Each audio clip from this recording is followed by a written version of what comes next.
And we are live. Morning thoughts, morning thoughts, morning thoughts. Shout out to the people going out to work this morning. Shout out to the people coming in from work this morning. Extra special big up shout out to the people who work multiple jobs. I have the utmost respect for you. Shout out to my entrepreneurs, my stay-at-home moms and pops, my retirees. Shout out to the driver. Shout out to the Uber driver, Lyft driver, truck driver, taxi driver, food delivery drivers, round town and long distance truck drivers. Shout out to the crossing guards and the school teachers, law enforcement personnel, medical field personnel, military personnel. Whatever your job description is, shout out to you. Shout out to the chefs in kitchens, secretaries in offices, the girl them around a back road, strippers on poles. Shout out to the barbers in barbershops, and shout out to the hairdressers or beauticians in beauty salons. Shout out to the AC techs. Shout out to the engineers. Shout out to whatever it is you do. Shout out to you. I can't call out every profession. There are so many. If I miss your profession, big up yourself same way. Shout out to everybody tuning in again. Extra special shout out though to the people them who have a clean heart and them wish good for others as much as they wish good for themselves. Here we are on this beautiful Friday morning. Today is the 13th of February, the second month of the year, and we're happy to be here. It's another beautiful Friday. The weather is nice outside. We're full of life. We're healthy and strong. We have a lot to give thanks for. Nothing to complain about. Even in its imperfections, life today is still perfect, and we give thanks. And on days like these, we say, it's the freaking weekend, baby! Clap it up, clap it up, clap it up, clap it up. Made it through another week. You might be taking it for granted, but somebody dropped out yesterday. When I say drop out, I mean dead, gone, won't be here anymore, went to sleep, did not wake up, whatever. Somebody dropped out yesterday, somebody dropped out last night, somebody dropped out this morning. You did not. You're here. You're still here. Your eyes open, you're breathing. You still have a chance to do good or to make a better self out of yourself. You know what I'm saying? Hey, so tomorrow is one of them romantic holiday there. What I'm calling it again? Where you pass flowers around and pretend that you love people enough and these things. What is called? What tomorrow? Valentine's Day. Tomorrow is Valentine's Day, right? Let me warn some of you already, since you're probably not up on game. If your partner is already picking fights today, just so them can stay mad tomorrow, that means them already have them who they want to be friendly with for that Valentine's Day. I don't celebrate Valentine's Day, so it don't mean nothing to me. I just buy flowers and give gifts for who want it because them celebrate it. It's not a thing for me. I don't celebrate any of these pagan holidays. Just know that about me. But I don't have a choice because people in my life celebrate it, so I'm around it. Like, me not really celebrate Christmas, but me picnic them there, and I want to give them a chance to feel what it feels like to enjoy Christmas and have tree up in the house and gifts wrapped on the tree and all that. But at the same time, I still, so I don't prevent others from. You know how some people say, me not celebrate that, so you can't celebrate it around me neither. I'm just not that kind of person. I don't feel the need to be somebody who does bar everybody else from them fun. For me personally, there's no celebration within my being, within my self for these holidays. But, I cater to people who celebrate these things. But yeah, if your partner already start pick fights from last night, this morning, and later on tonight, then that simply means that can either go two ways. Either you're going to have a grand makeup moment on Valentine's Day, or them already make it say them gone about them business because them know what you for Valentine's Day. When it's because them are going to lock up in our next room on them phone and rub out them front for somebody else. You know what them do now? New age times, your partner doesn't have to leave the house for fling out the something. Them just in our next room, them carry the phone girl all in the shower with them, lock bathroom door by you. Or is one of these, you know what, I can't stop, you know, I'm just go breeze out here, man. Me I go around at the boy and them go play some domino and them something, them gone. I just bother my nerves. I'm gone over inside woman house. Just if it starts now, if it was going good all week and it start now, just take that as you've been put on notice. Right now, me cause problem in a somebody house. I've caused a problem right now in a somebody house. You can't argue tonight and you can't argue today, and you have to be nice to your significant other tomorrow because it's Valentine's Day. Valentine's Day is one of them gifts there where it's one of those days where you give to somebody who it's a performance-based holiday. That's what it is. You know, you used to tell the people them say, if you're not nice, Santa is gonna have you on the naughty list and you're not gonna get anything for Christmas. Well, at the same thing you're supposed to tell your lover for Valentine's Day. If you're not nice leading all the way up to Valentine's Day, not expect nothing from Valentine's Day. Now lie me I tell. That's how it's supposed to go. Somebody called me yesterday, and big up to whoever that was that called me. I can tell you are a more mature person, as in elderly. I don't know if you're old. I mean, I like call people old, because you're only as young as you feel. But let's face it, certain age you reach old. Yeah. If me reach up in my 80s and them age in my 90s, me's an old person. Me there a long time. I mean, not have much longer left. Because I know God now give me one next 90 years. I've never seen anybody or heard of anybody who got it, unless that was in the Bible. But then again, in the Bible, 1 year used to be 1 month, or I don't know, something like that. Anyway, somebody called me yesterday. They're kind of older, and I could tell by the quivering of the voice. I SouFLo. Yes, I watch you all the time, you know. I won't say where you are calling from. I'm a Jamaican just like you, me say, I can tell, right? One of them moments that when me decide to answer the phone and the person say, them want give me some Bible verses to read, and they feel like, I think they had a message for me that God wants to use me because them sisse I am reaching out and I am getting I am able to gather people and I am able to reach a lot of people. So God wants to use me, but they don't think that I am using the gifts the right way. So they're going to give me a couple of Bible verses to read. Hear me, I say. God used all of us in different ways. Okay? And true, I don't want to be disrespectful. You know, I'm the kind of person when my elders them start talk, or when them talk something where me not really resonate with, you know, I'm still gonna be there and nod my head and yes and carry along because that's how I was raised. Miss Ruby and Mas Cleveland raised where you have respect to your elders. Plus, I come from that time. You remember? Morning, Miss Dawn. All right, yes, ma'am. Yeah, Miss Ruby them. Yes, ma'am. Them. All right. Okay, I will tell her when I see her when I go back home later. All right. Have a good day. Are you too? Okay. All right. Morning, Mazaki. All right. Yes, sir. You know, me come from that. So me now I'm going to say, me don't want to hear none of that way I talk and them kind of thing there. But the person said they have a message for me and the message is that God is trying to use me. Sometimes I get fearful when older people start following me because then sometimes I want to broke out and go on while and I can't do it. I can't do it because I'm limited. And I'm like, oh, I see somebody in the audience today. I want to say something when I really do want to say that.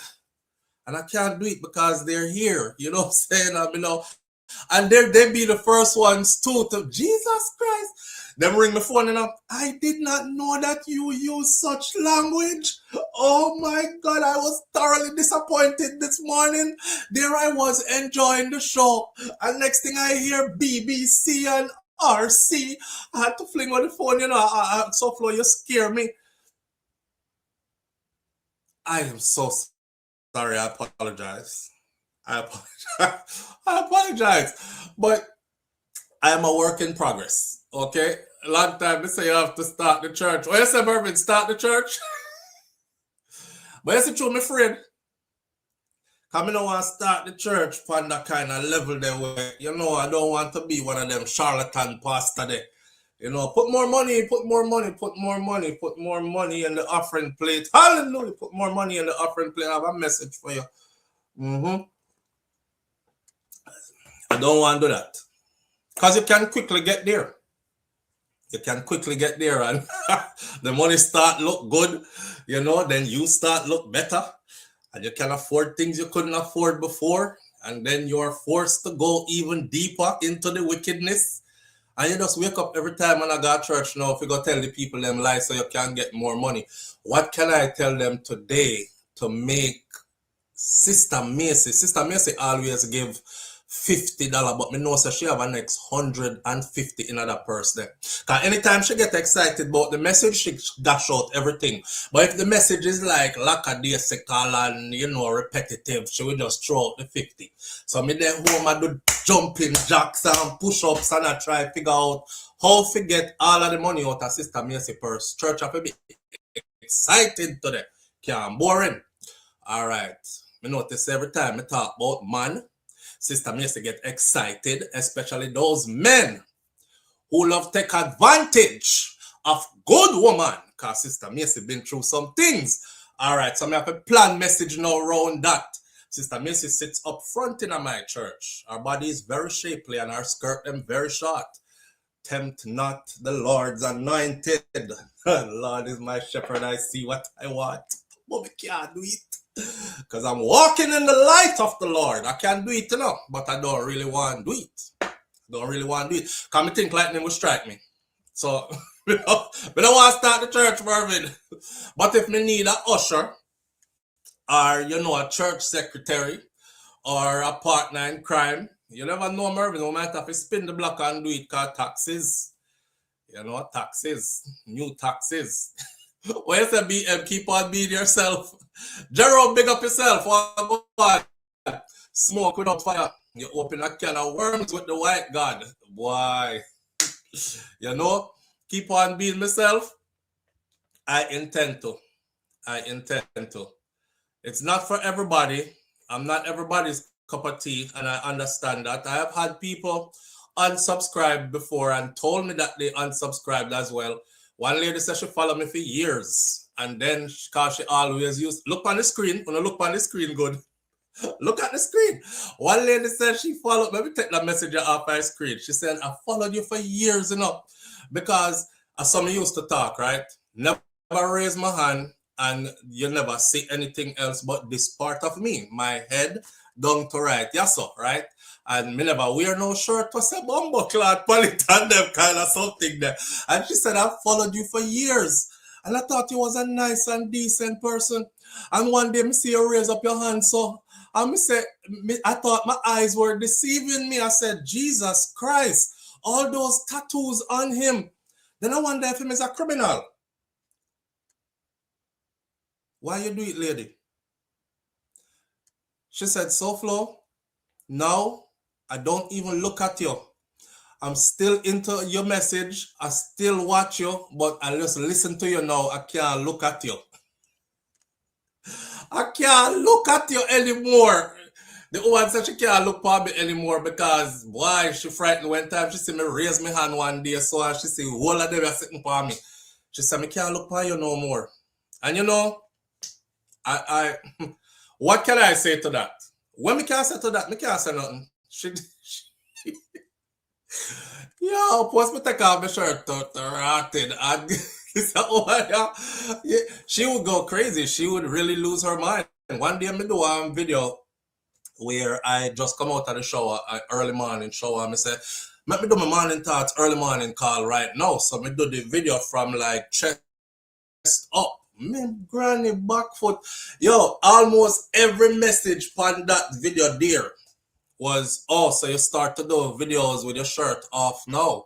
This is so disrespectful and ungodly. Here, one woman, young ladies are watching you, and this is so inappropriate.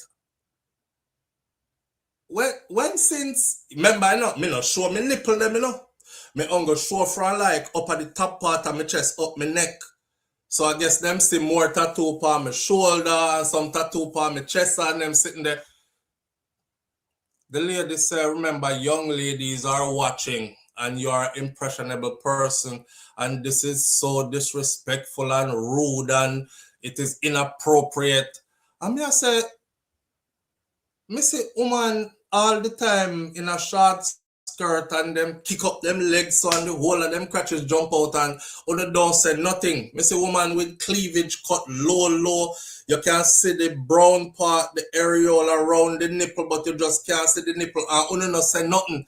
And me as a man, me just go for a yes or go up and it is inappropriate and take it down. This is disrespectful. You have changed so much. Shout out to the people who've been following me for a while throughout the years and seeing all the growth. And I don't know, sometimes it's not really growth, it's just changes. When you grow, you change. Also, when you regress, you change too. I hope I'm growing. I feel like I'm growing. I'm maturing. And we move on to different things, not true? Yeah. So the message is not always going to be the same. The core of me will always be the same. I love people. I respect people. I will never disrespect somebody who never disrespected me first, these kind of things. But we're mature, you know? Live on the air with SouFLo. Good morning. Morning, Flo. Happy Friday. Happy Friday, my brother. I think you're not telling me happy Valentine's Day. I'm going to say, what? Jerome, but never.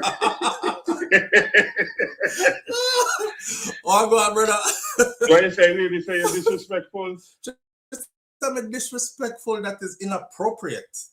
I bet you if you were playing football with shirtless, she wouldn't say that. Or if you were playing in the yard with the kids or whatever. Or if I was at the beach. You know, Flo, I always beat these women with them. If you ever see at the beach, they're still in a two-piece suit, a panty and a bra, but they're proudly exposing themselves. Oh, Jerome, let's have that conversation. Stop. Oh, all right. Jerome, just kick the ants nest. Let's go for it, Jerome. Can you bring it up? What you said just now, at the beach, they are in a what? A two-piece suit, a panty and a bra. Them same panty and brassiere where them wear at home and no one, nobody see them in a not true? If you ever, even if you ever walk on the other side of the yard, them call police. All right. So, woman will wear thongs at the beach and, you know, a two-piece bathing suit and everything out. That's the equivalent of walking around in your panty and brassiere in public, isn't it? Yes. Okay. Agreed. So, when them talk about a time and place for everything, how convenient. You know, I saw a video that play where a sister went on vacation. Most of y'all probably seen this video. It's gone viral on social media. A sister went on vacation and she come from the pool downstairs of the hotel. She walked through the hotel lobby. She goes upstairs.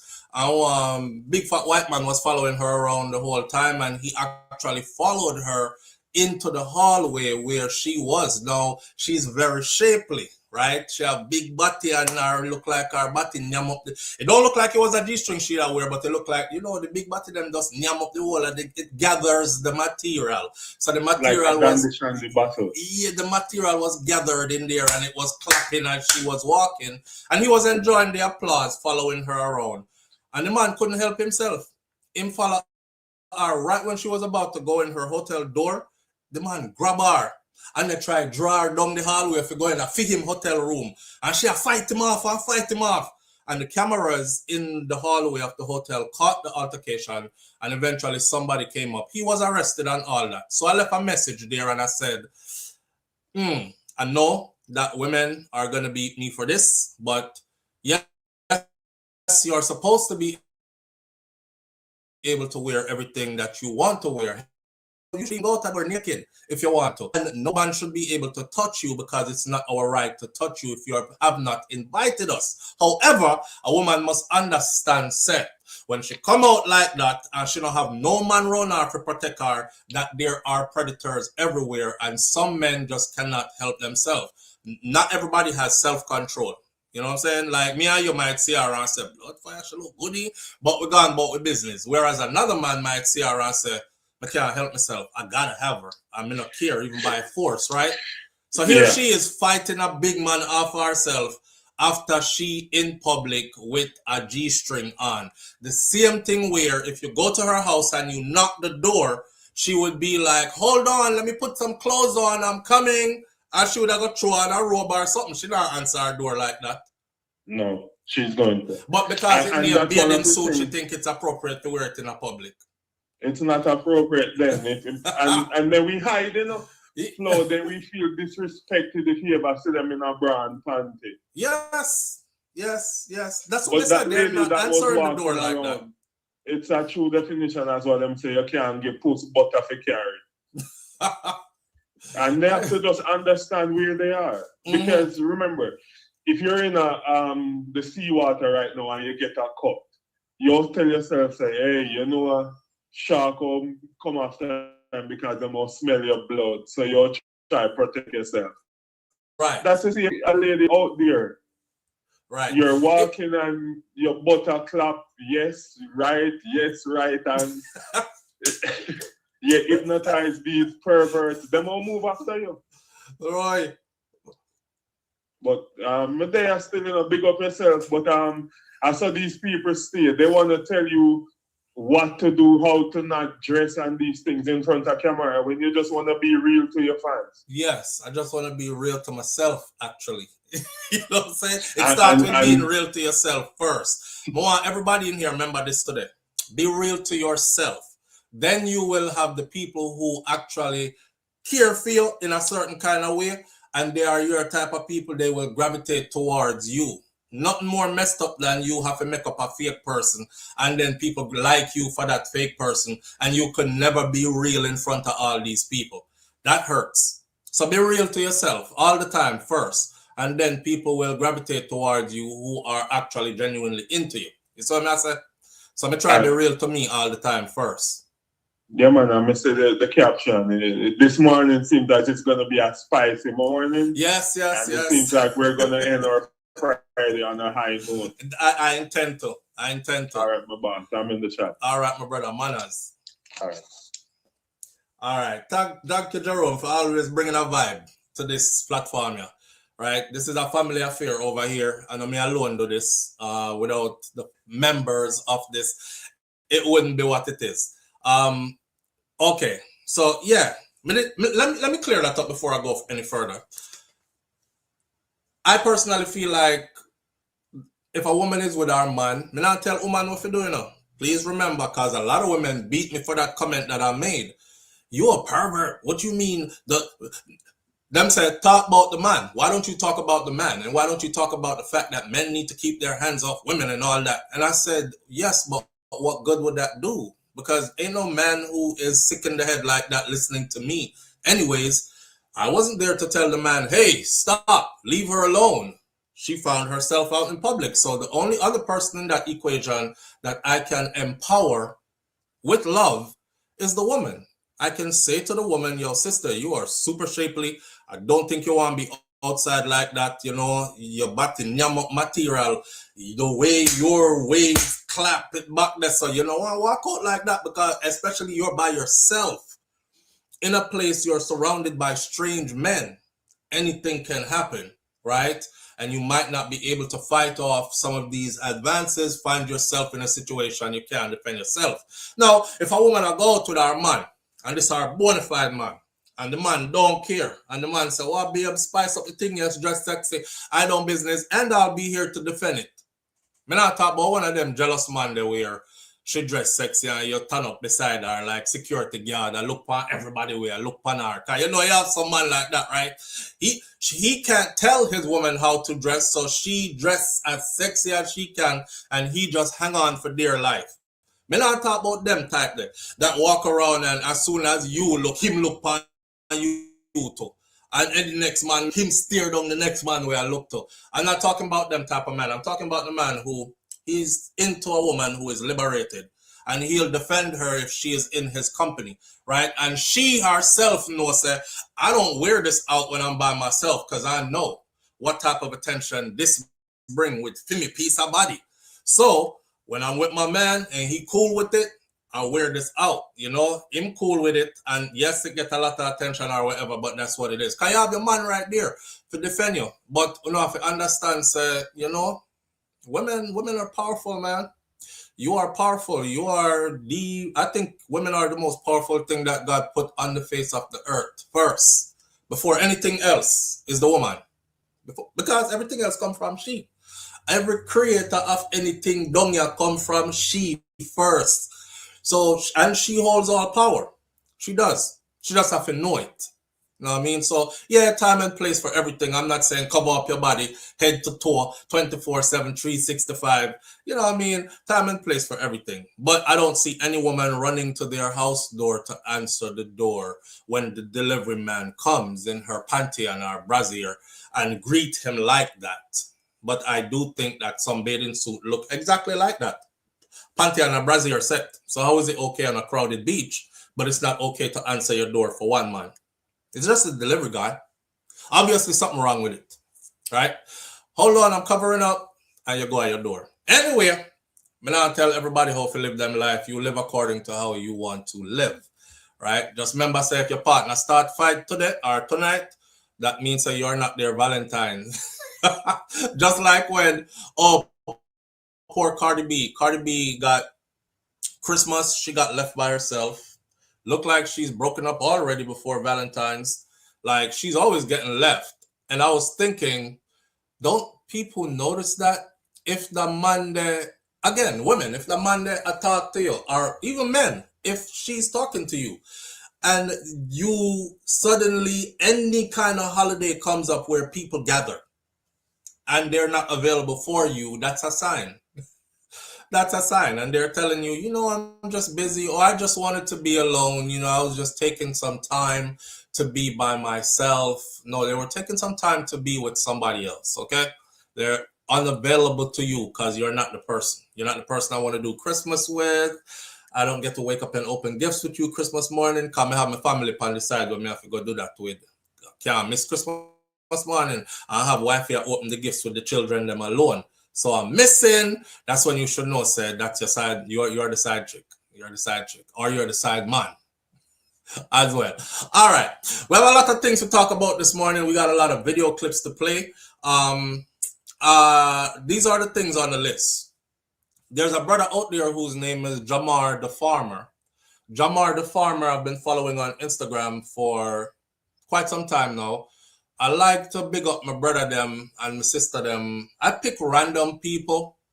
Jerome sent me a video the other day of, Jerome, tell me his name again, because I can't remember. A comedian.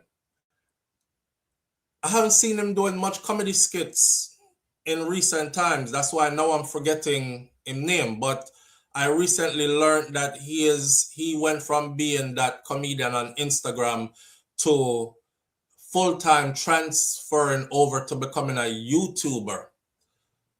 Nigos Amari. Nigos, listen. Nigos, big up yourself. Nigos are one of them people that is, Jerome sent me one video, you know, and Nigos has said, yo, SouFLoTV and them man, they like, yo, them man, they are legend in this, them used to watch and want to YouTube after. That was inspiring to see, and thanks for the accolades, Nigos. But I used to send people come look for you right here so as well. This is before this man even called my name and anything. I used to send people to go look for him right here, right? And hold up my phone and play him like a video clip them. Because that it's funny.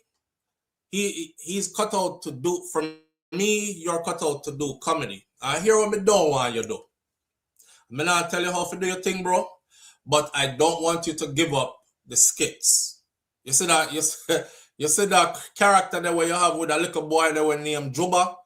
Me no want you give up the skits. I don't want you see the old man. Me no want you give up none of that. Your skits are fire.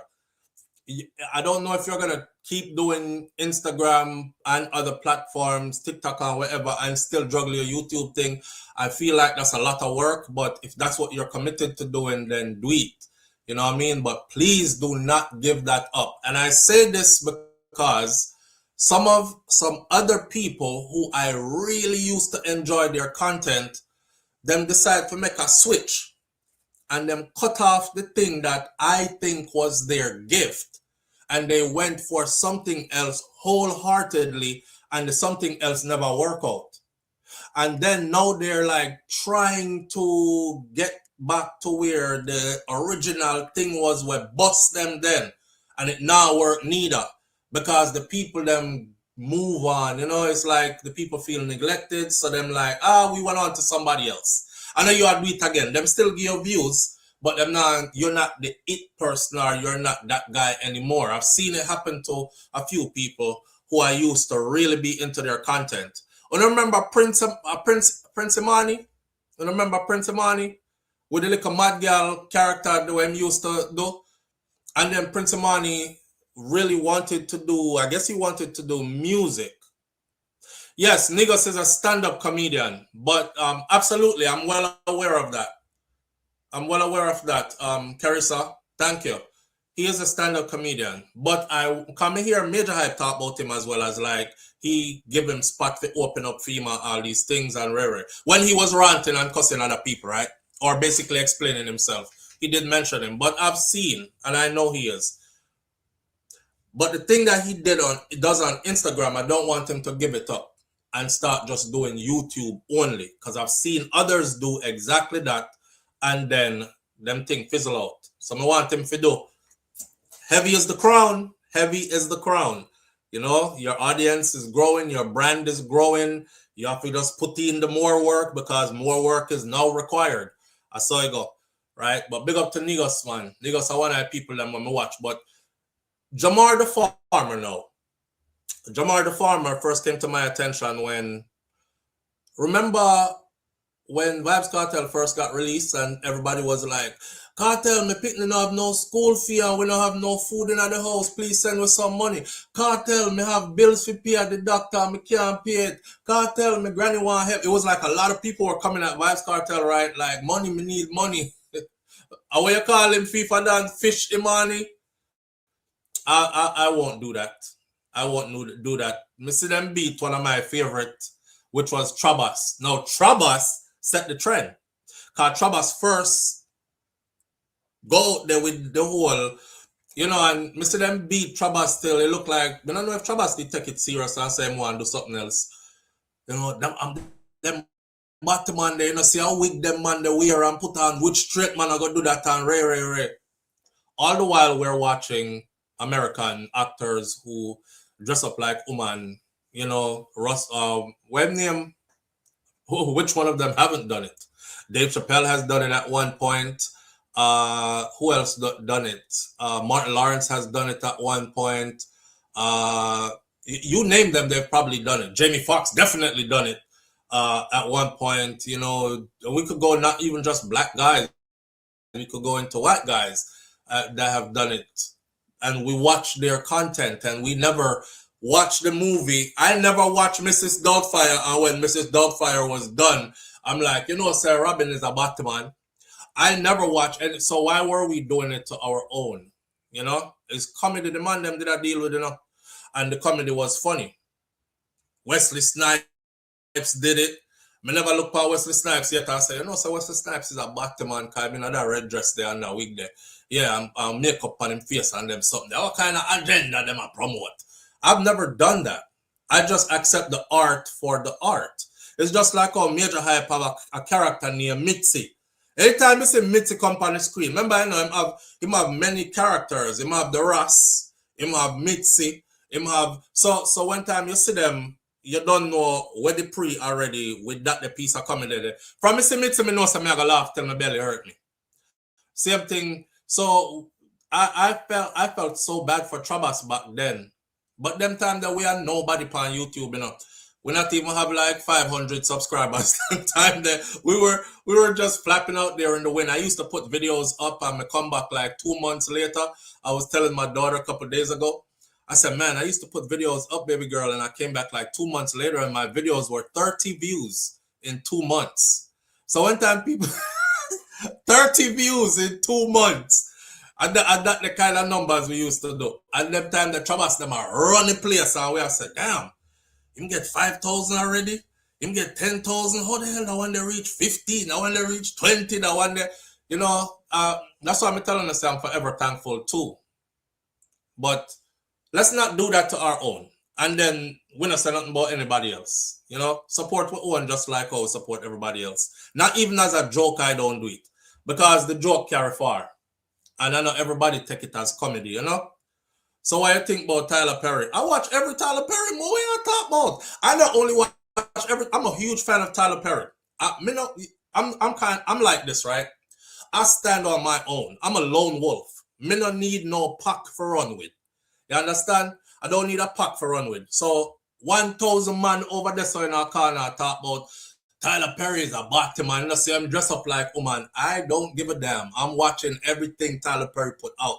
Not only I watch the live stage plays that he produced, I watch the movies where him inner or where him write and produce. I watch everything that he puts out. I'm watching it because it's Tyler Perry and I know it's gonna be good. That's it. Because it's Tyler Perry, I'm becoming no say it's gonna be good. That's it. You don't need no other excuse. For some reason, people's sexuality to me is not, it has never been a main thing. You know what I say? It's never been a main thing for me. I'm like, me no business who you are grind or where you want do it yourself when it comes to that. It means nothing to me. I kind of find it weird though that people be all caught up in somebody's sexuality when the person not giving you sexual content. Like, for instance, I saw a video, I stood up on Jamar the farm,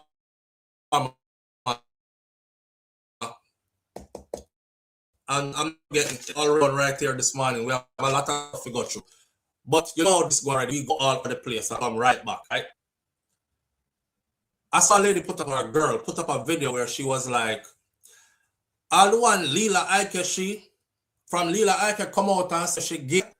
Me burn fire upon her, me not even listen to her music no more. And because of she, me no longer listen to Protege, me no longer listen to and she name a list of people she no longer listen to because she's associated with them, with Lila Ike, they're associated with her. And the whole time I'm watching the video, I was thinking, when did Lila Ike come out and say she is gay? Oh, that time where she was like, oh, I had to run and she was acting erratic and we had said something wrong with her and then we found out like she'd have to go get psychological help and she did. I said, I'm into women and whatever like that. I'm into girls or women or something like that, whatever the case may be. Either way, right? Either way. Same thing for Coffee. And she's like, she burn fire upon the whole of them because them disrespect reggae music. Because reggae music is the kind of music there. She say, you never hear Sizzla do this. And you never see Sizzla say that. And I thought, I have never heard her big up homosexuality in any of her songs that she did. Because then that song would not have been for me. I can't be in my car or play one music and next thing me hear a girl say, yeah, me love lick pum pum and it tastes so good. Yeah, me I'll fling that out of the car, right? Right. I've never heard her say anything like that. The music is different from the person.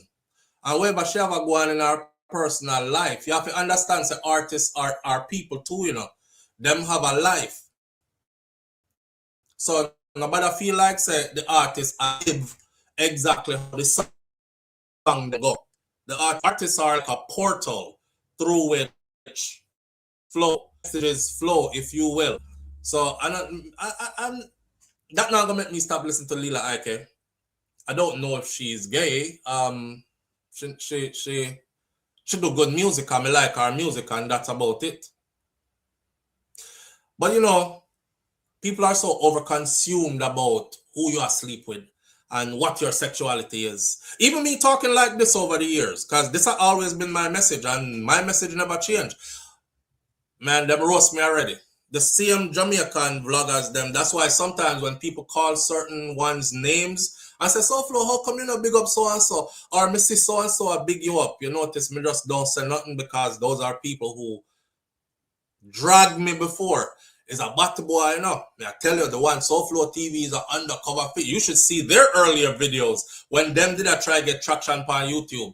Because watch what I talk about. And they will clip up my videos of me saying stuff like, I'm not concerned about other people's sexuality. And them money them use to try push the agenda in Jamaica. That's why I'm platform a grow. Because them is who them use. Them boy are agent. Them I use them for soften we up so we can accept homosexuality in Jamaica. Them drag me already. Me a criminal sympathizer. Me a homosexuality agenda pusher. Me all because me say, I don't care what you do with your crutches. It's not my business. I like your music. Tyler Perry, same thing. I don't care what him do with himself. I like his productions. That's it. You know what I mean? Yeah. The world is big, friend. The world is big, and we have to learn to do something that has to call coexist. Because it wasn't made for just us alone. You know what I mean? You have to live here with everybody else that came here as well. And me not come here come play a God over anybody else's life. I'm not responsible. If it so turns out that that day comes where we have to all give account, make sure that the Most High Almighty God is not going to say to me, SouFLo, I want you to give account for Jerome's sins. What was that he was doing round a back road on February 14th of 2026? I don't know, God. And me not, and for me, yeah, God gonna ask me where me did I do. Now gonna ask me where Jerome did I do. Now gonna ask me where Mervin did I do. You know what I'm saying? And that's all I'm concerned about. So I think we can do that. Them call we influencer. Make sure say yeah, influence the people them with some damn sense. That's my thing about this influencer thing too. Make sure you're influencing the people them with some rotted sense. Because if you're out here influencing people to be divisive and judge others because every little thing with them see and get caught up in talking bad about people when it's not warranted and not necessary and all that other something there, I'm not joining them kind of party there, friend. I don't. I can't be that guy. Can't be that guy. If you pay attention to people's sexual preference, somebody say, what I message that said, BM says, if you pay attention to people's sexual preferences, you would never go to the movies and buy clothes. So BM, how many times have I talked about this, right? Where I said, nobody advertise for Batman more than Jamaican straight man them. I mean, if it's a straight man with like a wink, nobody advertise for Batman like Jamaican straight man them. Them can't hold me and like me say it. Yeah, and what? Nobody advertises for Batman more than Jamaican straight man them. That's why the other day when Quick Cook put out the message and Quick Cook say, yo, I see the man them around here wear, like them I wear handbag and carry purse and them something there, new fashion something. Yo, brother, the woman them can't have nothing for themselves. Them have skirt on a gun in a skirt. Them have tight pants on a gun in a tight pants. No, come around here with. I said to Quick Cook, listen, we don't accept everything else already. This is not new. Because Quick Cook talk about on can't sneak in pan way. I said, brother, them not sneak in, them in a brawling long time. You know, see how over the years gone, the man, them pants was so tight, it looked like them jumping out and wiggle up to get in them pants. To get in them pants. I was like, damn, I went to Jamaican man pants tight. And then the Jamaican woman, them talk about it look good. And because the woman, them say, that's why I say, women, y'all are powerful. Because when you lead the man, them figure wear them tight pants there. You know, tell them about it look good. To the point where even when we wear with baggy pants and with big pants, you know, call we outdated and that look old. You know, see what come right back around again. Look what forward back around again. Is big pants and baggy pants forward right back around again. Because that tight pants something per man was never comfortable. No man not comfortable in a no tight pants. None. But they were doing it because the woman them said so. So I've always said that nobody promotes the Batman more than the Jamaican straight man them. Watch me red bottom, yeah. You just see, hey, you see my pants, dog? My pants are Versace. You see me? I say, you see my shirt? Yeah, Versace. You see my shirt? Oh, I can't even call out all the names because I don't wear those brands. I'm more like a second-hand kind of person. They put on second-hand clothes and go anywhere them there and look the same as them or even better when it's time to dress up and go out and look good. So me not weird the brand them, so I can't call them out, but I actually did a show one morning where I did my research before the show. And I went into LGBTQ community designers who are famous. Almost all of them. Jean-Paul Gaultier, me hear Jamaican, them a brag about it, me hear them a brag about. We could do that right now on the computer and it will give you a long list. All the names you hear them brag about is Batman them. So you have on the Batman clothes, him designs, him shoes. You are dressed in Batman outfit from your head to your toe. And then tell me say you not like Batman. That don't make no sense. It don't make no sense. Let me say it again. You're dressed in Batman clothes from your head to your toe. All your rotted socks within your shoes are hide is a Batman design socks you go buy. All one like a scarf where you have put up in your pocket. You pull it out and talk about look for me, wave a scarf. And a 250 me pay for this, you know. You not only advertise for the Batman, you support him and his lifestyle. Because you spend so much money to acquire the things the Batman has created. So who you a fool with your Ross message and your funny face? No, you're only pretending for the public, bro. Right? That's why I'm going to listen to them when them start with that. You only pretend for the public. All I know out there is big Batman supporters. Notice me never say you is a Batman. I said you're a big Batman supporter. So stop acting like you're not, because you are.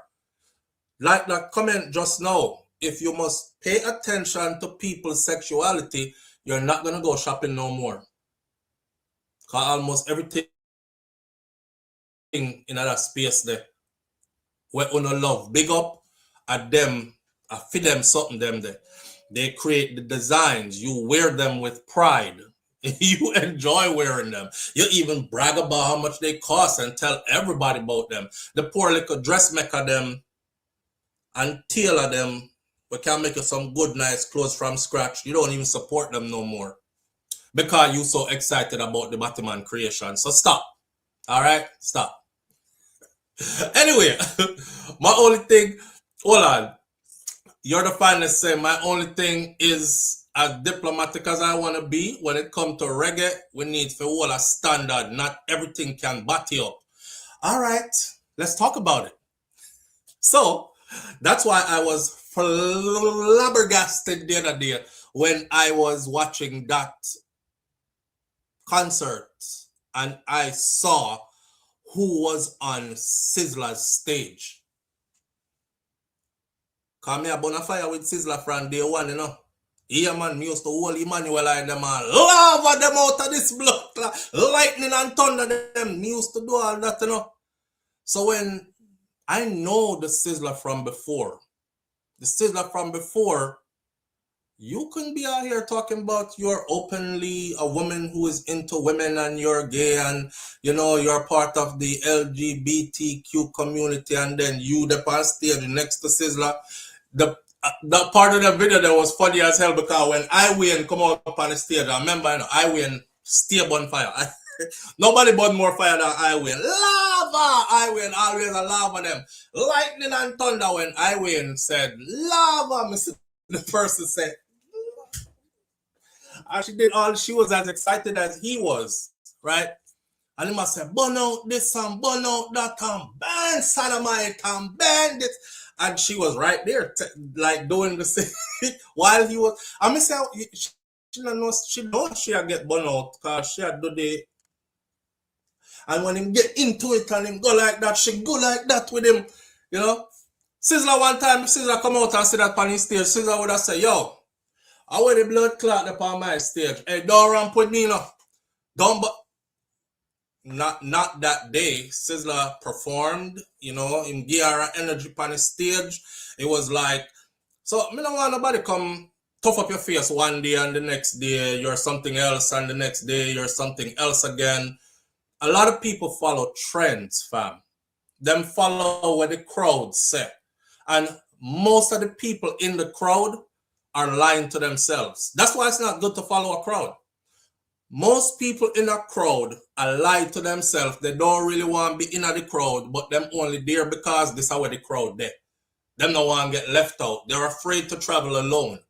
You know what I mean? So them side with anything with the crowd say. So if the crowd I say, yo, burn Batman, them over there with the crowd, burn Batman. But them have a Batman bestie. Them have a youth down there, so them cool with is a Batman till she know it. You know? And like, that's why I say be you. That's why I say be you. Be authentically you.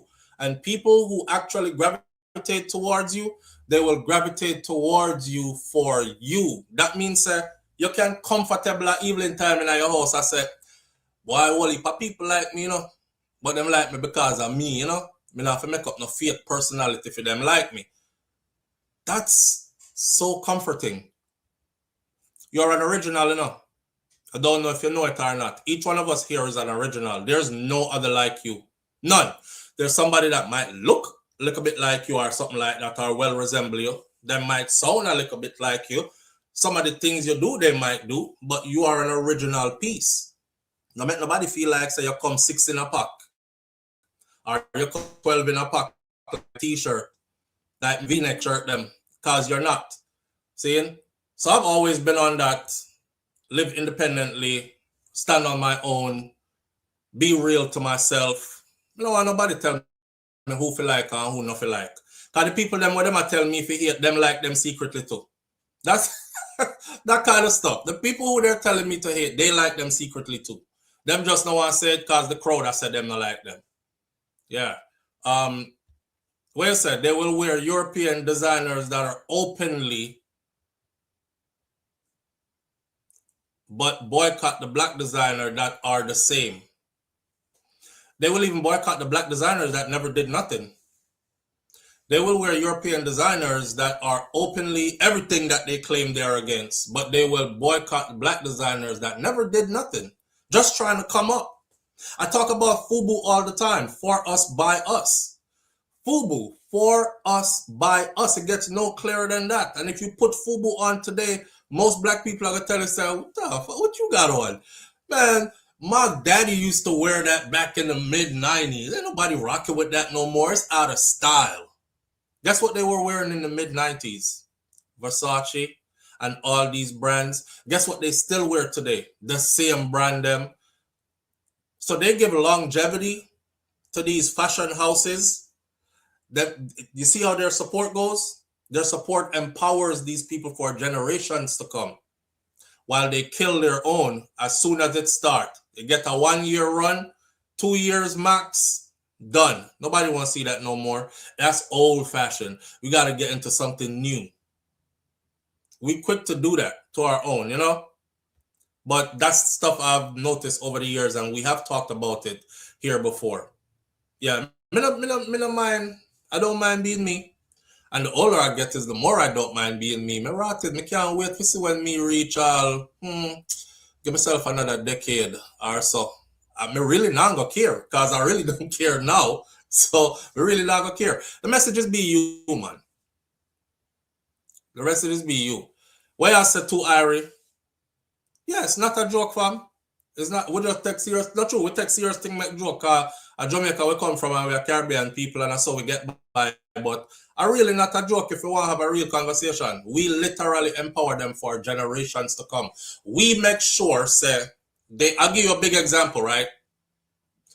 When the Migos said that song that sold how many platinums, and he said something about put her booty on my Gucci belt. By the time the song drop, I me go to the door and look around, so it's like every ninja have on a Gucci belt. I said, damn, just from that song. Now, who gets the glory for that? Like financial glory for that? Gucci, the brand. People that don't even put you. Them get the glory for that, because every ninja know one buy one Gucci belt. So me one day now, so let me go look up how much for one Gucci belt. Because I look like me might need to get a Gucci belt too. Me look it up, me see the Gucci belt, them start off at $250 or something like that. and go all the way up to like 2,500 or something like. I see Soldier Boy come out, Taiwan scarf around him head, and he like, yeah, my Gucci scarf on my head costs more than your paycheck that you make all week. Me go outside or go on social media again. Every ninja have one Gucci scarf, including the Jamaican them. Me go look up and see how much the Gucci scarf costs because me did shock how much the belt costs. They really have scarves out here that's like $750, $800 for one scarf, you know? A scarf, one kerchief. And these ninjas pay that much for it. And next thing them do is, damn, Michael Jordan keep raising the prices on these shoes. That's why I don't even wear Jordans no more. $150 for what? $200 for what? That same ninja will tell you about him red bottom shoes where he pay $700 for, $350, $400 for, but because Michael Jordan is attached as a black man, is attached to the Jordan brand with Nike, them not support that no more. That's how we flex though. But you know, that's also a part of our downfall as a people. Because we are the only set of people that do that. We complain all the time about how much stuff costs when it's time to spend it with a black face on it. But you see if any other faces on it, an Asian face, a European face, white face, we gladly spend and then we brag about how much it costs and we were able to afford it. All when our last dollar and we have to go ramen noodles it out this week. We got it though. Sad, but that's how we do. That's how we do. Sometimes the clothing geared towards gay men are more appealing and feminine for women than the clothes made for women. But them wear it. I see, me no watch man, but some I can't help it if I'm in a public space and I see men like that new thing where they do that they are interview people. All right, my fashion god. Yeah, fashion god just stepping out the building. So fashion god, tell us about your outfit. Y'all seen that video going around? He got lots of them now, right? Because that thing where him do all the time. Tell us about your outfit, fashion god. Yeah, you stepping out the place and him say, you know, this is a little Giuseppe down your son, a little Fenty your son, a little this, that, and a little that, and him a name all kind of brand and stuff. I go up and me and look on the man and I say, and him get to the person and say, oh yeah, because the brother where I interview him say, and the purse, I pause the video. I said, this, when I pause my language, I said, this nigga, Jamaican, this nigga just tell the next nigga, say, purse. Did a Jamaican man just say to the next Jamaican man, say, and the purse? Like him say, where is the purse from? And me, I said, no, man.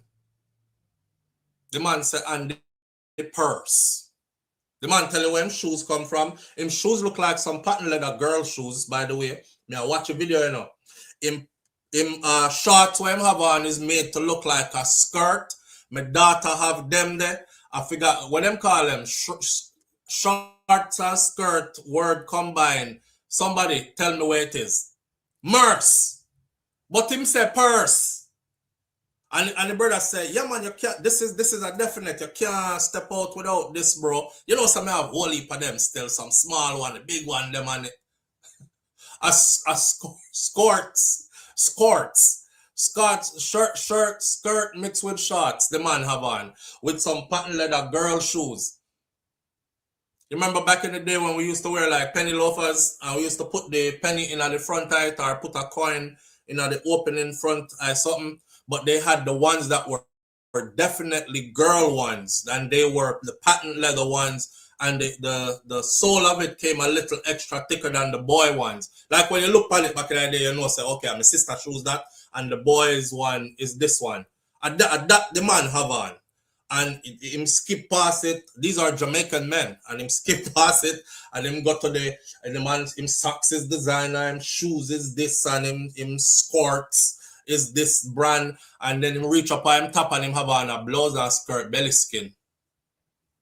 The man have on a belly skin and a carry a purse. And I say, him a fashion god. And then these are the same men who say them not in a this and yo, Batman that to no dog and what? Am I supposed to listen to them and join them and burn out other people? I think they do a lot of deflecting. Yeah, that's how I go on. I think them do a lot of deflecting. That's what go on.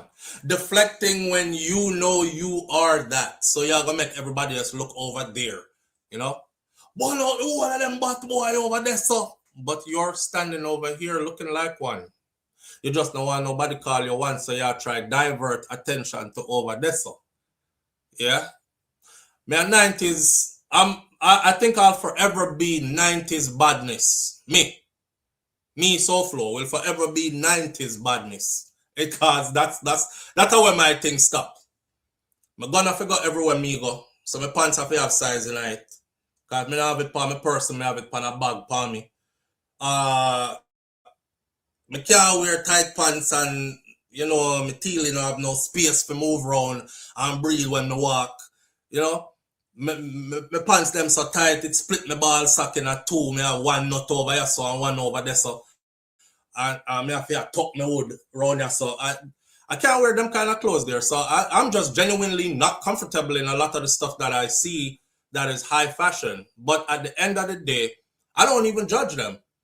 I speak about it now because it's a conversation to be had about how they support these people who are everything they say they are against and won't support their own. But if I that you want to wear, bro, you will never see me make a video about you or talk about if you take it off. No, don't take it off. Wear it. You feel comfortable in it, wear it rotted. Me not buy it deal. And if you come tell me to buy some clothes for you, I probably won't. So I don't care. But because people's sexuality don't mean nothing to me. But you know, for conversation's sake, it is what it is. Whatever it's about Triple X be dressing real shaky. I've never really paid attention to how Triple X dress. I know Triple X as a good DJ. I know Triple X live up a party. I know that Triple X did come shoplift over here in America and get caught. And me did that too.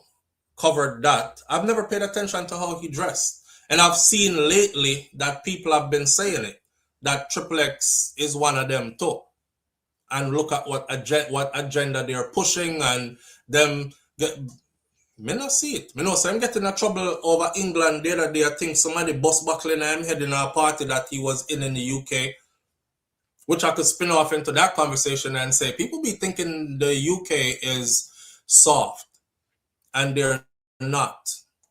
I've never seen a set of people that can actually really fight like that. The guys in the US they fight too, right? But understand, say in the UK, I saw Future that used to be with Sierra baby daddy before she meet her knight in shining armor. Future went over to the UK with his bodyguards. They knocked the bodyguards out completely, like the man upon the ground a snore. You know you in a deep sleep when you snoring hard, right? And that's some regular youth, you know, run up on him and knock him out, and they like, and Future had to take off and run. Kind of bodyguard them can't. Them dudes, they fight. And I just want people to know that the UK is not soft like you think it is. It's not all tea and crumpets, mate. They get down. Let's put it like this. Bad man, they're everywhere. Gangsters, they're everywhere. And there's a hood everywhere in the world. You know what I mean? But a long time, tight pants are gone. The tight pants thing needs for dead out though, man. The tight pants thing wasn't a part of our thing. It wasn't. Me no wear skinny jeans. I don't wear skinny jeans. I can't fit in them. And then they don't look good. Me have one pair though that I would say is straight jeans. A pair of black straight jeans what me actually like. Cause it's comfortable and it's straight cut. But me I talk about skinny jeans, you know, bro. FIFA done, me I talk about skinny jeans, you know. Me I talk about skinny jeans that look like spandex, like when the woman put on her tight jeans, you know. Women wear tight jeans because they're trying to, you know, accentuate their figure. And she knows that she look good and she shapely. And even though some of them shape like box pan peg, but it's still the same. It's a woman and she's trying to show off something. She wear her tight. I mean, not see why a man should have in it. But again, if I that you want to wear. What you say? I'm shaky. Justin Brown. Justin Brown said, I you say so I know. Is you say I'm shaky? I didn't say it was shaky. That was you. And I call it nobody shaky. What you say? Watch this. Lulu Ridges says, SouFlo at 6'5", skinny jeans really wouldn't work. Really wouldn't work for me. But as I tell Shakira yesterday, said, me not even feel like a big person. You know, most people that see me on here, them say, boy, you don't look so big on YouTube. You don't look so tall on YouTube. When they see me in person, a Jamaican woman see me at Walmart a few days ago, and she said, my God, SouFlo, you's a giant. That's the first thing she said. And me turned around like this, and she said, me watch you all the time. And I said, I figured. Because she said SouFlo, so I figured.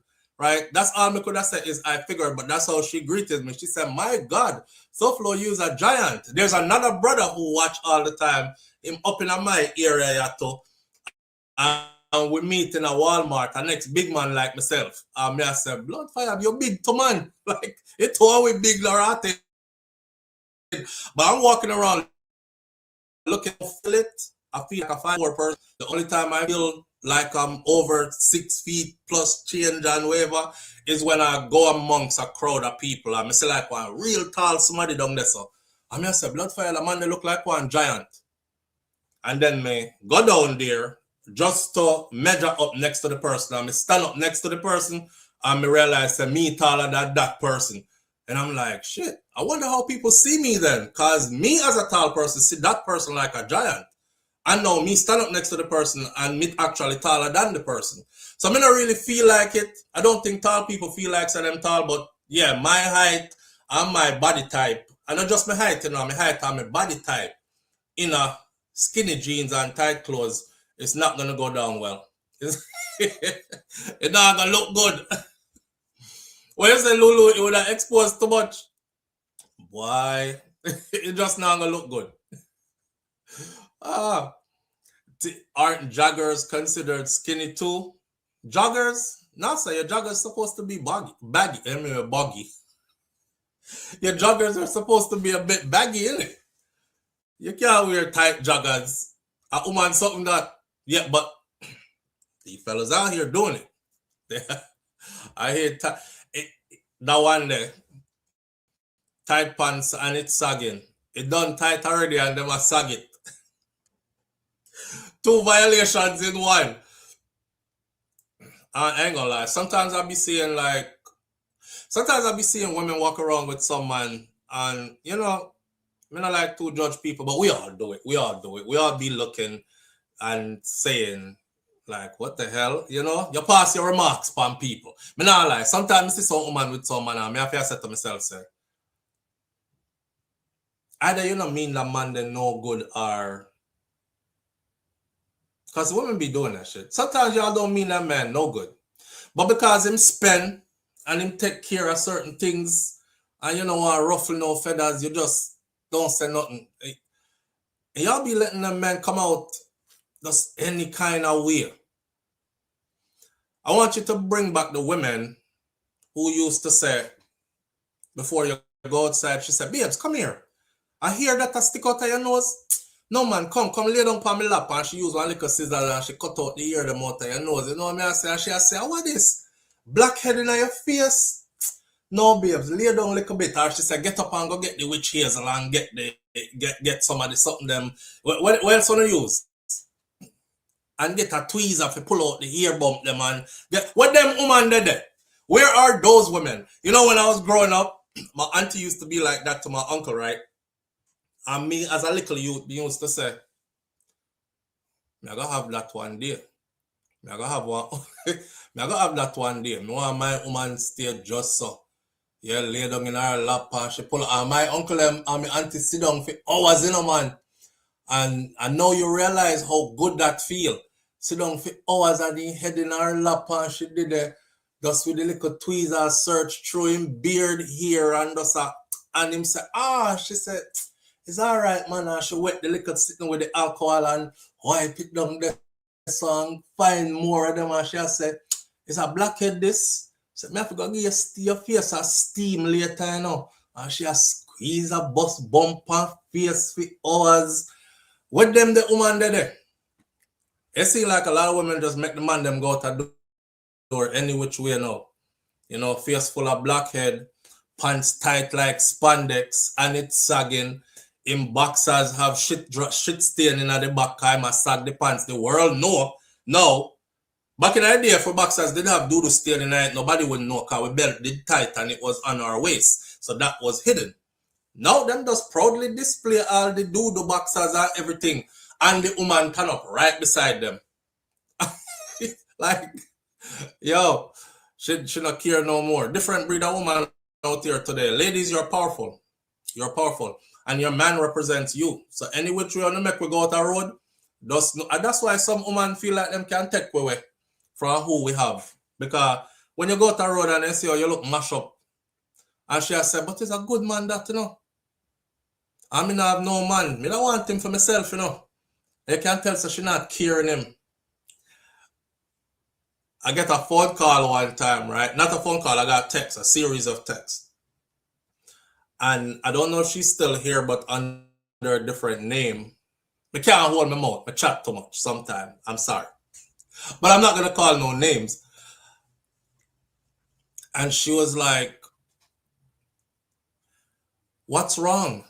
Because you look so different. You look so tired and you look like you're not getting taken care of. I'm going to say, what you mean by getting taken care of?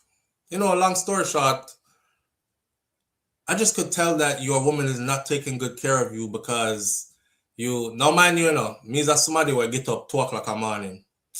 And by the time you see me, I've been up since 2 o'clock. So 2 to 3 to 4, 5, 6, 7, 8:30. Me done do a whole almost 8-hour shift like what people do on the job already before I even start this in the morning. So if you see me looking tired, it's because I already went to the workout place early in the morning, put in 1.5 hours, 2 hours of workout. Sometimes I run on the treadmill for 1 hour and these kind of things, then lift weights and all that. So by the time you see me, I'm tired. The lady I tell me how she would have just bathe me down and massage me down and, you know, make me look like I'm cared for or look loved and what. And then she invited me to come stay in one of the Caribbean islands. And live on the air with SouFLo, good morning. Yes, SouFLo, you hear me? Yeah, bro, me there. Big up yourself, Frank. I'm not calling still. Manners and respect. But you know, some of them are replay the case of the album. Multi-piece album, you know, man. Jaja. I encourage the people to go listen to it. But SouFLo, what they may listen to? No, first of all, I don't want to strongly say tight pants is an indication of fisheries. You get me? I say? You know why I said that? I don't want to say it so strong. Mm-hmm. However, it might be a slight indication, right? Mm-hmm. Because when they made up on TikTok and the youth when him Ray Williams, right? Maybe some people familiar with him. They might cover the Lululemon couple from down a yard, you see me? Mm. And he must say, yo, the man live a lavish lifestyle. Some say, go check out the Instagram to see what kind of lavish lifestyle. Lavish lifestyle. So I'm look up on the Umber page now, you see me? Mm-hmm. Them pants still beyond tight, so now when I look on the man, I say, no man, it's most of fish this. Mm. That is beyond spandex tight, SouFLo. And as I said, no woman must allow a man to walk out of the house with nothing tighter than them. No, me never said that because woman can't tell the man how to dress more time. You know what I mean? They don't care. But me I tell the woman them say if she actually says something, he won't do it. Because most men do things for them woman. You know, if you find out, say, if a man find out, say, party I keep tonight, you're right, you're a single man, be a girl I go there. Guess where you go? Over there, so. If you have a woman and your woman say, I just hate when guys wear tight pants. Guess what you will never buy as a man? Tight pants. So the woman just have to make it be known, say, I'm not into that. Like, pull your pants up. You know what I mean? Why you out here with your pants sagging and your boxers showing? And you got shit stains in your boxers. I don't like that. He would have never do it. The man will go ship up and shape up right away. So that's the power that the woman them have. But she can't tell no man how to dress. The man are gonna dress how she him want can't dress. tell him how to dress, you know, per se in a sense, you know. But sometimes when you say, yo, your partner overdo it, you have to say, yo, no man, something wrong with that. You see me? Radis Just daughter like say if you me have a broke the woman, story.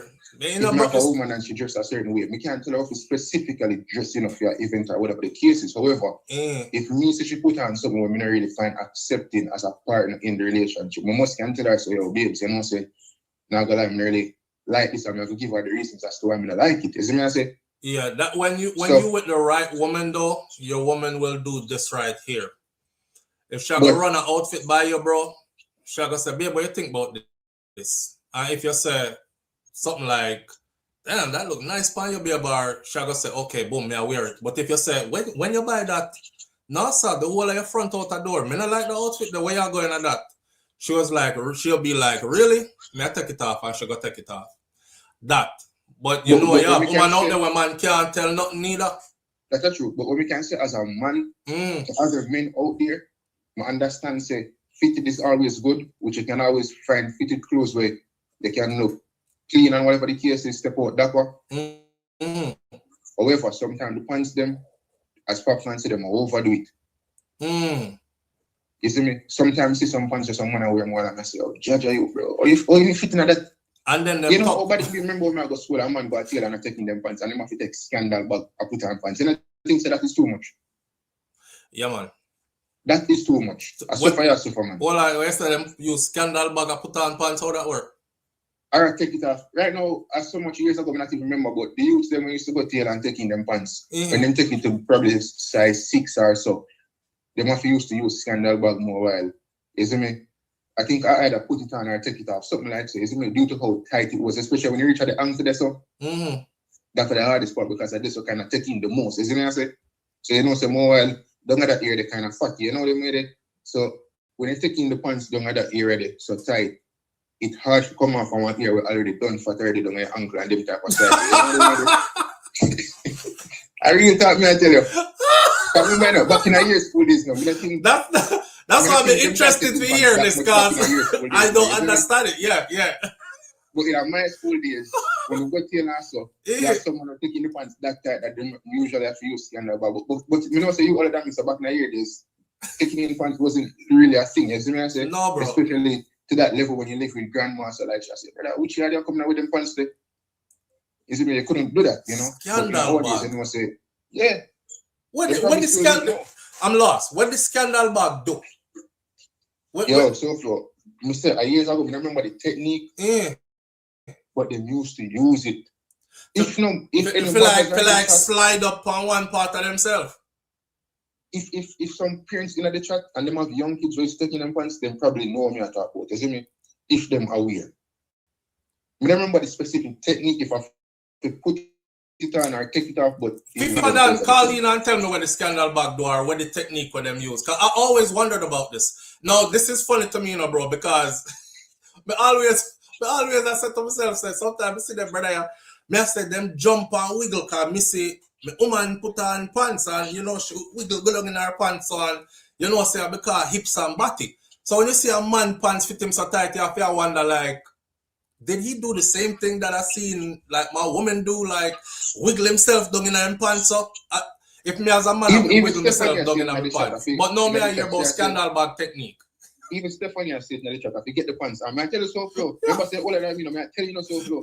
Me not doubt you, bro. I'm trying to figure out the technique. Me know say not doubt, but I tell you, man, I think we're in Jamaica, brother, and if the youths them still taking their pants there, them take it in too tight, them use it as a way to put on the pants, bro. That's what I say, brother. Sometimes them overdo it. You can wear fitted pants, you can wear. Wait, so you have a straight pants, you have all those pants where you can fit you and you can look good and whatever the case is. You see me? You must allow yourself to breathe, especially in the summer, bro. You can't wear them things there in the summer, brother. Yo. You can't run. If man already done, you can't run. If I ever. SouFLo, let me tell you, me man, when I go out the road, you are aware of everything, especially living in America. So you have to wear things so you know say you can run. If not boy try and do nothing like that. You see me I say? The comments are killing me. Scandal bag is like Vaseline, make it easier to put on. I don't know the bag, but I know about oil. And I don't understand what he's saying. Well, BM, me understand what I must say clearly. There is a technique when them use the scandal bag to slide, forget the pants up so it fit. So it fit them. Oh my God, I'm hurting. Yeah, man. If anybody else from Canada and them aware of it, they can probably give more info. But I'll let this just say, but big up yourself. All right, my brother. Manners here. Yeah. Yo. All right. Yo. See? Figure how foolishness I go on. Big grown people, you want to tell me, so I'm big man now, I gotta do that. I feel like said that okay. Bro, if my pants tight, if my pants so tight that me have to do any kind of technique for getting it. You see, from me flash out my pants up, you see if me can just put my 2 foot them in there and pull it up and it lock around the waist, I'm not wearing it. It don't fit me. That's not my size. Look at that stitching the hour stock back in the day when I grew up as pick the way and say, young girls wear your size. Young girls wear your size. Because if you don't take stitching advice, girl, then you could have get one feed of them, one feed of them. Then the last 6, I take them buck up on a girl. Me tell them I got take her around the world. You remember that song there? Him should have did make one for man them. Young boy, wear your size.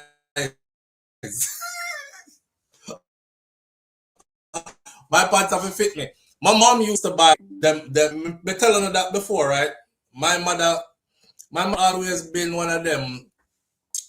Let me say it now. My mother no country and brawling. You know, she was a school teacher in Jamaica. So she up here, she is a highly astute kind of person. So she's always been that type where she dressed me a certain kind of way. My mother used to fight me for dress me when come up foreign. All the way up until I was about 13. All the way up until I was about 13. Now you reach teenage years, you know why your mother dress you no more, right? And my mother used to say she'll buy things where I go last. And she buy me some pointy boot, we have heel upon them. And then she used to buy me the pretty shirt them back in the day. Miami Vice was the thing on TV. And Miami, where they grew up, right? So everybody are just in a Miami Vice fashion. Back in the cocaine era. Time there. With the big flamingo empire shirt and whole heap of pink flowers and them kind of sitting there. And then mother used to buy some pants, give me now where the pants them fit in a length, you know. But you see up in the crotches area of the pants now, them pants they used to split me middle. As a youth going to school, that is when I realized, you know, I have to fight for my independence. I'm gonna have to fight for myself because I can't do this anymore. I did it for long enough. I couldn't do it no more. When the pants them split my body in two, me not lie.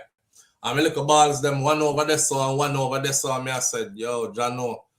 So me used to like thief clothes and carry in my bag go to school. And when my mom dropped me off, because she used to drop me off in the morning, but me used to walk home in the evening. And when she dropped me off, as soon as she dropped me off, I find the bathroom. I find the bathroom at school and change my clothes and put on something when me comfortable, you know. And she catch me already. She catch me already on one bag of drama. I'm telling about this already one day. She catch me already with me hairstyle change. She catch me already with me clothes. You know, when you come out of school and you're thinking you're going to walk home, and then you hear, Papa! For some reason, you're able to tell your mother's car horn. Out of all the car, them will come pick up them pick me, and me hear, Papa! But my mother is a Jamaican. So all me hear is, Papa! And then me hear, me no say that me send you go to school in this morning. Come in the car.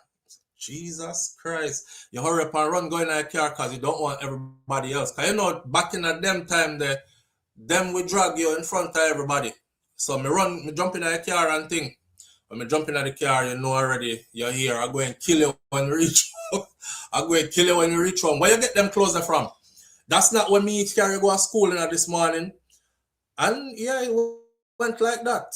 But at some point, you have to fight for your independence. So a long time, I fight for my independence and come out of tight pants where me used to call them body huggers. Because them used to hug up your body so tight. And them used to split your little balls in a two and you have one testicle over here. So look like you have pum pum when you have on your jeans. And no matter how I try to explain to this lady that is not okay, and that she addressed me, you know. Because She never wanted me to put on the big baggy pants them where everybody else did I wear, cause she never think that look good. And at them me did want to wear, cause me just never want in the tight pants, cause the front look like gal front. You know them time they look a picnic. You know how nothing yet. Really? You want like a toops or something, you just start grow your pan front and you're out here in a body huggers with no body to show in the huggers. You know? A bare embarrassment. Bare embarrassment. Nobody to show in the body huggers. Lord God. Me look at myself in the mirror one day, me see like a vagina, like me would just split in a two and me two little balls them look like one fat pum pum. I was like, fuck this, I have to change my clothes. So actually, I was living in an apartment building. Me not like the apartment building, you have about 6-7 floors. And me go way up at the top floor and go look through the people them laundry, because each floor had a laundry room. And I first time me teeth people clothes. Each floor had a laundry room, right? And it was before I turned 14, because when I turned 14, I actually started working at Winn-Dixie. So I get my first job. And from my first job, she said, yeah, work now, so you can buy your own clothes now. I said, thank you, God Almighty, thank you, Jesus. And she will make me wear anything when I buy. And me good. Me go up on the top floor of the building one day and me I look through the laundry and me see a set of clothes are spinning at the dryer. In the dryer. And me pop it open, you know, and me look on it, and it's a whole 2 outfit. I ain't gonna forget them. One of them was red and white, and the next one was black and white. Back in them day, them used to wear a sweatsuit called Troops, and they had the sneakers to go with it. 2 Troops, full troop outfit. Pants and shirt. Top and bottom, pants and, you know, the sweat top. Me put it back in the laundry. Me watch the hallway. Me not see nobody. I'm not taking the elevator down. I don't even think our building had an elevator. I just grab the people them clothes and down the step them. In my apartment. I can't go in my room, go hide them. And I say, yes, me I wear this go to school tomorrow. So remember, at first day I wear my teeth in sweatsuit go to school. I carried it in my bag. And she carried me go to school. And them time that me have on some Ike's shoes. Cause my mother used to buy shoes at Peerless will look like the new Nikes will come out. Cause Peerless used to always have the knockoff them. Yeah. So it looked like the new Nikes them will come out, but you know had no Nike sign panic. Back then it was the Huaraches. Nike Huaraches just come out and everybody is like, yo, got a fresh pair of Huaraches, and them used to have Huarache commercial pan, Nike commercial pan TV, a big sitting back in them there. Cause back in them time we didn't even have internet. So everything on TV and whatever was huge, right? I'm good at art. I draw. So I'm gonna take my time. I'm gonna take my Ikes and turn it in a Nikes. I got permanent marker. And I did my Nike good and careful sign for me, knock off Nike, my Ikes, and me look fresh the next day, you know, dripping head to toe. When me go in the school bathroom and change and put on my troop sweatsuit and my Ikes, God know, why the struggle was real. Far away I come from, you know. Far where I come from to Rotted. I remember you told that story. Yeah, man, a real story of my life. Of my life. Can't forget them thing there. My mother, she always been uppity. Uppity. She's one of those Jamaican ladies, you know, that she don't really talk like. You know, if my mother ever have a conversation already where she chat like this for a long period of time, you know, we go down in a patois and, you know, we start have like conversation like, dog, you know, you hear me I say, brother, y'all go over there? We do. 4 hours ago? We have space for one more? Me forward we don't know then. You will never hear my mother in a one conversation like that. My mother is, are you going over there? Who are you going over there with? Yes. Okay, well, I'll be joining you. So she just always been like that, you know. Talk about brain that fully developed. Imagine if the man would have seen you. That's why didn't wear it from, well, I couldn't wear it from where I live because my mother dropped me at school morning time on her way to work. And me never want her to catch me night, but me know it's a big man clothes. A big man clothes. I can't wear it wrong with me live because more than likely the man will go see me in them clothes as well. I was very paranoid. I was paranoid wearing it. I was paranoid wearing it on the days them when me used to have to walk home from school. Now, those were the scary days because check it. Me now change my clothes in a school and walk home in a way she said me go to school in a, you know, because I want to be cool on the street with my friends. So me I walk home in a with me teeth. But you see, as me I reach my building, my heart start beat. So come here, I say, yo, if the man see me in them clothes, I say, yo, what you doing in my clothes, son? And whatever. Risk it all, man. Risk it all. But Plug God is the greatest. Far where I come from. Far where I come from, fam. All right. So, after all that, Jamar the Farmer, I want everybody to please go follow this brother on IG. Jamar _ D-I, like how we say V, but we say D. Jamar, Jamar _ D-I-D _ Farmer. F-A-R-M-E-R. Jamar the Farmer on Instagram. The brother here is the same brother we did when everybody did a big Vibes Cartel, a bunch of different things to pay bills and this and that. And him come up and him said the only thing him want is a spray pan for him farm. Because the storm did happen before the hurricane that did come. The storm did happen and it destroyed him crop and him did low up money and all that. And him couldn't afford a spray pan. I mean, me watched the video and I said, damn, that's all he asking for? All he asking for is a spray pan. And of course, Vibes Cartel, them make sure say him get the spray pan when him asks for. Now, following this brother, he is somebody who I'm definitely going to be trying to get in touch with when I go to Jamaica. Because I like the fact that him is a father, he's a single dad. I like the fact that he's a father. I like to encourage other brothers to stand up and be present in your children's life. The youth is a farmer. The young farmer them. Remember, my grandfather was a farmer, right? And a farming community I come from. So to see young people still carrying on that tradition, that means so much to me as well, right? But I see Jamar one day chuck off in a river. I'm link him and I say, which part of the river they there? And him said, the river right in the back of my house. And I say, bro, you live in paradise. You live in paradise. Watch this. Because now we have that little thing here and we've been using it. I'm going to show you 2 videos from him, right? Here's the first one from him. This is him.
Okay, so that's him on the farm. I'm going to show you one next video. But before I show you the next video, when I was in Jamaica, I realized how much living in the United States of America or overseas keep us out of shape. You see that farm work the way I do? On that piece of hillside the way I do that farm work there on? Any one of us that's living overseas or been living overseas for a while, you can't do that work there. You can't do a good 8-hour panda farm there. Bend over your back like that and do them their work there. That take a lot. But there in Jamaica, I walk down the road. I walk go up some hill. I'm reach at top of the hill, I say, blood fire. You come in like me just left the gym. Like me just do a workout. And I see the old people them just rock and come in up the same hill, round the corner, down the bend. Nobody is breathing hard. Nobody is, yes, that. So living overseas, and then when me there in Jamaica now, the people them walk, go which part them want something. Like Auntie Cutie said, me I go down a road, me I go down a shop. If you want come and hear me. Down a which shop? She said, down a shop down there. So I said, me will drive. I'm afraid of them road anyway, because the road now no sidewalk and the people them fly down there. So bike fly past you, zoom, car fly. I don't want them lick me down, but I wasn't going to walk even if I had a sidewalk because it looked far to me. She said, I just down there, so you're going to drive. And I thought, damn. Like when we live in America, we drive go across the street. We drive go round the corner. Them not do that a yard, especially a country. And if you go try move like how them move, you see, that's when you actually really that's why it's good for us to go home. If you try move like how them move, you will find out, say, yo, I think I'm dying faster than anything else. It's funny now, you know. It's funny now because it not compile yet and you don't realize yet. But wait, give yourself a couple more years, right? And you hit mid-age. And then you realize, Ross, me can't bend over and tie my shoes them. Ross, tell how my back feels so tight. Me need them. And you stop up your knee and your body does fall apart by you.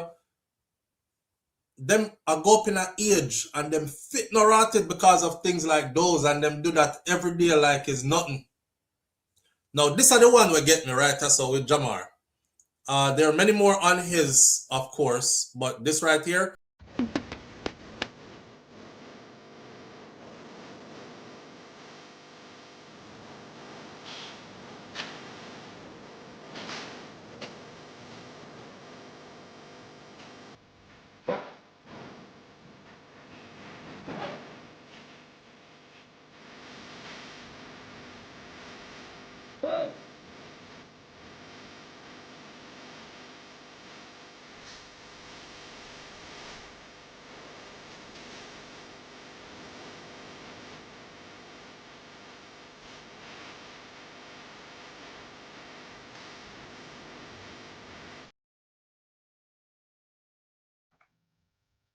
Live on the air with SouFLo, good morning. Yes, Flo. Based on the conversation. Wait, no, Jerome, you must now watch it. Yeah, watch it? Hold on. I'm driving and listening, and I hear you talking about antiquity. Okay. Just showed a video of the river. I want the people to know so that river is in his backyard. So when we're there foreign, right? We are hype up with self about how we're there foreign and we are live good. You see good living. You see that right there, so that is in the man backyard. And that's why I'm wash it, clothes them. And that's it. And you can see him out there, like me say, he's a single father, right? So we carry out the clothes them, the pan, go sit down and scrubs clothes and everything with him, little daughter and them something there. So I want everybody to go over on IG and follow him. And I'm definitely trying to link up with him when we reach a Jamaica, because that river there, I used to have a river like that, which part me come from. I'm going to try go back down there and see if our river is still there, because everybody get big and gone and foreign, and you know the place overgrown. But him have Feme River live like that. I'm trying to get to a river like that. What you say, Jerome? No, you're actually telling me that maybe I'm delayed in the live. Yeah, you said the guy that wash clothes and not scrub. Yeah, man, may I say he's somebody that I'm trying to get people to go support. His name is Jamar the Farmer on Instagram, and me like him lifestyle in Jamaica. But what happens is that sometimes you get a phone call, you not even remember that you don't catch up with the line. Right. But you were talking about Auntie Cutie, and you said when Auntie Cutie said walk the right up there, so you said that is too far. Yeah, me say we can drive, cause that far. But me realize coming to America, it makes you lazy. Because me drive out to Walmart parking lot just to find a little close area. While you're close up to the front door. Yeah. And we'll drive around, just to see. We're just afraid to walk anymore. True. So America really make we lazy. You pull up, you see a trolley cart where you can sit down and drive around, so going to Jamaica, you burn more calories. They even have carts here for obese people, bro. So if you get so fat that you can't even walk around the grocery store to buy more food to keep yourself fat like you are, them not tell you about you can't walk around the grocery store. It's time for you to start working out, Them give you a cat around the grocery store full of food, same way. You don't have that in Jamaica. No. Right. So yeah, foreign lazy. That's why it's important for us to go home as much as we can. How much out of shape and how different we have become. You go to the restroom, you don't flush it anymore, it flush itself. You wash your hands, the pipe turn on, motion sensor. Mm-hmm. So everything changed. But I like that because my mom is a huge farmer, was a big farmer. And me see how she do things. And most of us youths don't want to do that anymore in Jamaica. The farming thing. And if you highlight it and people can look into it, they're better off. That's why I like that youth here, and that's why I started following him. I see him. I see him saying that because people always say at 2026 now, man. Well, from last year, right? Every time I go on his videos, I see somebody say like, at 2025 now, brother, you can't buy one washing machine. Everybody have washing machine now. And I thought to myself, and him said, I saw his comment that said, if you know, him said, me can't afford a washing machine. So if you think me need a washing machine so much, buy me one now. And I said to myself, I'm going to buy him a washing machine. Yeah. So I'm still carry clothes, go down a river, go wash, go sit down on stone and scrub out clothes. So if you, as him want a washing machine, you'll buy him the washing machine. But I just wanted people to see the beauty of where he's from and the hard work where him do. And as a single father at that. Even just now when me watch a video and me see him with the hoe, it remind me when them say every hoe has them sticker bush, Mm-hmm. Because nowadays people have tractors or modern things where root up the dirt and so on. Mm. So when you do it the old-fashioned way, it remind you. Same. Yeah, man, me like how you give youth a light, People to support them and then sometimes they can motivate other people to follow. Right. All right, my boss. True talk, Jerome. Big up yourself. I see one comment saying, where is he from? Or where is Jamar living? I think it's somewhere in St. Anne. He's living. Somewhere in a St. Anne. But as I'm on this with y'all right now, just so I don't forget that I said it, because I don't want to say stuff in front of you and then don't do it because I forget. So this one I'm going to do. Jamar _ Only give me 1 second. The _ This is going to be my good deed. I'll search. See if you can pull up. All right. Put that in. I'll make Jamar know that I buy him the washing machine. I see him down a river. I want him enjoy more time down at the river with him daughter. Not just go down there go wash clothes. You understand? Yeah. But I want y'all to remember it's Jamar _ DI _farmer. And we're going to get him the washing machine there too. He never asked for it, He didn't ask for it. From him asked Cartel for the spray pan is what got me, because I was like, you could ask for so much. Everybody else was asking for a whole heap of money. Them ask for bills for pay off and new clothes and shoes and this and that, and the man asked for a spray pan. Me's a farmer. I just ask for a spray pan because the storm happened, mash up the whole of my farm and everything, but we just need a spray pan, insect and stuff on the farm. And I said, damn, you asked for it. Simplest thing, a spray pan. Yeah. So again, one more time before we go into our topics, our other topics. JAMAR_DI_farmer. Jamar the farmer. All right. Moving right along. No, me not move right along. I have to go play that one more time. The beauty of this river. Gets it. Beauty.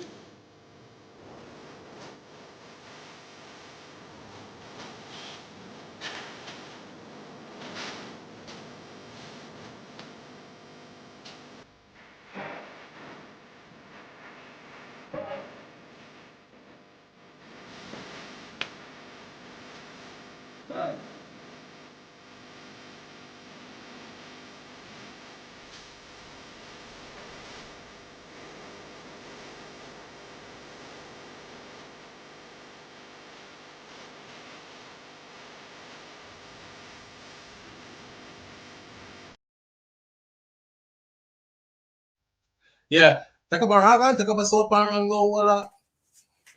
Them used to tell us if you bathe. But isn't that river pretty though? That river that's a beautiful river. Imagine you have that at your door. Imagine you have that in your backyard. And them beauty that we run. These are the beauties that we left gone a foreign boat. And they are for years I convince ourselves that we are in some place that is so good, it's way better than which part we come from. Look where we run we left gone. You met him at a barbecue in Queens. You met Jamar at a barbecue in Queens?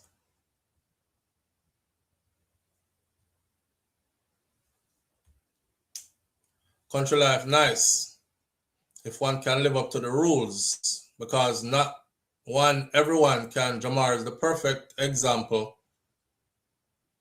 of an ambassador. Yeah, I even see Lisa Hanna. I think Lisa Hanna did heal him up the other day and give him, I don't know what she gave him. I wasn't really paying attention, but I was glad that he was getting some kind of recognition, you know, because I used to always push a positive message, and him always tell the youth them said, you know, leave the badness thing alone. You better go do some farming and all these kind of things. Yes, FIFA done. Well lied to herself, eh? Well lying to herself. But, oh, Flower Gang, you say you met. Because I was like, Jamar, I don't think he's even traveled. Okay, got it. The artist, Flower Gang. All right. Remember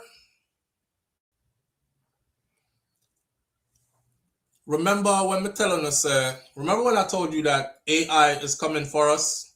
And remember when I said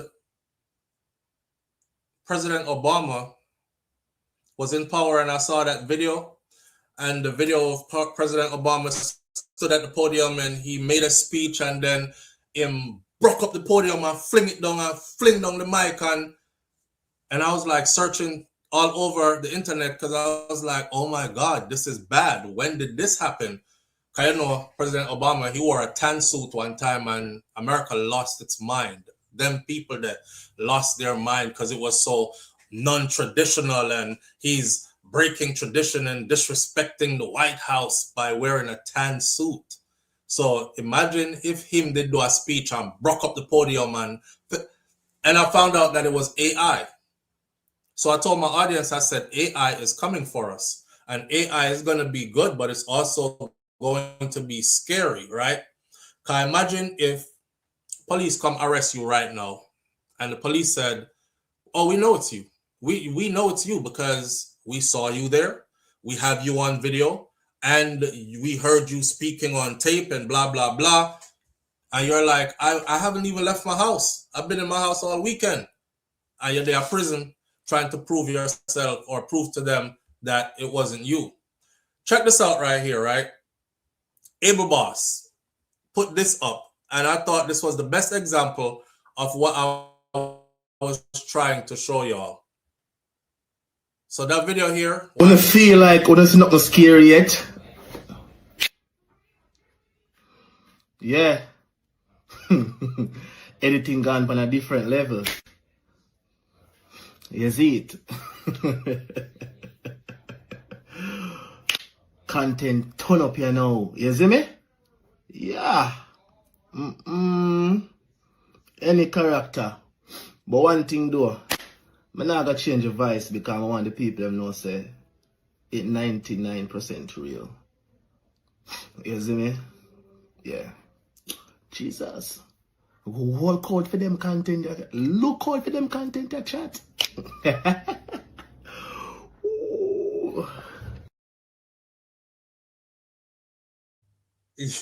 Yo, did you see that even one time the man blow him nose sniffle and everything like that? Did you see Usain face? Did you see how he changed between characters? This is Able Boss. If you don't know who Able Boss is, then you're probably missing out on some of the best comedy that our new breed of Jamaican comedians have to offer. Able Boss is also, you can find him on Instagram as well. I'm pretty sure he's on other platforms, TikTok and whatever, but through me not depend them there. Definitely can find him on Instagram. I have to play this again so you could understand what new AI, this is deepfake AI, right? They will take on your whole character. And like he said in the video, it can change the voice and it will give you what you're saying in each person's voice. But him not change the voice because he still don't want people to think that that is them, the people who he's using. So watch it again. Wanna feel like it's not scary yet? Yeah. Editing gone on a different level. You see it? Content turn up here now. You see me? Yeah. Any character. But one thing though, I'm not gonna change the voice because I want the people to know say it 99% real. You see me? Yeah. Jesus. Walk out for them content. Look out for them content that chat.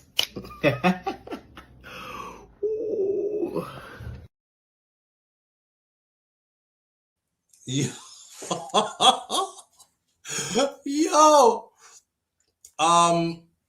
that's scary. That is scary. If you're not scared yet, that is scary. Big up to Able Boss. Able Boss is obviously using it for fun, right? And him know the limits we push it to. But that is scary. I want you to now start to think about some of the videos that you've seen. So when you see video now, you have to question your reality now, you know. I said this years back, right here. I said we're going to get to the time when we see videos in front of us, we're going to have to question if that's actually real or not. In a time gone by, if it was caught on video, we knew absolutely for sure that it was. Like over there, I tell them, said, no, you have to set up a lot of cameras around Jamaica because these cameras will help to solve crimes. Well, with technology like this, are you sure that that's him? Are you sure that that's that person? And think about all the people who have ulterior motives or wicked intentions. Right. This is scary. This is scary. It's not going to be scary until somebody assumes your identity though, but I'm just letting y'all know that it's here. The technology we talked about that we said is coming is here. Remember, I know AI just started out a few years ago. The people who've been on here a couple of years now, you know, say a couple of years ago, I talked about when you could have tell say it was AI because it did look a certain way. I want you to realize how much more developed it is now and how smooth the transition is now and how realistic it looks now. That quick. So imagine 2-3 more years from now. What more is going to be added to it and how much more advanced it's going to be. Yeah, it's here. Why? It's a blessing and a curse moving into the future, isn't it? It's a blessing and a curse moving into the future, fam. Yeah. Me just hope that nobody don't ever assume my identity and do nothing in my name, because that's all we can do. Hope. Live on the air with SouFLo. Good morning. SouFLo, good morning. Morning, family. I have an idea about the AI. Mm-hmm. With the training, I think it's a devilish idea, but if I put an underholder his face, right, and go and say, people have a confession to make, and then you go on to say all the dishonest thing that he's done. Jesus Christ. What do you think about that? I know it's a wicked thought, but I can't help it. Then you might get in trouble for that. I'm sure people can do it. I'm sure people can do it because they have been doing stuff like that, but they wouldn't do it. I know it's evil, but I just feel like something has to be done. But well, you say you're wicked enough. I know. That's all I have to say. All right. Okay, take care. All right, bye-bye. You too. She said, what if we put on assume Andrew Holden's face and get on a video and say, people, I have a confession to make, and then say all the wicked things he has done. I signed over the cockpit country to Noranda. I don't really care about Jamaica's health as a country. You know, our waterways will probably be deeply polluted in the future to where we can't even sustain ourselves with seafood. Like our own fishing industry is going to go under. So we're going to have to import fishery. Yes, when you talk about lobster and everything else we get from the sea, we're not going to be able to help ourselves with that anymore because of the runoff from the bauxite and whatever else, what they'll be doing in cockpit country. We're probably going to displace the people of cockpit country, so we're going to have to move them to somewhere else. It's a massive development that is underway, and I know a lot of people trusted in me to protect the country, but I can't do it. The money was too much. Imagine somebody has said that with the Prime Minister face upon them.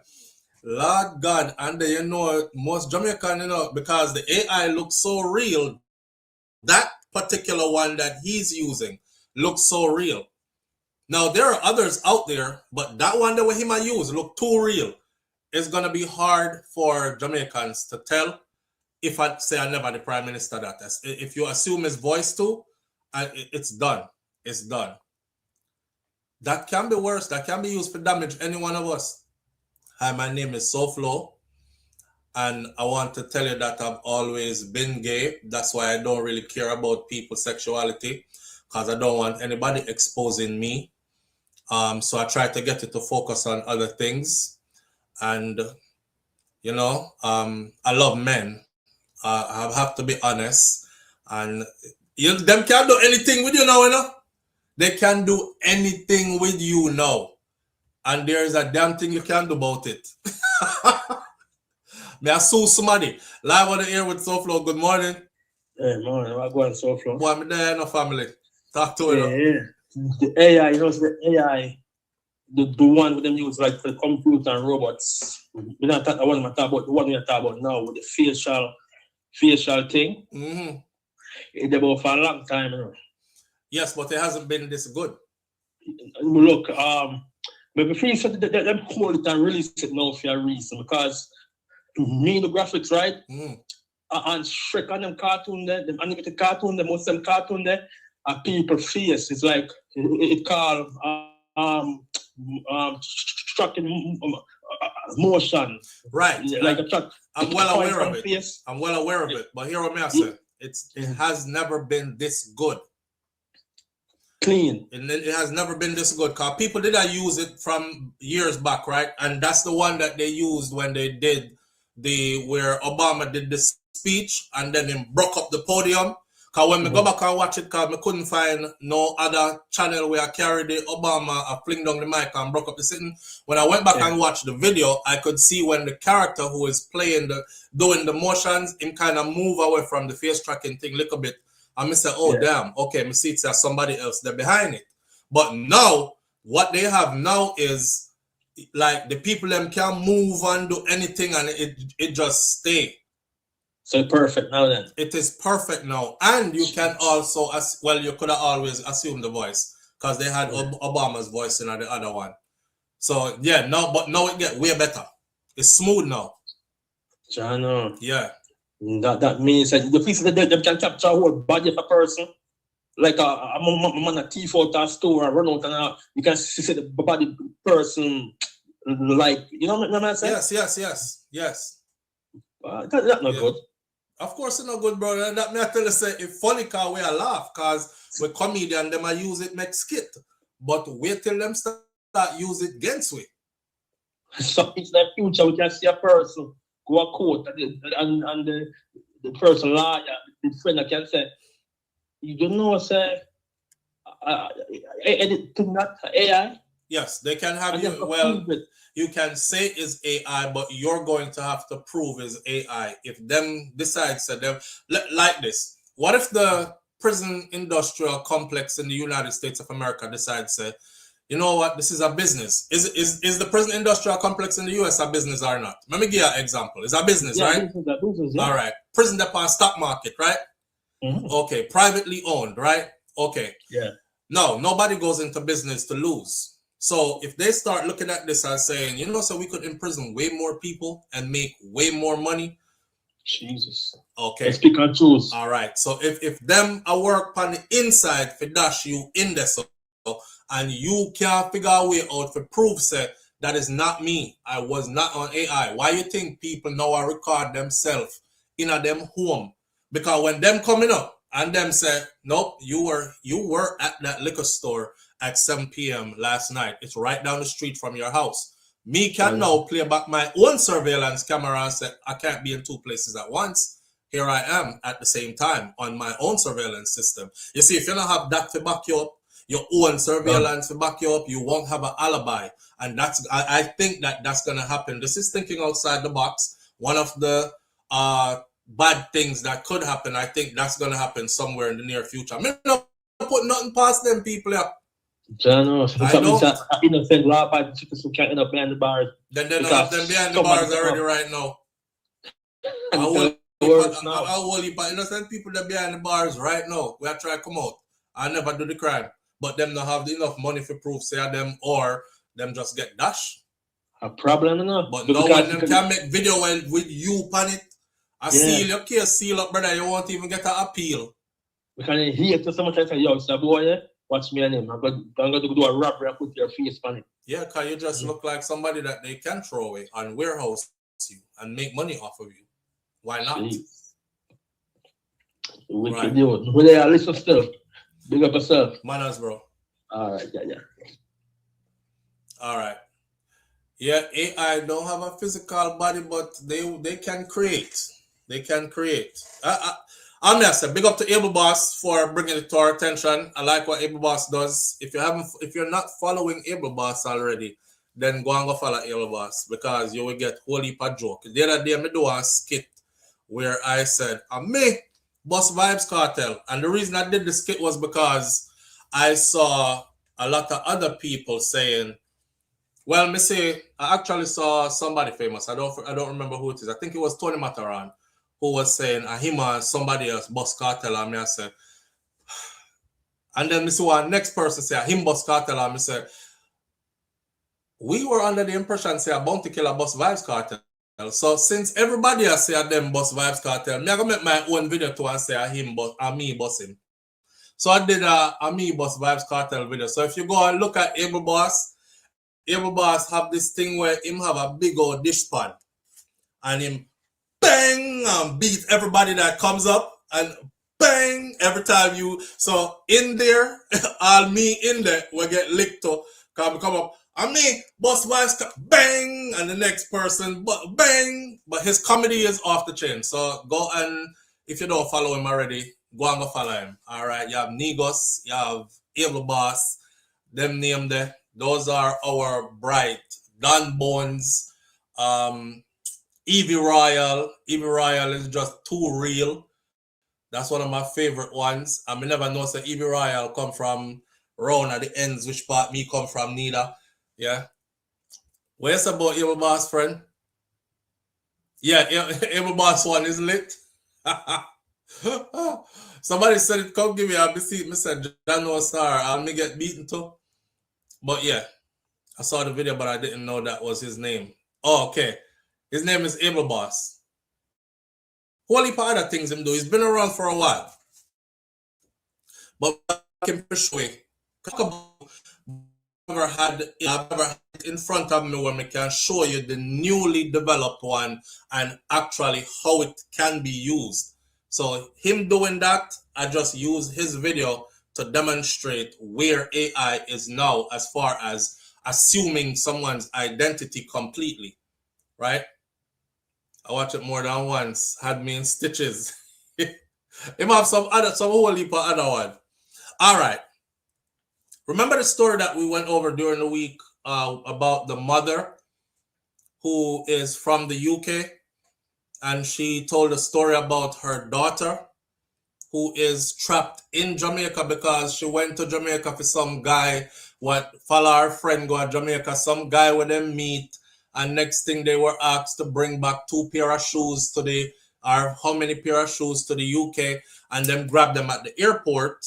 And it turns out that they were being used as drug mules to smuggle, I believe it's crack or cocaine, out of Jamaica to the UK.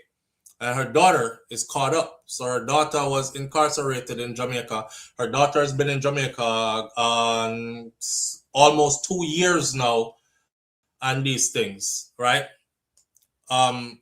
Yes, carrying back fat. Okay, so for those of you who did not see that video, I'm gonna play the story of the mother. Wait, let me give me a general consensus first. How many people in here have seen the mother video? If majority of you in the chat have seen the video of the mother, then I don't need to play the mother video. We can go straight to the daughter's video or the daughter's friend video. Because boy may have something to say about that one too. So how many of you in here have seen the video? Just put a yes on the screen. All right.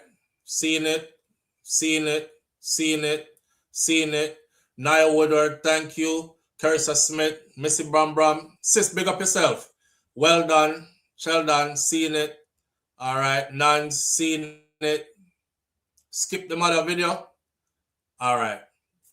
All right. Seen it. Yes. And I heard the daughter. Okay. So the mother video explained fair way, right? Now here is. Let me get rid of the ill boss video real quick. Check this out. I didn't really want to be coming on here and doing this video. I'm not gonna lie. I'm very embarrassed and traumatized even, but anyways. So I'm gonna be explaining to you guys the last 16 months for me and the whole situation and just set things straight, as there's always 3 sides to every story. Firstly, I want to start off with my association to Uriah. Uriah was never my boyfriend. When we first met, he introduced himself as Tony to me, and we was just on and off speaking for 2 years. It was nothing serious. We was not in a relationship. So fast forward to August 2024, me and Uriah start speaking again, and he tells me that he's going on holiday to Jamaica and he wants me to come. So obviously when he's asked me, I've said no, like I wasn't really interested in going. So we're still speaking, everything's fine. And then he ends up coming to Jamaica as he said he would. And he asked me again. And I said to him, I'm not going to lie, I don't really feel comfortable flying to Jamaica by myself. You're already there and you expect me to solo travel there by myself. Then that's when he said to me, oh, it's not deep to solo travel. I would say come with a friend. I'm going to be very open and frank about the situation. From the start, my mum did not want me to go. And this is literally a lesson to young girls, because when this happened, I was 21.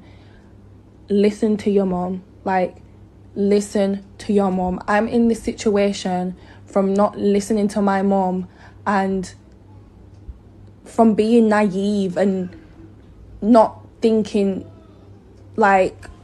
So I'm going to start off with Taraya. Me and Taraya have been friends for 8 years. We've known each other for a long time. We used to live on the same street. And our parents both knew each other. So around September, me and Taraya are speaking on the phone.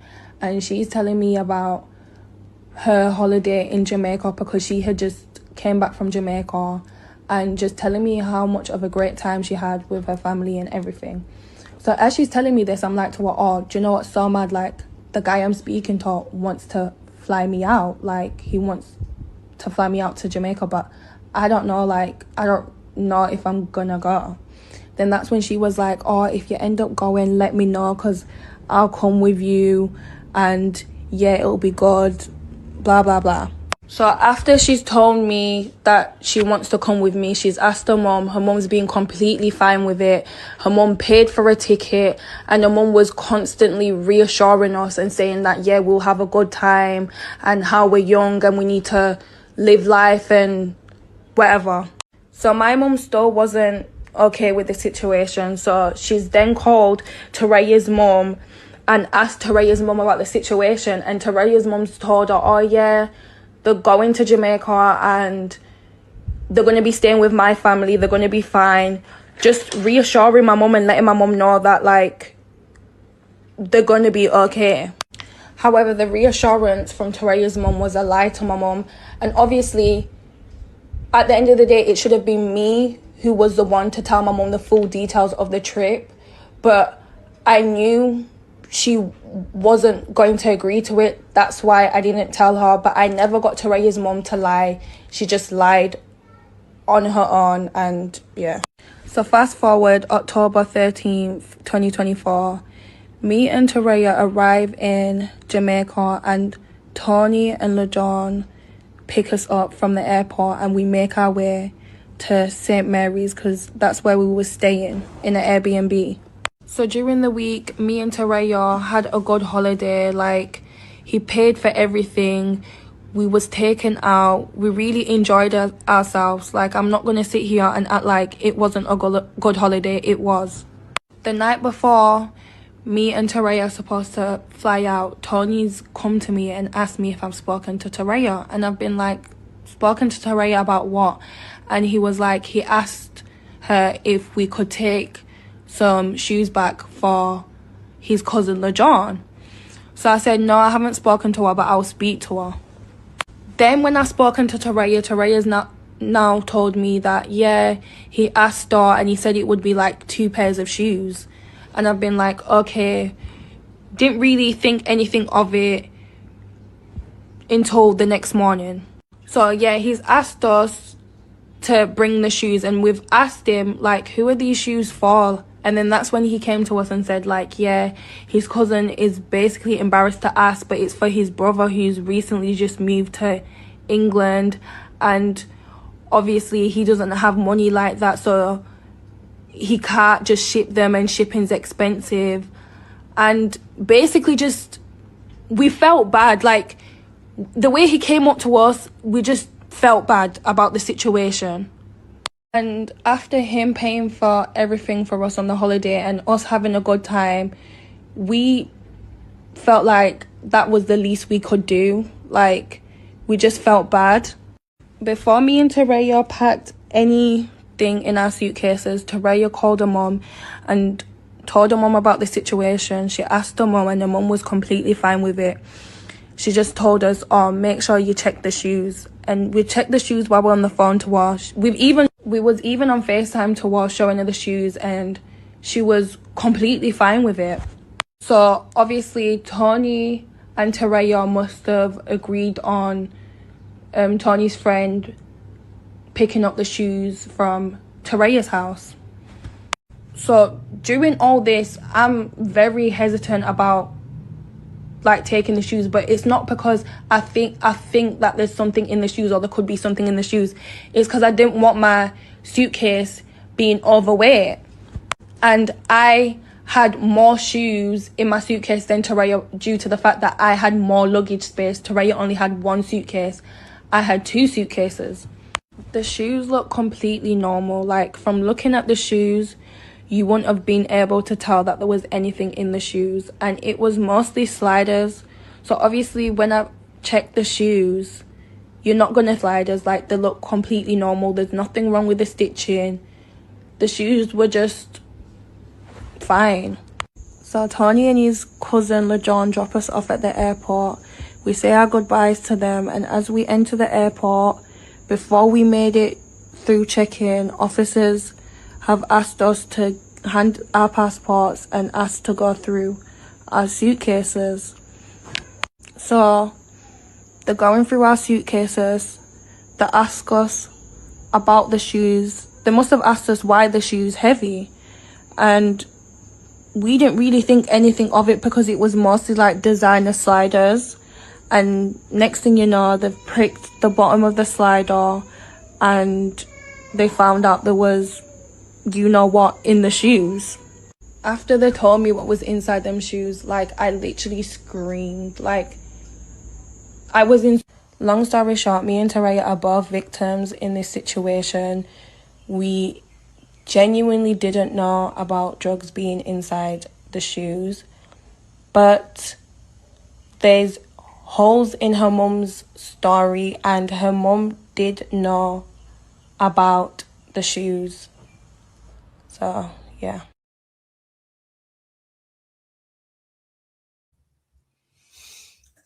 Little girl. Little girl.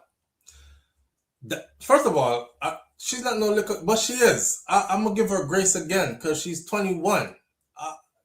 20. She's 22 now, I think, right? Or 20, going on 23 now. She was 21 at the time. This is over 20 months ago or 19 months ago, whatever. Don't you have any legal representation in Jamaica for tell you if you top your blouse and skirt talking? Don't say nothing. Because me at 2 times now, me listen to she tell this a story, you know. And you see the end of the story kind of tell me, say, Teraya betray you. Teraya set you up. Because Teraya and her man did know what did in the shoes, but you never know what in the shoes. So you are the only person there who never know what in the shoes. Teraya did ready to run a program with her man. Forget some of them can make some money, right? Teraya and the badness. She like that. You still not get that. And if that's not the story, then that is exactly how you made the story sound just now. That is my understanding from it. But there are enough people with pen and paper writing and trying to suss out what she's saying. So Tony and him brethren, them talk to them Taraya's mom, and Taraya's mom, that is where the shoes was going. The shoes was going to Taraya's house. And Taraya's and Tony's brethren were there. England was supposed to go over to Taraya's house and pick up the shoes when Uno reached with the shoes them. Him know on the other side say, I know shoes him a come pick up or something in the shoes. I'm not gonna fault y'all. Y'all dumb as hell, but when you that age, you really are dumb. Because that's the first thing they're gonna say is, damn, these shoes are heavy as hell. A normal pair of slides is not this heavy normally. That's a dead giveaway. Somebody else said it in the comment section too. You sending shoes from Jamaica to the UK, that's a big dead giveaway. But she said it's like, unless it's like handmade sandals that are not sold in the UK that you can buy in the airport or at a crafts shop, one of them leather sandals, they were Rastaman soap and thing, them the kind of something there might not raise such a red flag. But if you are selling like regular shoes or anything from Jamaica to the UK, that's going to definitely raise a red flag. If your shoes don't weigh the same in weight like other regular shoes, that's going to send a red flag. But when she done tell that story there, she kind of incriminated her friend and her friend's mom. It's like our friend mom didn't know the program already we are going to run. And she cool with our daughter do it. But you just never know. That's what we got from it. I don't know if you're going to make another video to explain better, but your explanation did not help you. That's my point that I'm making. Your explanation didn't help. Your explanation actually now have us thinking your friend was very much aware of all this until the end when you said we both were not aware. But you done say already that them link up and a Terrier house, you have to go pick up the shoes and stuff. I don't know. Don't speak anymore. That's my advice to you. My advice to you is don't say nothing more. You came on trying to clean up something and you made it dirtier by saying anything. You know? What you say if the police went right to them? She said the police went right to them. If the police went right to them, they were called. And remember, we talk about the decoy. And, you know, it's like, I send through 2 ounces of coke in a 2 pair of shoes that way. But I really want these 4 kilos to go through. So I saw a documentary, man, and I was watching the documentary how them do it. And a Jamaica, them a smuggle it from, and them a tell us, say, all right, when them sending the runner go behind the bait. And the bait who are going to get up. And these people, we don't know, them don't have no heart to know. Them genuinely look on a take all a young girl and say, she got a few years of prison, but she all right. Like, how you look at a young girl and say, she got a few years of prison, but she all right. She'll be all right. But the 6 kilo or the 4 kilo are going to go through. Them are going to catch the 2 ounce, but the 4 kilo are going to go through. Live on the air with SouFLo. Good morning. Hey, morning. Morning, family. What's up? Midday. Yes, the same thing what I was saying. Because me I say, they don't check in yet, they're in the line. And then come pick them out. So they already get the call. That's what I was saying. Yeah. Because remember saying, no, I know sitting like they would have pick up in London. So that's what I think. Some things see the big part of the court go through and then whatever. But the mother needs to say so at some money needs to Lego panel liars them in a Jamaica, so that needs to happen. So money needs to run. The trade bag needs to shake. No, true. But me tell her in the other video already that you can get your daughter out. I Jamaica this. I just saw another person just get caught with kilos of coke and him get out again, and he got out. So her mom's worried because they told them that their sentencing is coming up, and the girls are looking at getting about 6 years in prison in Jamaica. And I'm 6 years for 2 pairs of shoes would probably have like half an ounce of coke or something like. Man get caught with kilos upon kilos and didn't get no prison time. No prison time. Them get to pay a fine and leave. So if she wants her daughter to come back to the UK now and this drama to be over, may I say you have to go gather up your resources, forward some money. Forward some money. Some change need to live in Jamaica. Because she said she get barrister to come down and evidence of tampering. We can understand the evidence. Fight, she get ready to go to Jamaica, go fight this case, I know. Yes. I'm going to tell you something, right? Lady, come another way. You see, if you go down there and fight them, they will fight back hard. Exactly. And they will sink your daughter. Exactly. Run some money and call it a day. Yeah. Girl, do the go for and get the money and give them people the money, the capital L, the money, they know to share it. Right, they know how to distribute it. Right, that's all. Look at the girls, what was on the post. You remember that one? Yeah. You remember say all of them get let go? Nothing. Because they said, look here, at the mastermind they want. Because remember said them do that traffic the same thing too, you know. And they never know and blah blah blah. Look how that play out. Nothing. university student, them go to school. All university student them. All The right. amount of coke them get catch with, right? The amount of coke. Mm-hmm. Them get catch with. You see them get let go. When them hold them, you know, remember when me said them hold them to find out who for coke that. Exactly. Them get the call. Them know who for coke that. Them you see the story. People, them. Yeah, you see the story now, how me understand, you know, Mm-hmm. one of them both them from Jamaica, a dealer in it. So him hook them, send fish out in market now and say, okay, such and such can go and know, you know, knowing terrain and say, okay, me out with such and such oil. Start look people now. And so then gather them up and send them down and say, them two big people don't come to own and find them to their British, they can't own them but send to the Jamaican, they must have that thing around. Same stuff. Run a food and them good, man. Run a food and them good, Run man. a food and them good. May I tell mommy no worry herself, just gather up the money. Yeah. Yeah. All right, let me answer some of them questions in the comment section. So this is why it was important to actually either listen or hear the mother's story as well before this. That's why I was asking before how many people heard the mother's story. But most people in here seem like they never want me to play the mother's story for the people that will never hear it. So why is she involved if they both going back? Only the friend should have the shoes. She explained in her story that her suitcase was already packed. And her friend's suitcase did overpack. So the two of them never want to have, like she didn't want to have our suitcase overloaded. That's what she was saying. She never want to have our suitcase overloaded. You know, you have to pay, and believe it or not, that overload charge is a lot.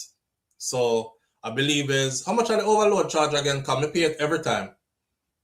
But the overload charge can be a lot, like 150 US or 250 US, something like that. So she never want to do that. And you could understand too, being that age, you're probably gonna have like a 150, 250 US just to flash out. So yeah, try pack your bag to make sure your bag not overweight. So then put it in a VR bag, in our friend bag. Somebody say, I heard that she's pregnant. Not pregnant. She had the baby. Her mom said while she was in Jamaica, she met a boy. These are her mom's words. While she was in Jamaica, you know, things happen. She's been there for 19 months or something. She met a boy and things happen and she ended up having a baby in Jamaica. Her mom said she had the baby in the back of a car or a taxi or something.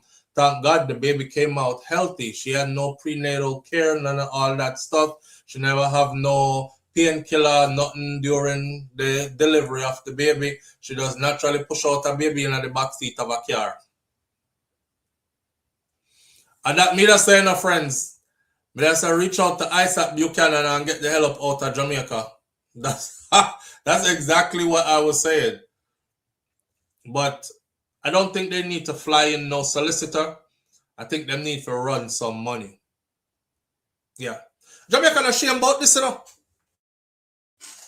Jamaica is not ashamed about this either. Money run, you're good to go. Just go and look up how many people have been caught in the last year in Jamaica. Just a year alone with cocaine. Or look up big cocaine busts in Jamaica in the last 2 years. Just look it up and you will see. And then find out, trail the names and find out how the case work out. You will see that majority of them did not do prison time. From them get catch with the drugs, them get out on bail.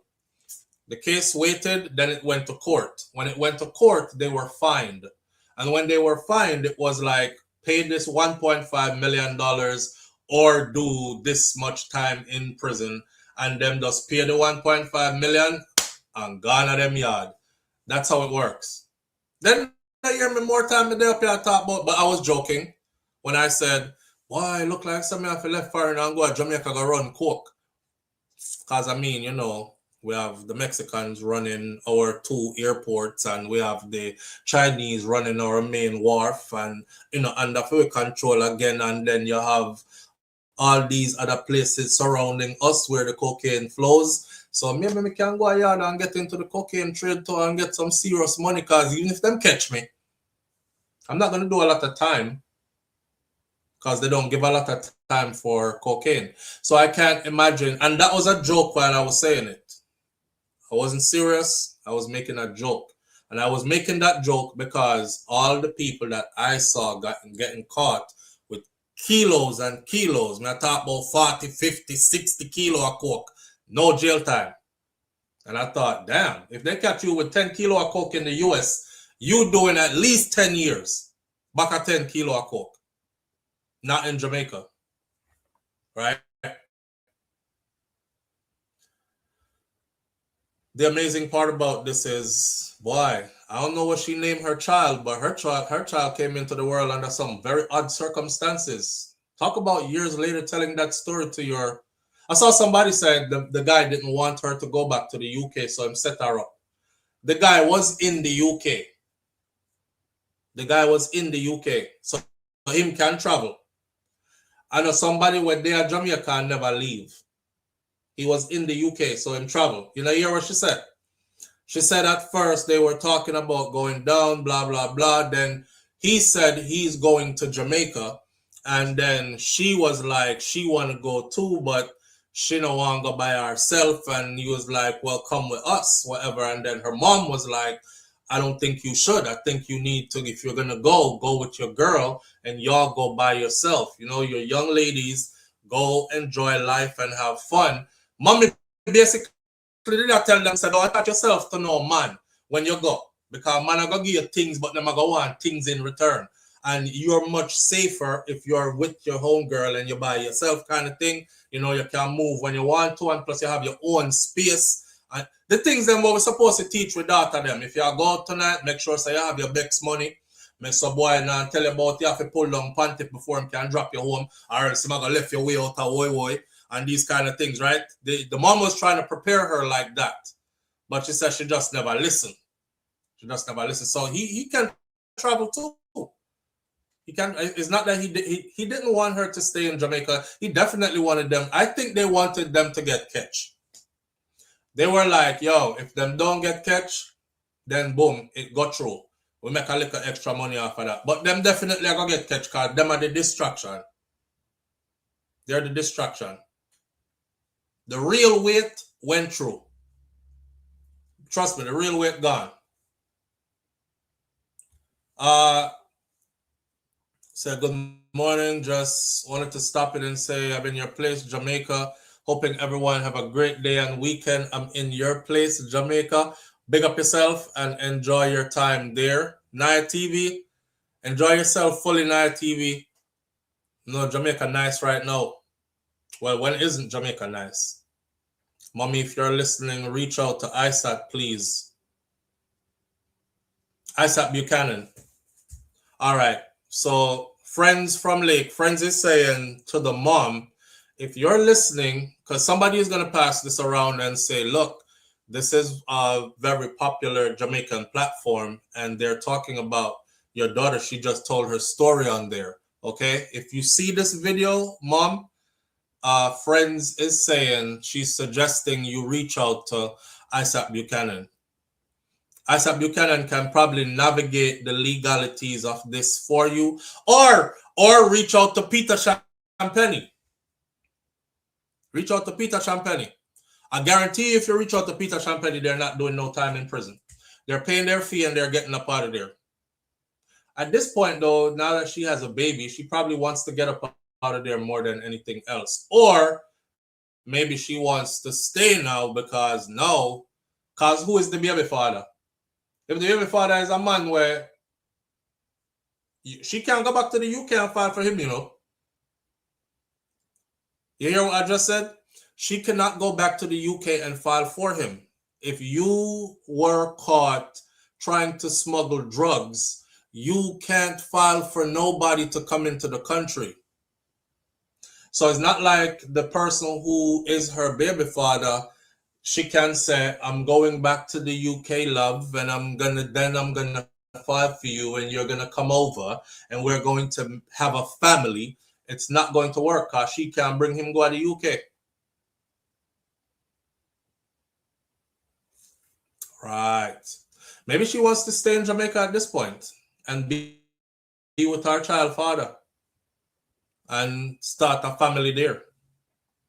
But I know she don't want the 6 years in prison. It's been okay. Nice says it's beautiful and the weather been cool. Is it like cold there? Is it cold there? Like too cold to go swimming there, Naya? I want her to answer this one question for me. Is it too cold to go swimming there?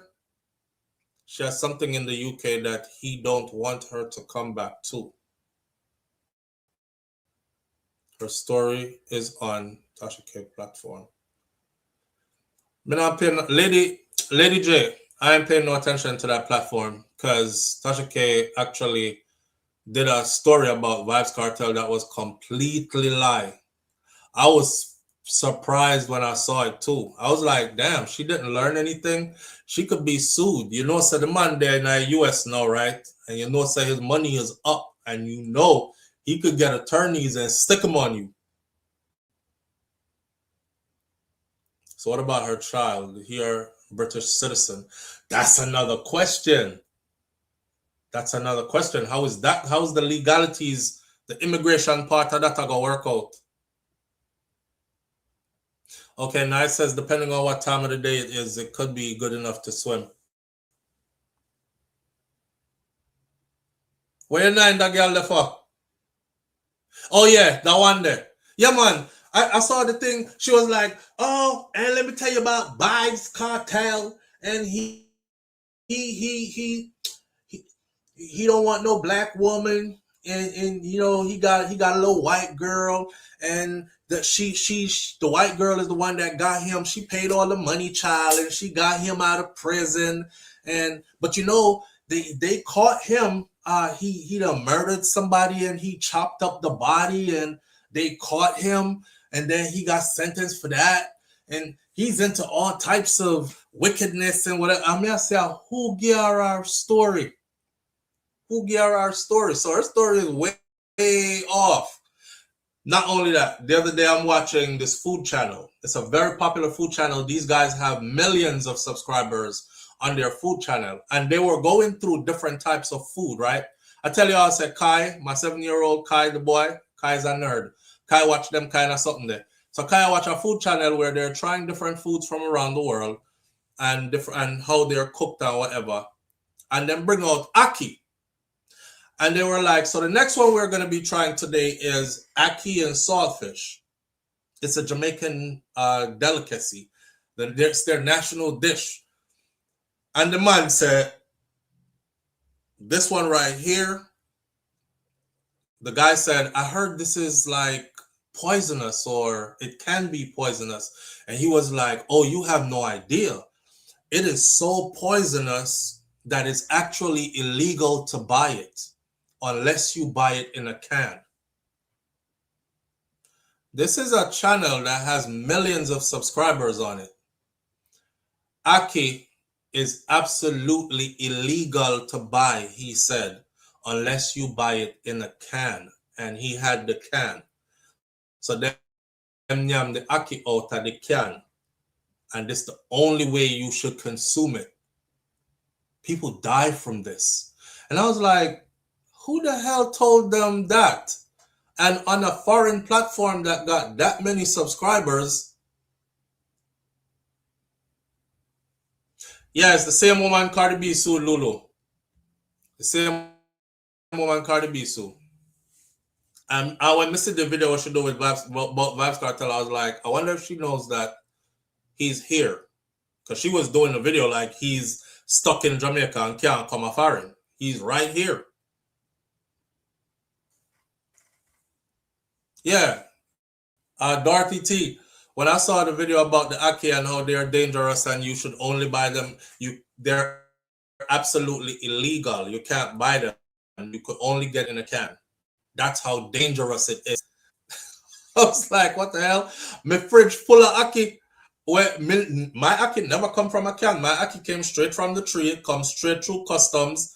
And we clean up and pick the ackee at Jamaica, everything, and bring it come up. So I was sitting there as a Jamaican hearing him tell people this. I was like, oh man. On a big platform like that, right? Yeah, we can bring Aki in. You can bring it in. Shakira always go down there and bring back all of Jamaica Aki. Last time we got all the Aki that Auntie Q to them had for us, and then we go buy more Aki. I think if you saw one of the vlogs that I posted when we came back from Jamaica, I was on the side of the road buying Aki from a brother that was there. Cause Aki did short in Westmoreland, so this was up Manchester side, Clarendon side. And we saw Aki on the side of the road and we buy that too. And then we had to take it home and clean it up and bag it up and then bring it. But for those of you who are listening, Aki is not poisonous to where you only can eat it in a can. Because that will scare the hell out of people who's getting some fresh Aki. Honestly speaking, I don't want to say anything bad about the canned Aki industry, but I don't like Aki in a can. Every time I eat Aki in a can, it turns in a porridge. Now I just have like one big yellow blotch of something on my plate with saltfish mixed up in it. I like my Aki, the pegs of the Aki, to still be whole when I'm eating Aki. So I can actually taste the Aki. And the only way I get that is when I go to Jamaica and bring the Aki back. The only way the Aki is dangerous is, it is dangerous, don't get it twisted. If you force ripe a Aki, it will kill you.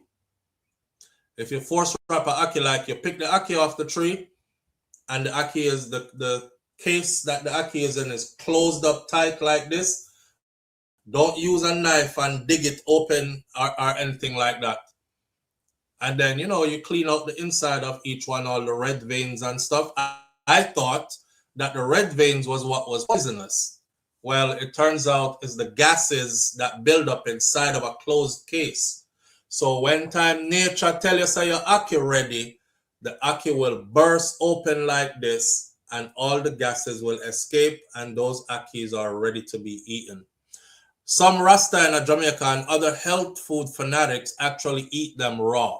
They don't cook them, they eat them raw.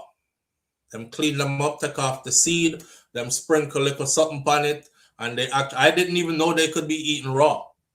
But you know, you learn something new every day. Me still not yam them raw though. Me like my Aki and saltfish. Has everyone ever seen the fruit part of the cashew here in the States? Good question. And the answer is no. But I've seen it in Jamaica though. Yeah. It's sold on the black market, LOL. Wait, what's sold on the black market? Oh, yeah. The Aki is sold on the black market. It is so dangerous. It's illegal to purchase. The only way you purchase this Aki legally is in a can. I was like, what is he talking about? What is he talking about? And why is he doing that on a channel that has millions and millions of subscribers on it? Then Donald just added to the list the other day. I'm not sure, personal or business purposes. I don't know why I talk about this. So for the young lady, I'm going to say it again. If her mom sees this, reach out to the lawyer in Jamaica called Peter Champagne. You might not know about him, but I guarantee if you reach out to him, your daughter won't be doing no 6 years in no prison in Jamaica. And not only that, she did something, she was a part of something bad, but I believe in grace, you know, young, dumb, don't know, don't have sense too much and think you know everything and go get yourself in a trouble. I don't think she should die for it. And I don't think she should even do no 6 years in prison, given how cocaine is treated in Jamaica, or drugs. Then they don't give you no 6 years in prison for that. So reach out to one of those people who could legally guide you, Isaac Buchanan or Peter Champagne, or maybe this is just going. I guarantee you, at sentencing, this is going to come down to money. You'll see. You'll see. Nobody corrected him. Nobody corrected him. The show just went on, and they just moved on to another country and another country's food. I was waiting for it to be corrected, and nobody corrected him. You've seen the fruit of the cashew here? Oh, they added it to the terrific list. Hope she has money if she's looking to set up a GoFundMe Peter Bug Juice is all the Peter Bug Juice is all she can afford. What I try to say, Lulu, Peter Champagne is expensive. A man like Peter Champagne is probably super expensive, you know. That's a top lawyer. And majority of I've seen some of his clients now go to prison, yes. Because he was the one that represented what's his name the other day and him get found guilty. But most of Peter Champagne people them don't go to prison. They actually get off. Check out 15 foods that can no longer be carried in. Or are you saying that they added it? Oh, so it's not, the word is not terrific. The word is terrified. Did I try to say? Or terrifying? So Aki can no longer be carried into the US is what you're saying?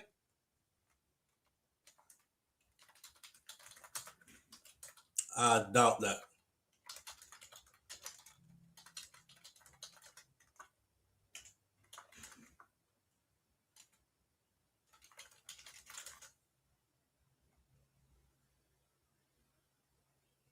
Prohibited foods from Jamaica into the US primarily includes fresh fruits, vegetables, meat produce to prevent the introduction of pests and diseases. Restricted items includes raw ackee, pork, beef, and various tropical fruits. Raw. There's a way that you bring them in though. So we're talking about the fresh ackee, you know. You can't bring in the fresh ackee just like you can't bring a piece of beef raw. Come in. You can bring it in, but you can't bring it in raw. You can't bring it in still poking out the shell with the shell on it, all that. You have to prepare it before you bring it in. I think they scald it before they bring it in. So it's like, you can't say it's cooked. Yeah. Well, I say he represented Noel Maitland and him, him Bumba going straight to prison. So all we're gonna switch gears for a second, right? How do y'all feel about this? How do y'all feel about a man who buys things for his woman, you know, set her up nice, and then when the relationship done, him mash up the things or take them back? How y'all feel about that? In the meantime, I saw this video right here and I thought it was quite funny. So I'm gonna play the video for now.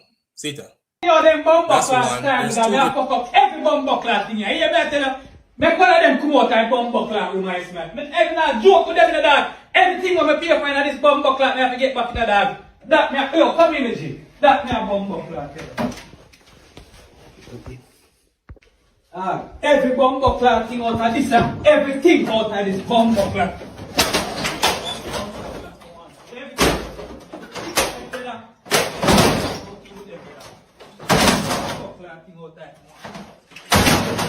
See car out the door, drive one I bumper clock car, I drive one. Girl a wicked girl, yo. Nothing I get for me, brother. Yeah, me I tell them like yo, everything you see I'm tank for the bumper clock toaster, me I take down that bumper clock dog. Watch this.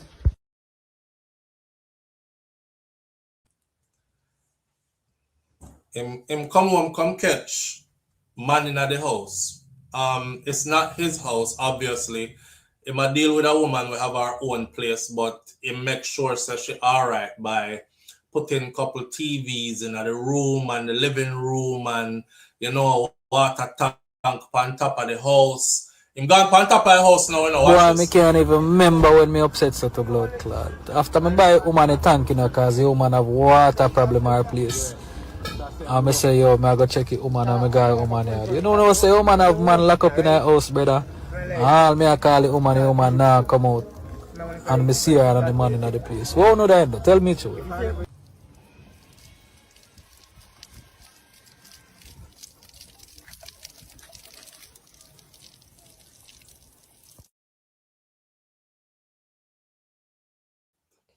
There's another one where he actually pushed it. It looked like he pushed the tank off at the top of the house, but I think somebody AI'd that one. and push the tank off the top of the house. I see a lot of women cursing him and saying, good, that's why she born you in the first place, because that's the kind of person that you are. You say, man, stab up the tank. He stab up the tank like as she was, the man were inside the house locked up with her. They're locked up in the room. Them locked up in their room, and they're not coming out the room. Ah, boy. You know what? What want to say? Him should I do it? Me call him Mr. Techie Back. Should he have done all that? Or him should I just leave and go on? What you say? I want to gauge my audience because I want to see who feel like something wrong with him. He's a bad person for doing what he did, or what you say? Sorry for him. The man hurted. The moral of the story is what? Don't take the man things. Don't take the man them things. When I say hurt people. You know what the funny thing about that is? The man will lock up inside of the room, right? Him probably can't even buy our couple TVs and put a tank on top of the house. And now that my boy a puncture the tank upstairs and mash up the TV them, the man what she have locked up in her room now go replace them, you know. He don't replace them. He might get some poo-poo man cut. He ain't replacing all that. So she dashed for the man who actually was helping her to look good. And our place look nice. And carrying man now, boy. And this is a hard lesson for the fellas them. Because brother, you can buy her the world. If she don't like you or she don't really want you. And that's the wickedness of a woman. You don't want a man, but you like him things. You don't like him, but you like how he provides. Right? So you stick around for the provisions, but you don't really like the man. Same thing for him things. She don't really like him, but she like the things where him provide. Or maybe, you know some of them women that stay already. He might buy up one bag of things because him short in other areas and not satisfying in other areas. Them kind of something there. When Raddy's daughter said call him a waste man. Me not think him is a waste man, Raddy's daughter. I think he did the right thing. If it was me, I wouldn't do it though. I would have just left. Because nothing beats when you leave and you leave them with where you left them with. And them can't elevate from where you left them with. And you don't elevate past that long time. Or you have the same tank from 2026 when we did buy put on top of our house. The tank are leaking at 7 places by now. You patch it up how much time you still can't buy your one yet, but you passed through 10 man already. The car, which part when we did give you the car all on mashed down now. The TV them don't work no more. You can't even buy a new TV, put in there for yourself. I would have just left. And the reason why I would have just left is because once me take up that knife there in my hand, I probably won't be stabbing the tank. So me now gonna take up the knife. I probably won't be stabbing the tank. I'll probably be in there. I try to stab up she or the man in the room. Come out of this blood clot. I'm there. I kick down the door and all kind of sitting. Nah lie, catch you in my house. When you say you tear up everything, I just say me catch you in my house, me I tear up everything in there. Moral of the story too is, fellas, don't support any household that is not yours. But I know some man do it. Woman have her own apartment and you then they pay rent fee it. And you have your own life, you know. And you have your own place to pay for. And you pay rent over there. So, and some of them are struggle to, because they must struggle to pay fair rent. Plus I pay fee rent, own rent. Pay fair car note, plus pay fee own car note. And if you don't pay the car note and the rent, she begs with you and you can't get none. Brother, I better you just go buy some front. Yeah, because Backroad woman them is everywhere in the world. Backroad is not only in Jamaica. And you can literally, there are women out here that'll do something strange for just a little bit of change. It don't cost much. It honestly don't cost much. $50 is a lot of money for somebody right now. $100 is a lot of some money for somebody right now. Then you're trapped in a relationship where you have to pay $1,300, $1,400, $1,500 a month for rent. That's if she don't live in New York. If she live in New York, you have to pay $3,000 a month for rent. Plus, you have to pay the next $1,500 a month for your car payment and insurance. A $5,000 a month woman you have, and you're not rich? No, sir.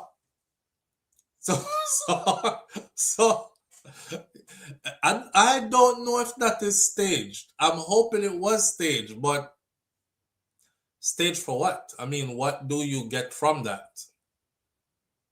What comes after that? Nobody's going to give you an endorsement deal. Nobody's going to sign you to any.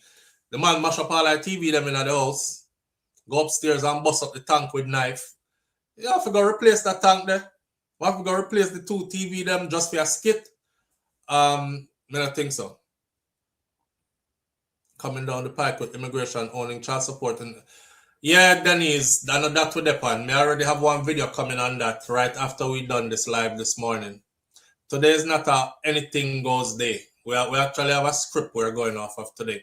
But I have heard about it and we actually already did the video. As a matter of fact, it's right here, just so people don't think me a lie. On my voice recorder right here, I actually have 1, 2, 3, 4, 5, 6, 7 videos set up, ready to go. See there? These are 7 videos set up, ready to go, Denise, and that is one. Denise was asking, did anybody hear about that coming down the pike? So I got Cardi B left Offset to be a 4th string baby mama. That's supposed to be on the other channel. I got passport for owing child support payments. That's in the Kansman trial, the trial of Tesha Miller. That's coming up. I have the former Des Moines superintendent pleads guilty and the rest of his case finalized. That's coming up. I have Badfall sentenced to 12 years. That's coming up. And I have a Jamaican father in the UK who slit his wife's throat coming up. But he also lived in the United States of America and served here in the US military as well. But his background is Jamaican. That story is coming up as well. So they have a bag of story right there. So. All right, ready to go. I just haven't put them together to put them on the channel yet. They'll be with you shortly. That man for come bail out my tank water.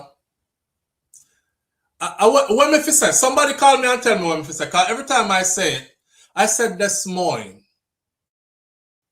I know Des Moines. And Des Moines is the people who are getting offended, because some people get offended when I say it wrong, and I still can't say it right. Because I pronounce what me see. You know, I'm going to tell the ladies them like this. If you don't want the man, don't take him things. It's simple as that. And if the man decides that what he gave you, if he mash it up before him left you because you're doing some underhandedness, then I'm riding with him too on that. Me not call him nothing. Mash up it rotted. I am pay feet. Live on the air with SouFLo. Good morning. Hi, good morning, SouFLo. You okay, you pronounce it? Help me out again. Des Moines. Des Moines. The S is oh, silent. it's not Des Moines. And I thought I was... No. Before me said Des Moines, them say it wrong. Then me says Des Moines, it wrong. So it's Des Moines. Yeah. Well, them are going to hate me in the next video because it's Beer Des Moines is coming up. I apologize before time. Thank you. You're welcome. Bye-bye. All right. It's Beer Des Moines is coming up. Live on the air with SouFLo. Good morning. Oh, God. Well, I have 2 more stories here we have to go through.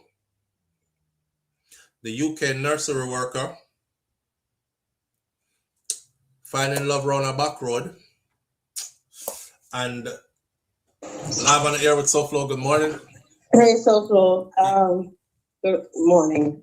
That is the. Well, It's Des Moines. It's Des not Moines. Des Moines. Yes, Des Moines. Des Moines, Iowa, right? Yes, and they're gonna hate me for that video because I was trying to remember how to say it right, and it is Beer Des Moines that's coming up in the next in the next video. Yeah, no, definitely. Okay, so I wanted to comment on the. Hold on, sorry. Good. I wanted to comment on the guy that did a water tank. What's up the water Stop tank? up the water tank. Yeah. Mm-hmm. I don't blame him. I know he's angry and reacting. Yeah.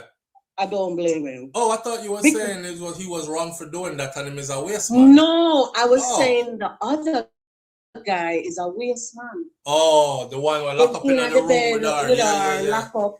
Yeah. Dig out her miggle, not give her nothing. Yep.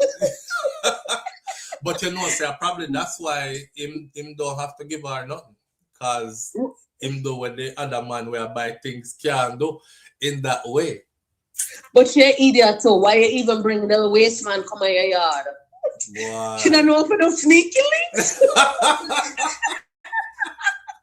No, but I don't really agree with what she did to the guy. You know. If you don't like the guy, don't take him things. Don't take him things. That's hurtful. Yeah. It's hurtful. So she get TV and she get water tank and all those things and whatever else he's doing. Whatever else. You don't hear him say the two carry them outside. I bet you don't drive one. You hear what I'm saying? Yeah, so she get car for drive, she get TV, she get tank for house, she get all these things and man still inside. Dig out her mingle. Your bun hurting or bun hot. Yeah, when a man can't take it. I don't remember when the chat said that, but I think it was Dorothy T. Yeah. Me can't take it. Me drop down, me a ball. Me a ball loud too. But you see that though, SouFlo, as women, we will forgive her and say, boy, yeah, you know, it's a mistake when make and work with her. But if it was the other way around, we're not saying that because you can't. It's not usually a woman thing is different. You know, when I say woman get feelings and man can do that with no feelings. Woman get feelings. And, and then start repeat. And if a woman, may I tell every man this right now, if your woman bun you with a man, right, it's just best believe that man get that more than once and probably can get that again. That's all I'm gonna say. Cause she not doing no one and go. And if it proper over there, she's going back for more. Okay, especially if you can't fulfill in that way, it's a wrap. But you know, so the young women nowadays, that's what they're doing now. If you bond them nah stop. Them are run it. Yeah, them are rinse it out. Yeah. Older women will be like, oh no, we're not gonna. No, the younger women, them are run it, man. But not only that, them also have multiple men for multiple different things. Yes. Like one to pay the rent and one for the car payment and why. Poverty is a hell of a thing. I mean, years ago, I had a friend who was doing that. She was going to college, so she had a college person up here, tuition. Yeah. Then she had somebody paying her car note, and she had somebody paying her rent. Juggling. Yeah, so when me flex, so me I go college, you know, I mean, take my little time, I do my 2 little part-time job, right? So when me flex with her now and she tell me all them something, you know, me I say, listen to me. You know, nobody come look for me and think say me stays. Like you. Right. So no, I'd rather work 2, 3 jobs and do my thing. Right. No, I have no 3 man to jump up in. No. Why? And then imagine the 3 of them want some on the same day. How you work? Thank you. That's nasty. But people do it. Some not judge nobody. Do you think? Yeah, you hear what Shamarang said, all right? It can't done. It can't done. It can't done. It can't done. All right, now go back in. All right, big up. Big up yourself. All right. All right, Shabba say one joke, one wash, then you turn it down, girl. Open your foot and next man welcome. Hey, it can't done. It can't done. I guess some of them run it like that. It can't done. Where you say women are receivers. Nastiness. I try to have some women understand that, but you know, when women want to do them thing, them nothing way you say to them that is logical will be logically received. They will receive it as it is illogical. The thing about that is women are receivers and men are givers. So them have a saying where them say, oh, she's like a cum bucket. Because that's exactly what happened, right? Man basically just a busting at you. When intercourse happen with man and woman, men give and women receive. And not only that, if I was a man and the way how me I skin up my wife and not skin her out and all kind of something like that, figure things that should make one next man do all of that. I know I was saying that before and somebody said, but SouFlo, somebody did do that before you did meet. Before you did meet her, you know, me vex with her the whole day. What you vex for? What you vex for? What's wrong? I feel like I want to thump you in the back of your head. You couldn't wait. You couldn't wait your whole life till you meet me. Eh? You feel like you want to thump her in the back of your head. You should have waited your whole life till you meet me. But to think about how you and your significant other, you know, everybody have them style and them thing what them do. And then to think that she make somebody else do all them something there. Me don't want her boxer. It'll never be the same. It will never be the same. And I would be lying if I ever said, you know, I'm in a business if I'm me first cheating, you know, and then she go say, oh, I'm giving you a taste of your own medicine. My reply would be, good women don't do that. Good women do not do that. Give no taste body, no taste of them own medicine. A good woman is not going to stoop that low. If you go fling herself, go on next man, just because you want her out yourself. She left you first. So you did want to do that all along. And now I've created a doorway for you to do it. So now we're in a relationship where we open because the two of we are sleeping with other people. Me gone, me a cut. I'm not being balanced. I'm being as hypocritical with this as possible. Go on where you go, me no want you again. Because I'm never going to be able to forgive. And every time I look on her, I go think, somebody else did just do this. Him probably still a do it too. Cheating is a no-no for me with a woman. Not the way how we do woman. And then some man, you know, one time them know say is a next man woman, the way how them ragged you up. Because them know say somebody else woman. The way how ragtag you know. And you gonna make man ragtag yourself? No, sir. And then come back to stay over there. Get ragtag on a regular basis over there. Me nobody want you again. I don't business if I me first go out there. Me no want you again.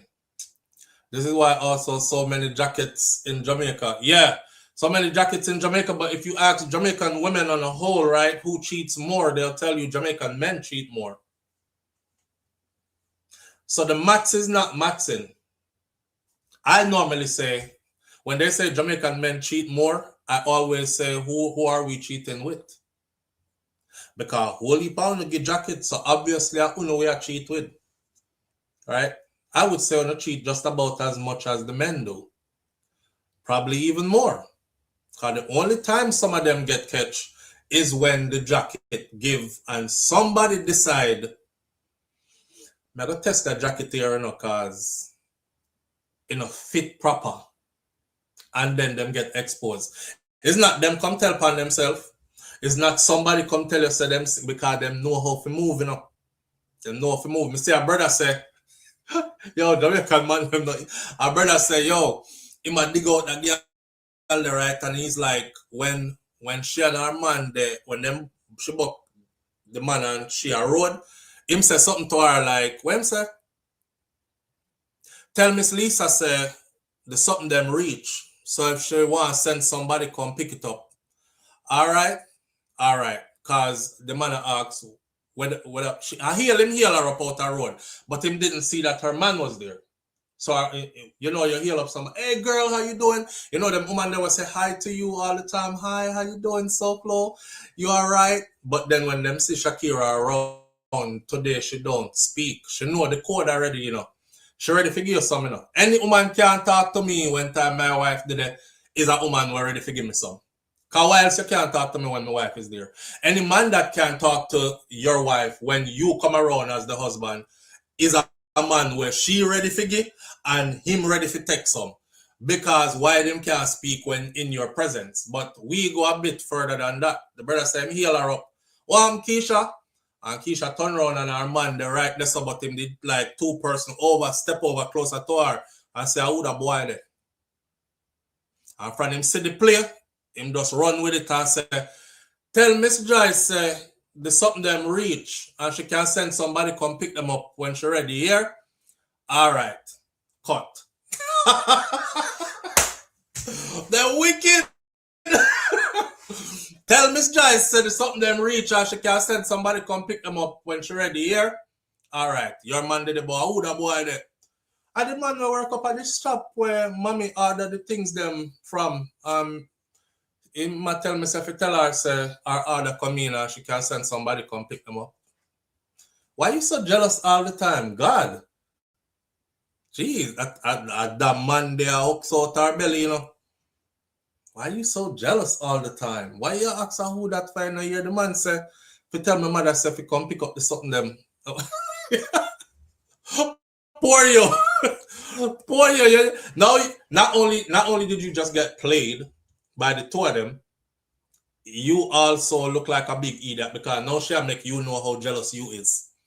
And it seems like it's true, right? So the next time, when you see our next man, you're not going to question nothing because you don't want to be called jealous. So you just going to say, well, I assume it's somebody where our mother buy something somewhere and them I tell her to come pick it up or something. I don't want her to call me jealous, man, so I look over here. So now she have free time to talk to all our man them right next to you. And you wouldn't know no different.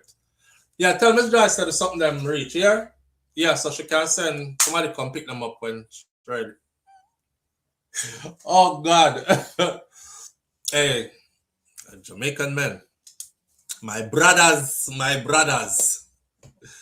Oh. Hey, mommy. I'm live on the air. I am live on the air. Okay. Mommy. Some beef soup? Yeah.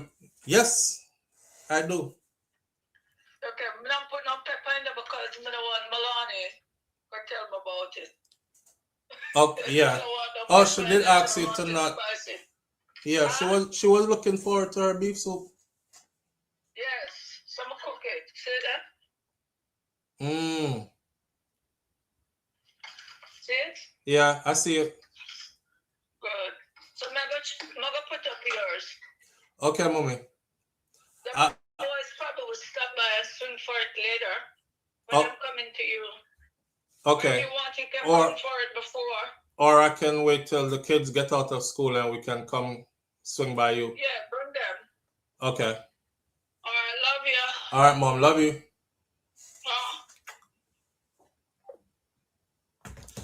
All right.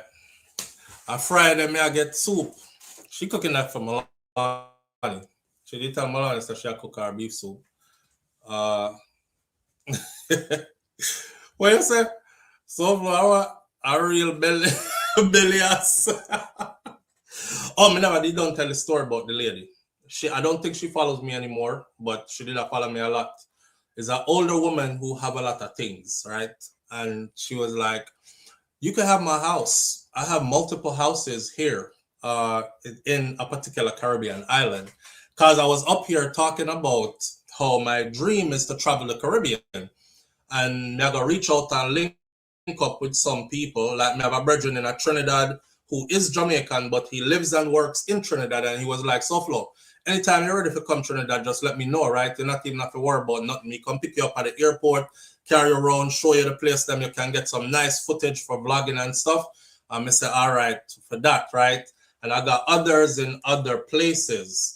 But this woman, she was like, yeah, and you can come check out my island too. And I have multiple houses here. So even if you don't want me to stay in the same house that you're in, I will stay in my other house and you can keep that whole house for yourself.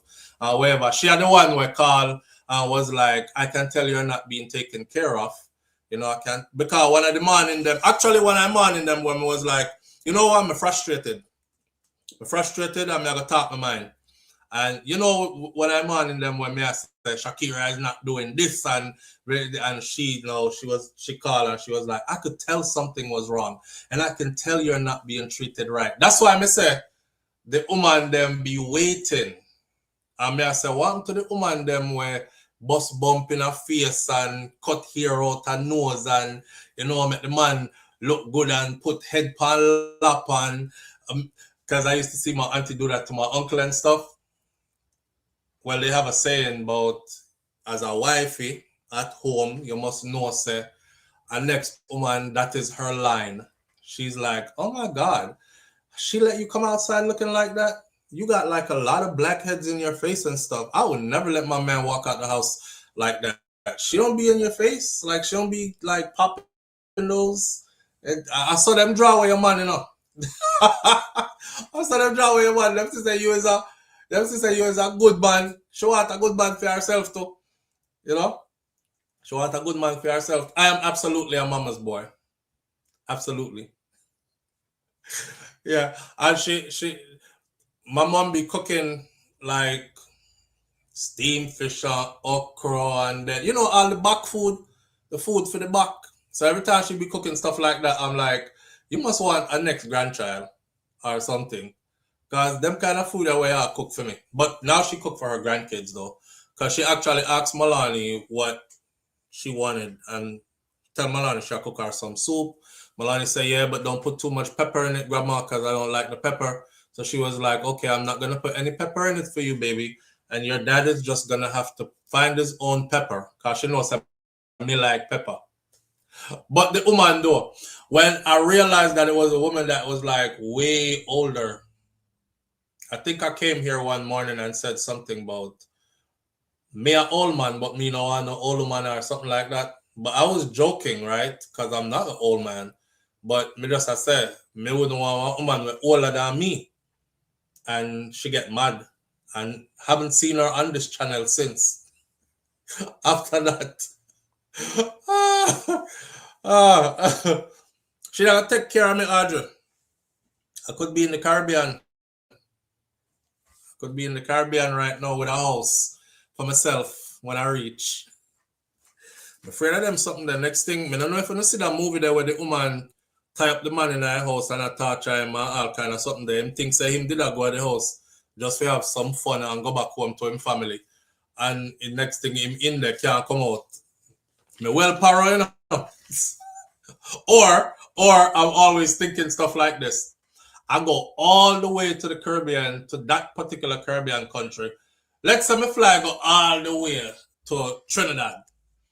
And me say, tell wifey say, I'm going to Trinidad to go see the island and do some vlogging and stuff. This is going to be beautiful footage.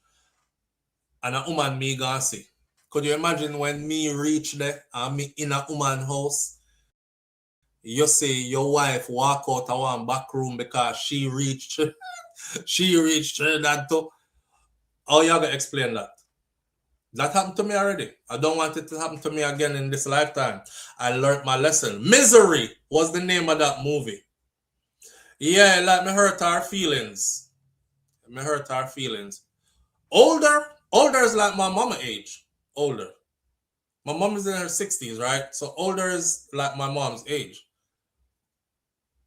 What may I do with one woman in her 60s? That would be very uncomfortable. And you know, next time I try to throw up her leg, them like here, I go here, say, no, put it down, make me leg a cramp up, Me not reach them stairs there yet. I go save that for later. No, put it down, me leg a cramp up. Oh. What, you think you'll do something that, oh, it's my back. Turn me over, turn me next way. We can't do it like this. No. Make it. Ready, Dr. So make sure go on. You're right. She maybe want to tie you up to Ross. You never know. I'm afraid, you know.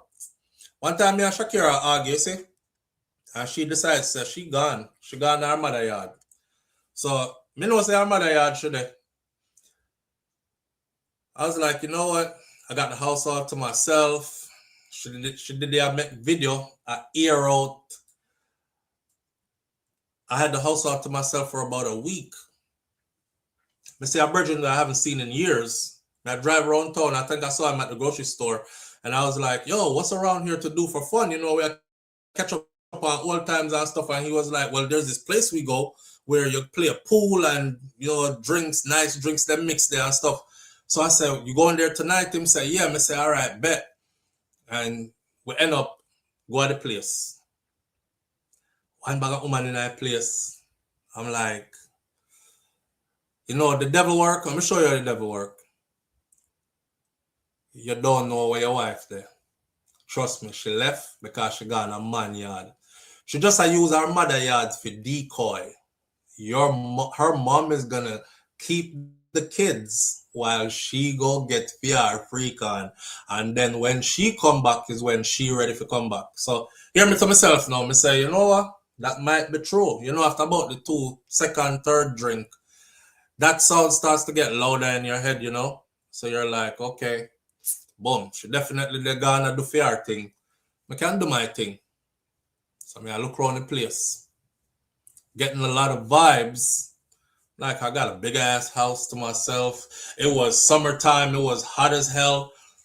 I think how I go open up the living room, cause our living room, if you open up a slide door, they lead out to the pool deck and everything, and you know, summer night, and continue the party at the house. And the first thing that ran into my mind is, what if you do that and somebody wake up in the morning and said you raped them last night? I said, you know what? I tell the brother, I said, drop me home. Because I was drunk. And I told him, drop me home. And I left my vehicle out there. And him dropped me on my yard. And go home by myself. Go lay down and sleep. Wake up in the morning. Took a Uber back to the parking lot. Grabbed my own vehicle and drove back to my yard. That's the first thing to think. What if you bring somebody home and you wake up in the morning and the person files some charges or do some false something and say you rape them or something like that? And that first thing we think, I'm saying, you know what? You better me go hold up my stress like Delroy and behave myself. Whether she do something or not, which part she there, me not make that moment here make me ruin myself. So you know me I tell you, say you have to have discipline. That was straight discipline that night because I was drunk as hell. I was like staggering drunk. And if that was the old me, like way back in the day, younger me, that would have been an easy 1-2 kill. But I got so much more to lose now that was the first thing that came to my mind. You know, when you have stuff to lose, it's not like when you don't have nothing to lose. When you have stuff to lose, man, you actually really think. That's why I can't understand how some man make themselves get in a certain situation, you know? I just got too much to lose. So no, I'm going to go home, sleep this drunk off, wake up tomorrow, go grab my vehicle by myself. Yeah. Where's me is a conscious one? I better be. I got kids that depend on me more than anything. You know, I might pick to them. I watch on TV, I talk about, there goes dad. What they say he did? Well, last night in Miami, there was a popular Jamaican YouTuber who was commenting people getting in trouble with way less followers and way less subscribers than me. And they make it to television, mainstream media, and they're talking about he's a popular Jamaican YouTuber, he's a popular Jamaican this or Jamaican that was caught up in this situation, and that me don't want them do me so. I don't want them to do me so. I don't want to cause no embarrassment to my family. But again, I have a lot to lose. So no. I mean, always think something I get set up to. Or she's gonna pop up from somewhere. So me just borrow. And me just hold up my stress and go on my yard. And I live to laugh another day. Some of the things that you'll do when you're drunk, you definitely won't do them when you're sober. Well, yes, Eddie Murphy said women always get half. Yeah. Women always get half. Hell, I would go further and say women always get even more than half. Them even get more than half. A woman can walk in your life as a man who's trying to do something with himself. A woman could walk in your life and very easily plot already. You pull up to your house and she's like, damn, you got a nice ass house. You don't know that enough. You think you bring home some loose woman because you're about to get you some tonight and she look good and all this. All that play in my head that night. Like real quick fast. It was like a whole movie played on fast forward, but it was slow because I see the whole play out. And I was like, yo, I'm ready to go. And he was like, you want me to drop you home? He's a police officer now in the city that I'm in. He was like, you want me to drop you home? And I was like, yeah, please. He was like, yeah, because you definitely can't drive. I said, I wasn't going to try to. He said, I wasn't going to let you. So I'm dropping me home. But yeah, man, a woman can walk in there and she's like, oh, damn. And then they got this and they got, oh, wow. And then she starts see herself in your house already. You know, I'm definitely getting this house. He got a wife. I'm moving her out the way. I'm definitely getting this. That's the situation I found myself in before. You know what I'm saying? Where somebody was like, I want that life here. I want this life. So I'm going. Remember me telling her? She was like, I want this life with him.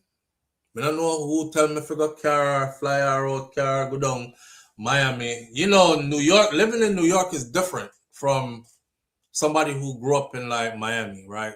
You grew up like you're surrounded with palm trees and beach, and how my mom raised me in Miami is like I had freedom that most people didn't have, really. Cause my mother never know say my driver license was not a real driver license. She thought it was my regular driver's license. So I'm driving her $60,000 cars when I was 14, and she would actually give me the car to go about my business. I pull up some places and people used to think I'm some little young drug dealer or something. It's just my mother a new car and my mom stayed with a new car. So, you know, we grew up like that. And then when I went to go live in New York, I used to like go home.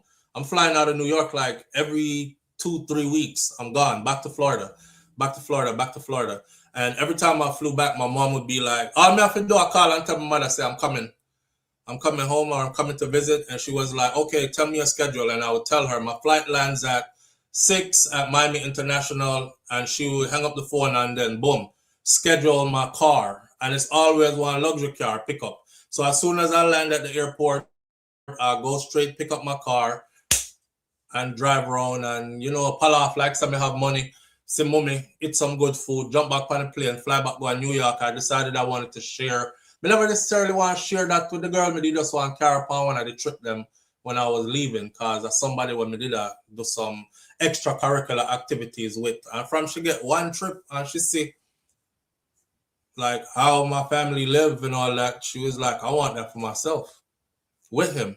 So I came home to her in my living room talking to the woman when we did that there with live with at the time in New York.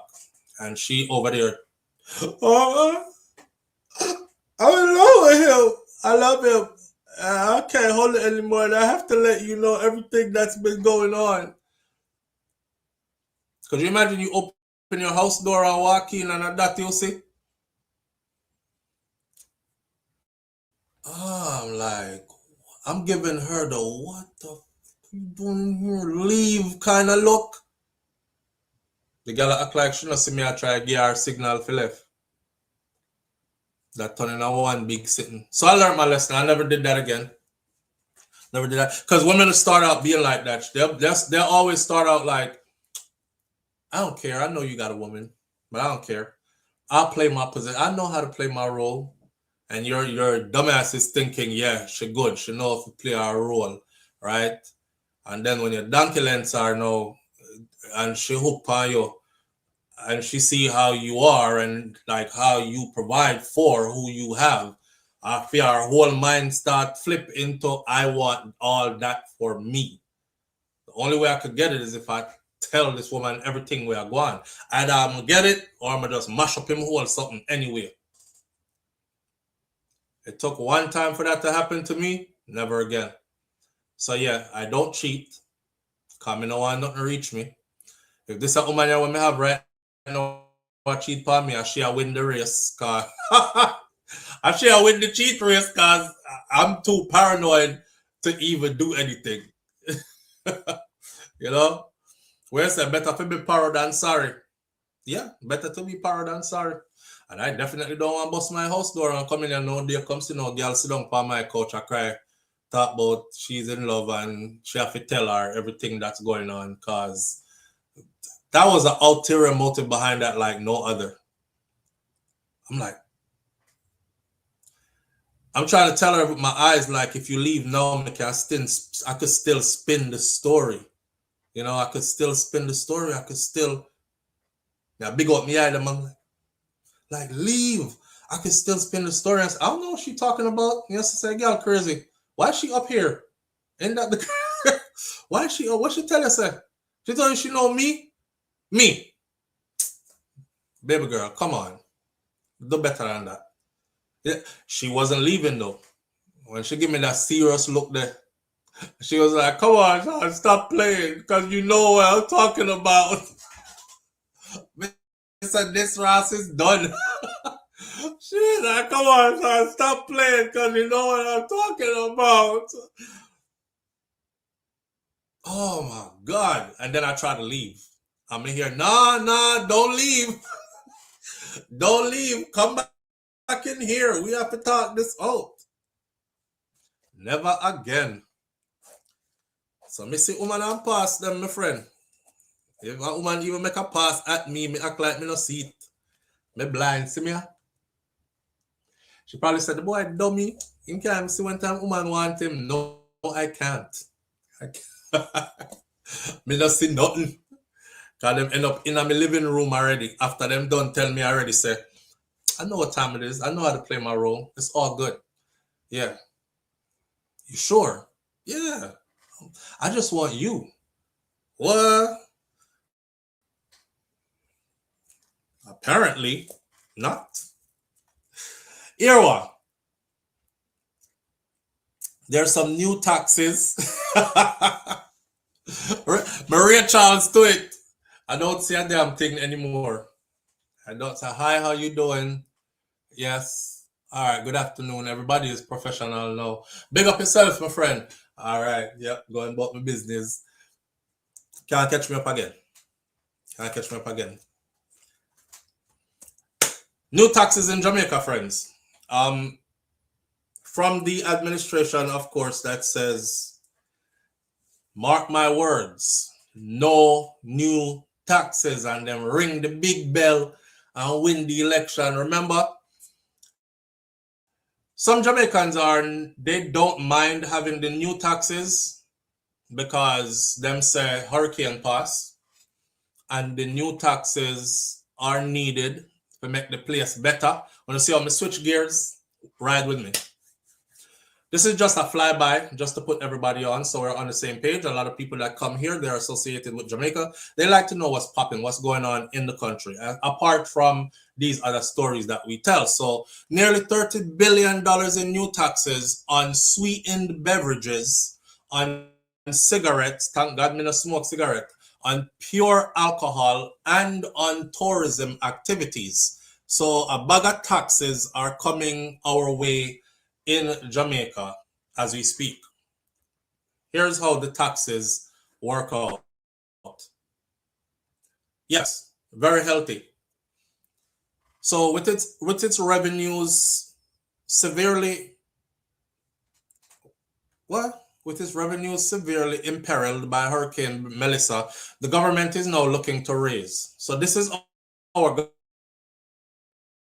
government in Jamaica looking to raise some money. The government now looking, remember the whole heap of money where them get already, but some of it is a loan, right? And they're going to have to pay that loan back, correct? Right.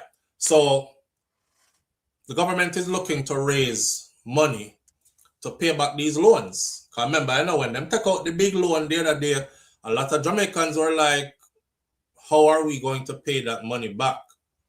It was like 8-point-something billion US dollars? Right.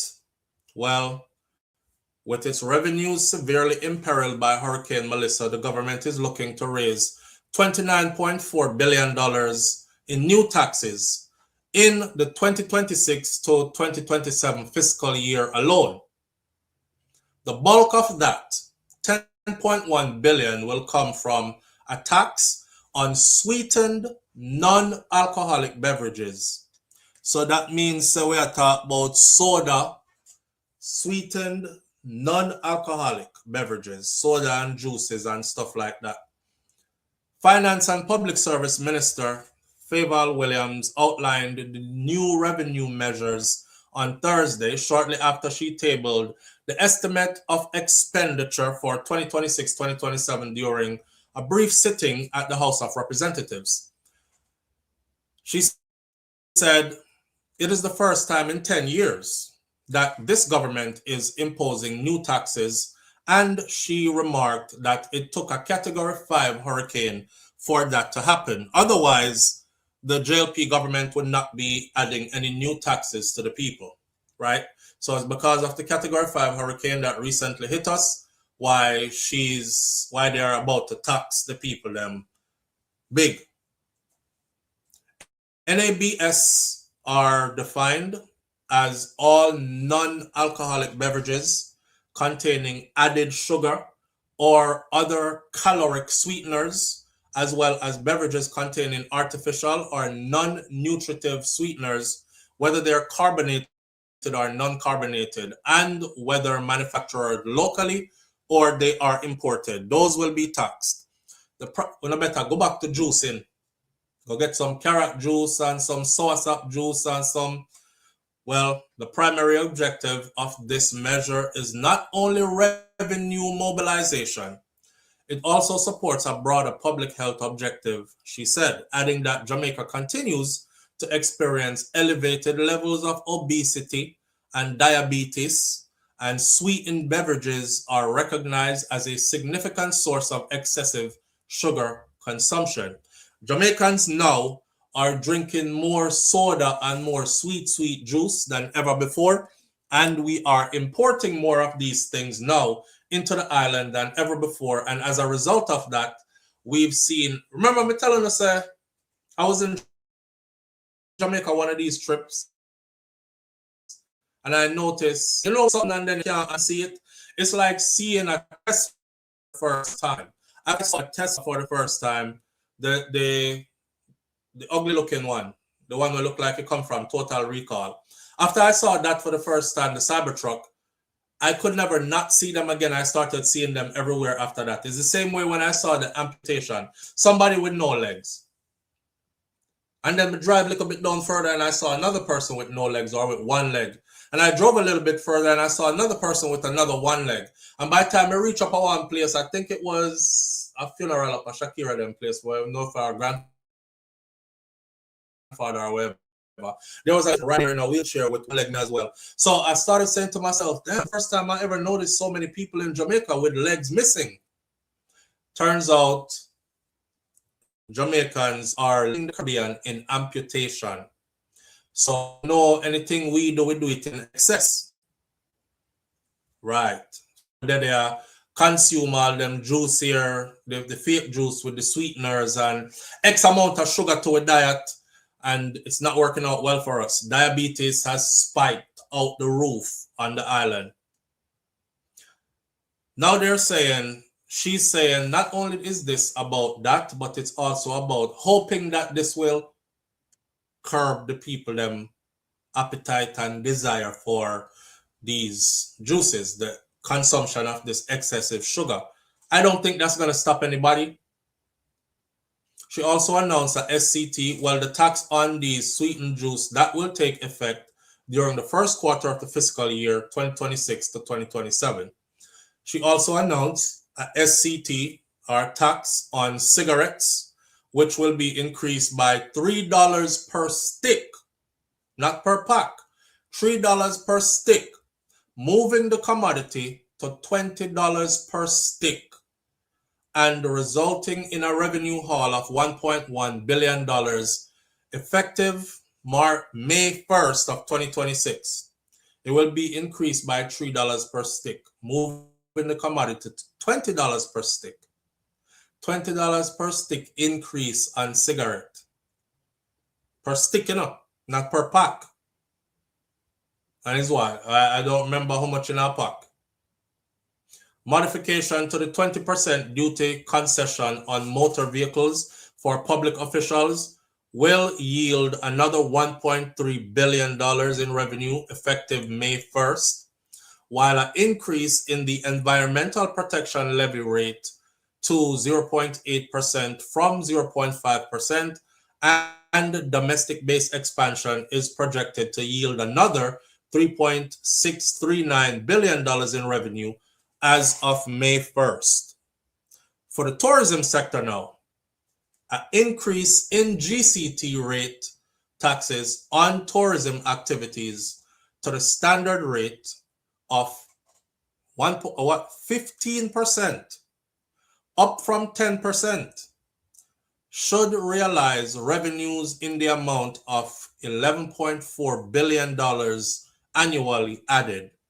This increase will take effect starting April of 2027 to give the tourism industry more time to recover from the impact of the hurricane before we start taxing them.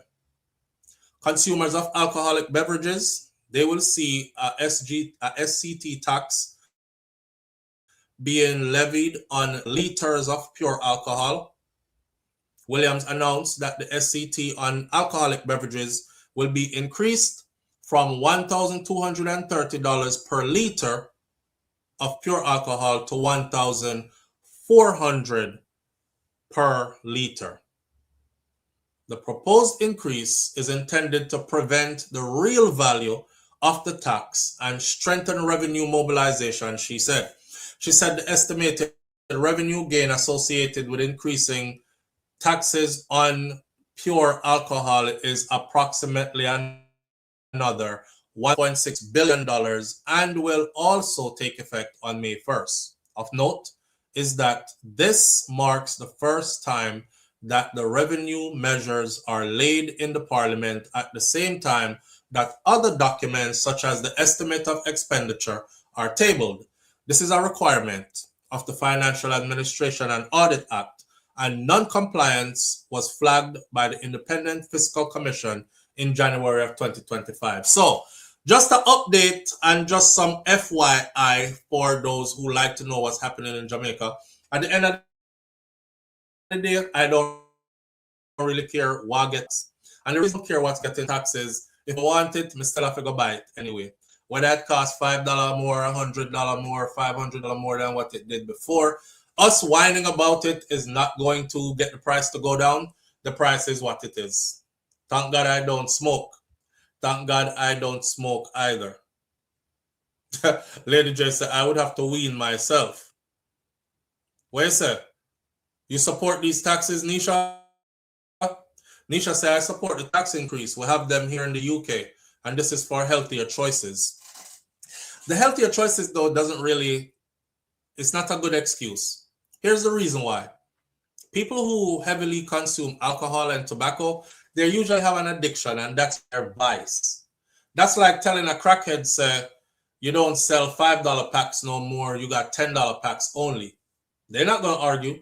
They're just going to go find a way to get the $10 packs. Even if they got to suck more dick or something, they're going to find a way to get more the $10 to get their crack. It's the same thing for people who are smoking cigarettes. Nobody just smokes cigarettes. So people are usually addicted to those things. So when it go up a next $1,500 or whatever, they're just going to, all when them a ball, they're going to find the money for it. And they're going to be sucking on the cancer stick just the same way.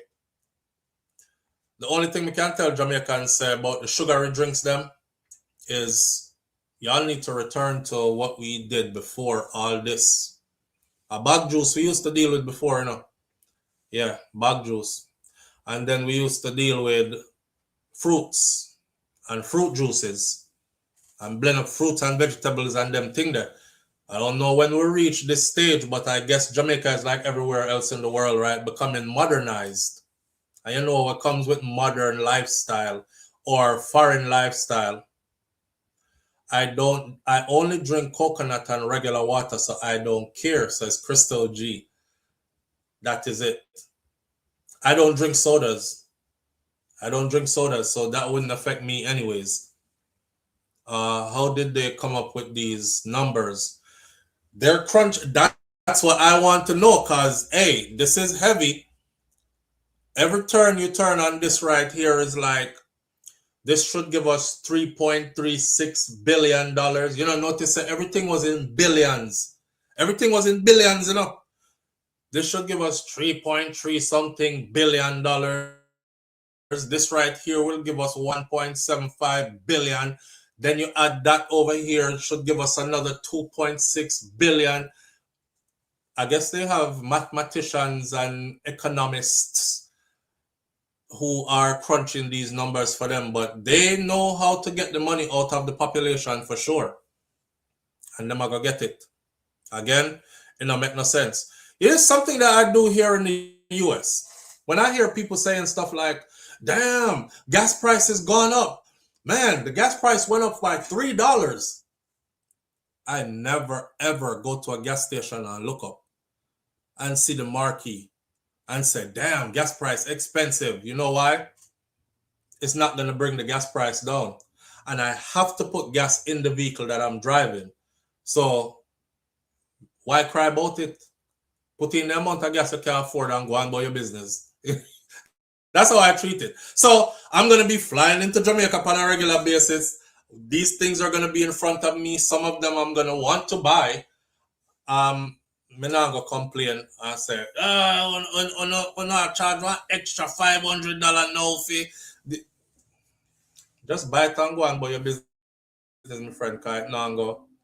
I do feel sorry for the people them who are barely scraping by though, you know, but if you're not one of them that's barely scraping by, then it shouldn't really matter. Things got a little bit more expensive, but I the same thing them same way. All right. Government outlines new taxes to fund, and by the way, what they're trying, the end result of how much this tax is supposed to bring in the fiscal 2026-2027 year is $1.4 trillion. And they're going to fund it by those that I just outlined for you. Moving right along. So, let's talk about, we have to speak to our children. Let's talk about this right here. I saw this, the UK nursery. My people in the UK probably know about this story. London, United Kingdom. A childcare worker who filmed himself SAing little children at a nursery. And he also downloaded over 20,000 images of children being SA'd. Where the hell do they find these images? Vincent Chan, 45 years old. He's now facing a long prison sentence after he admitted to 56 charges, including SAing little children. Let me stop and say something first. Anytime I pull up to a daycare center or a child care place and I see a man working there, I always have a problem with that. Anytime I pull up to a daycare center or a child place where little children are taken care of, and I'm not saying that women can't do the same thing, but anytime I see a man there, I always have a problem with that. That's just me. So his case comes as the government considers making CCTV mandatory in nurseries after a string of similar cases. Why wouldn't that be mandatory already though? England are moved late because in the US, that's mandatory. Chan's victims include 4 little girls aged 3 and 4. 4 little girls who he did things to between 2022 and 2024 during their nap time at the North London nursery. Chan, now dressed in a prison uniform, grey suit, He entered the docks at the Capitol's wood green Crown Court, flanked by 3 guards. He glanced briefly towards the packed public gallery where the parents of the children he targeted, some of them fighting back tears, were sitting there staring at him. I'm sure some of them wanted to tear him up like paper. Right? You too? Carissa, you too, right? It's sad, but it's true. Anytime I go to these places, a nursery, daycare, if I see a man working there, I always think, because from a man's perspective, I don't know not one man who wants to spend his day around little children. Not one. Man can love picnic. We love picnic, we make them, and we provide for them. And we spend daddy time with them, or we play games with them. But to be in a nursery or be around them little babies all day in our building where them alone and you alone, there's just something about it for me that once I see a guy there, I'm like, I don't want my child there kind of thing. It just look creepy to me. And I might be very, very wrong, or I'm judging wrong, and I'm willing to accept that, but I'm just telling you how me feel. You know what I mean? Here we go with the sickness again, right? His daughter, they're all over the place, man. And we have to keep on raising awareness, because people be forgetting. People be so busy living their life. Oh, some people work jobs, some people barely make it everywhere. And just drop picking off over there and think, okay, the baby's now I have to go out to work and I'm running here and there doing this and that. No, y'all need to be really paying attention, and you need to not forget these things happen. These things usually happen to the parents who think that these things just won't be happening to them. Yeah, we know they happen. They happen to other people. This will never happen in my family. They don't say it, they just think it, and then it does. I saw a lady last night telling a story about her 15-year-old. She lives in the UK also. She said her 15-year-old tested positive for AIDS. My innocent little 15-year-old daughter, she said, and she told her story last night. Her daughter tested positive for AIDS at 15. She said her daughter started losing weight rapidly. Her daughter started getting up in the middle of the night, drenched in cold sweat. Her daughter started having canker sores, like in her mouth, sore upon her tongue and her lip, them and stuff like that, and blotches in her skin. At first, she thought, man, she must have like a bad cold or something. Took her to the doctor, you know. Eventually, it wouldn't go away. Things keep getting worse. She took her back to the doctor. Doctor them run one. The doctor called her and her husband in. The doctor asked them, are you or your husband HIV positive? And the mom said, when the doctor asked her that, she was like, but she still, even when the doctor asked her this, you know, she still didn't that could be it. She was like, no, none of us are. And the doctor said, okay, well, let me break this to you. Your daughter is HIV positive. She said her whole world shattered. 15. Hear the story. She said her whole world shattered. She lives in some kind of housing in the UK where other people live on the same, the same place, but they rent like rooms. I forgot what they call it over there. She's explaining, and she was like, one of the guys that rents a room has been having relations with her daughter since her daughter was 10 years old. Since her daughter was 10 years old, and the mother never knew a thing. There's flats, but they rent rooms. So they had a whole flat, but there are guys on the next wing that rent rooms over there, and one of them was having relations with her daughter since she was 10. And this is a little child will have our mom and dad at home. This is why I say it's important to look your children square in their face when they come home from school every day. If you have children that age, and you ask them, how was your day? Because sometimes things happen to children so traumatized they won't even speak. And if you're not paying attention to that child, you won't even know that something happened to that child today. And that child will go right back tomorrow to the same situation because, I don't know, maybe they were threatened. Maybe them feel like they're hopeless. They can't avoid it. You know, it's not every time when stuff happened to a picnic, the picnic will come on, man. Ah, they did this to me. Your child trying to hold it together, but you miss the signs because you so busy and you don't even ask, how was your day? And listen to hear what that child said. How was your day? What did you do today? Oh, it was fun. What about the day that made it fun? You know, quiz them, look on them face, listen to them when them speak, all that. You're gonna see the changes. You're gonna see that something is off. I looked at my kids before, Kosi, Kai, looked at them before. Soon as they get in the car, I could tell something wrong. I'm gonna say nothing, no. I just say, how you doing? You all right? They say, yeah, I'm all right. How was your day? Okay. I already pick up something off. I don't say nothing. I'm watching through the rearview mirror while I'm driving. I'm watching a child's facial expressions will tell you everything. They're trying to make sense of what the hell just happened today. Just like that, I said to my son, I said, Kosi, somebody bullying you in school? And he was like, his eyes looked like how he figured that out. I said, man, answer me, because I can tell something is off. Is somebody bullying you in school? And the answer was yes. Anyways, the lady said,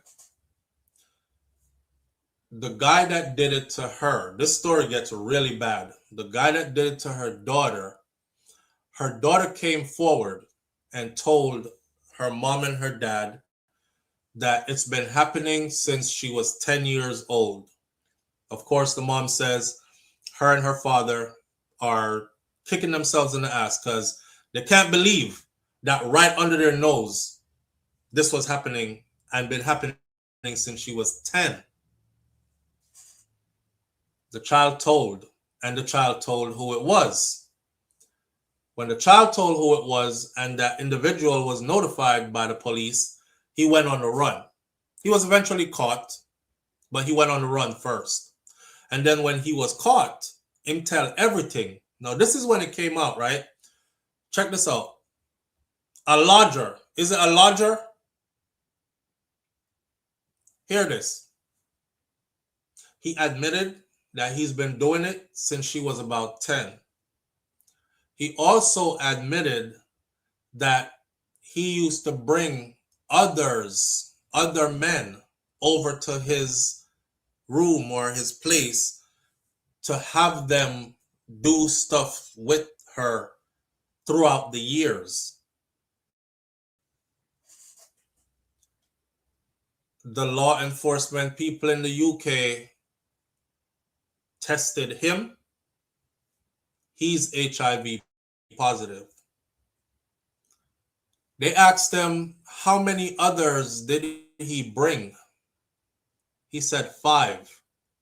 5 other guys from she was 10 to 15.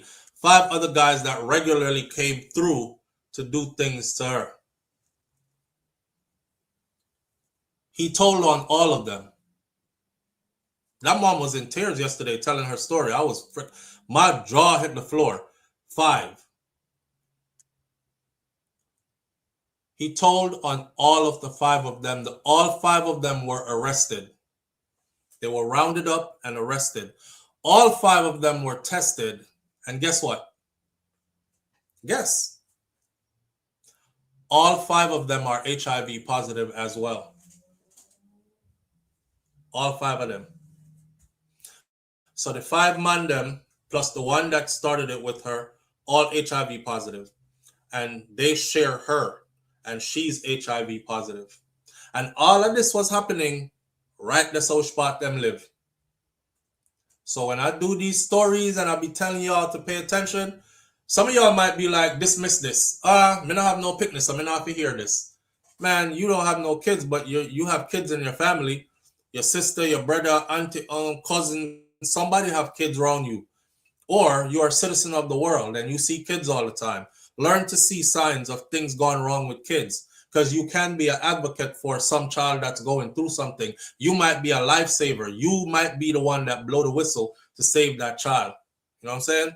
Yeah, I be taking these stories pretty deep because they're not just stories, they're actually reality, and they don't only happen in one place. This is not an isolated incident. This is stuff that happens all around the world. So wherever you're at watching this video, it's happening right where you're at right now. Yeah. Imagine you being a mom or a dad, and that's what you find out about your little 15-year-old. And then to know, say, did that happen since she was 10, and you didn't catch it. Yep.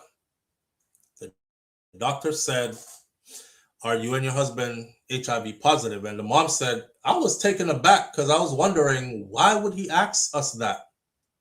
But then he said, I have something to break to you, and he broke that.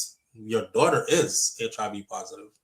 That's the reason for all the canker sores and the high fever she was running and the rapid weight loss and all the stuff she was going through. Yep.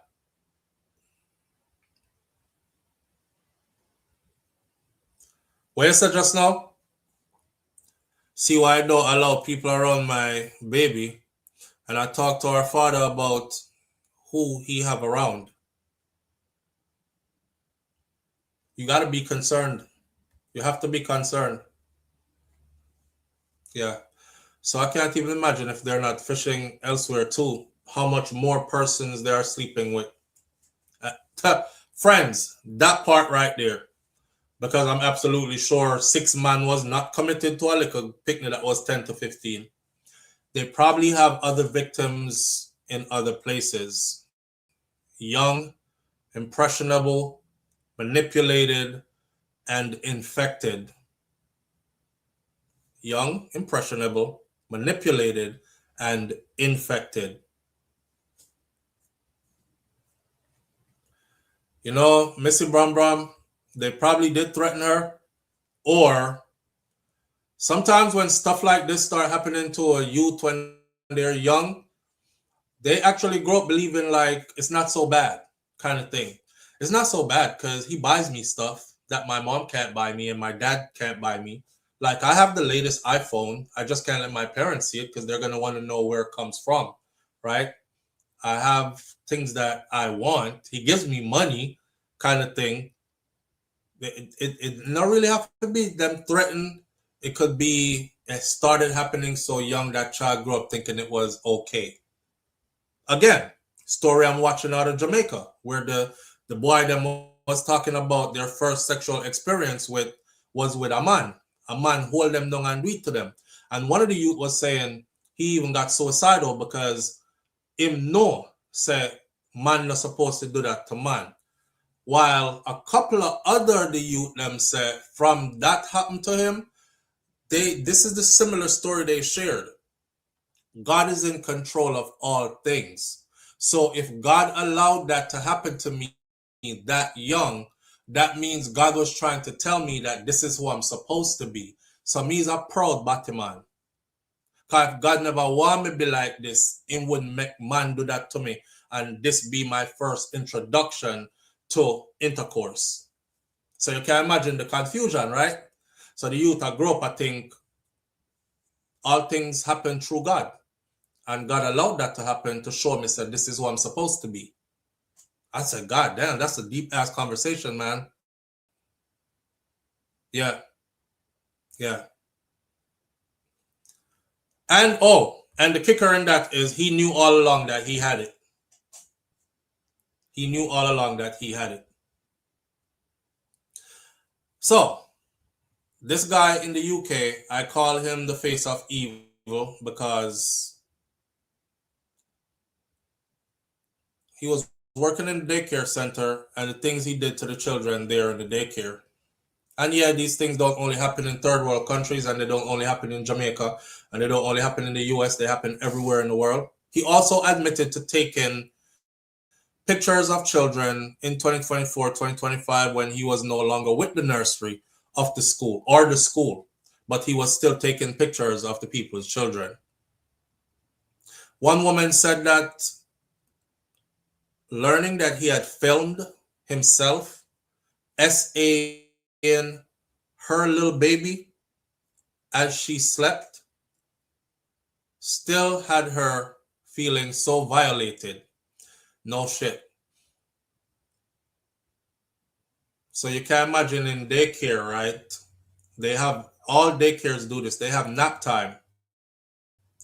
So they tell the kids, okay, grab your blanket out of your little cubby. Grab your blanket, grab your pillow, spread out right here. Everybody lay down. We're going to do 30 minutes of nap time, and then set the alarm, or 1 hour of nap time, and they set the alarm. And this was the time that he would go around with his video camera and film as he was doing stuff to the children. These children weren't sleeping. These children were terrified. Because a big man now going to do that to one picnic, and the picnic just sleep through it. No kid sleeps that deep. That child is terrified, so the child keep them eyes closed because they're afraid. And they probably have parents who never ask them, how was your day when they come home? They probably have parents who never really look at them. You see if your child is out of your eyesight.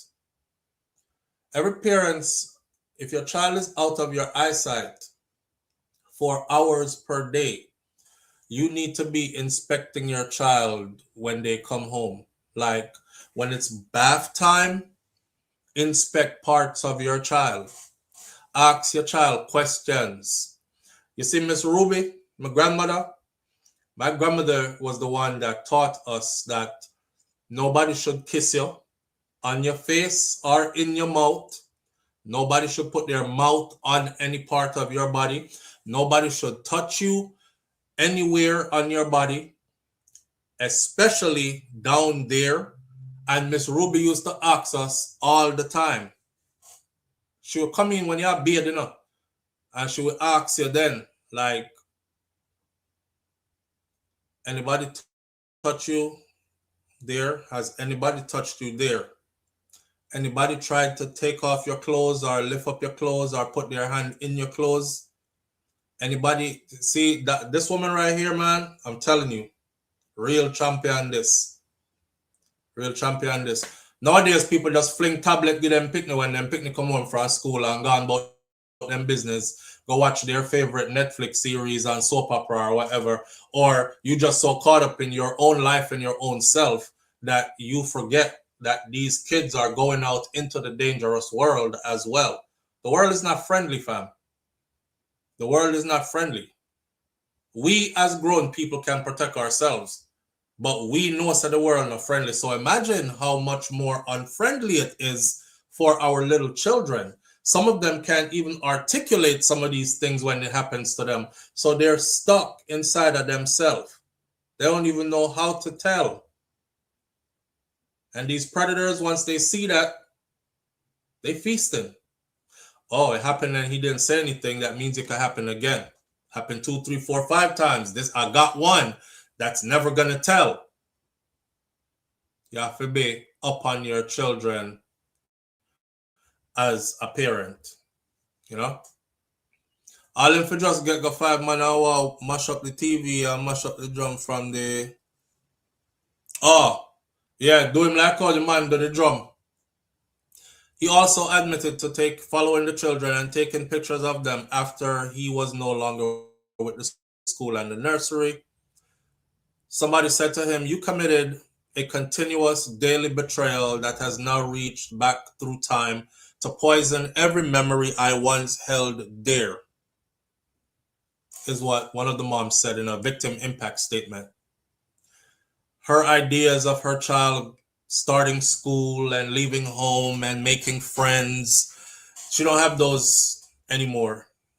All she could think about now is what you were doing to her child every time that child left the house and was dropped off in your care.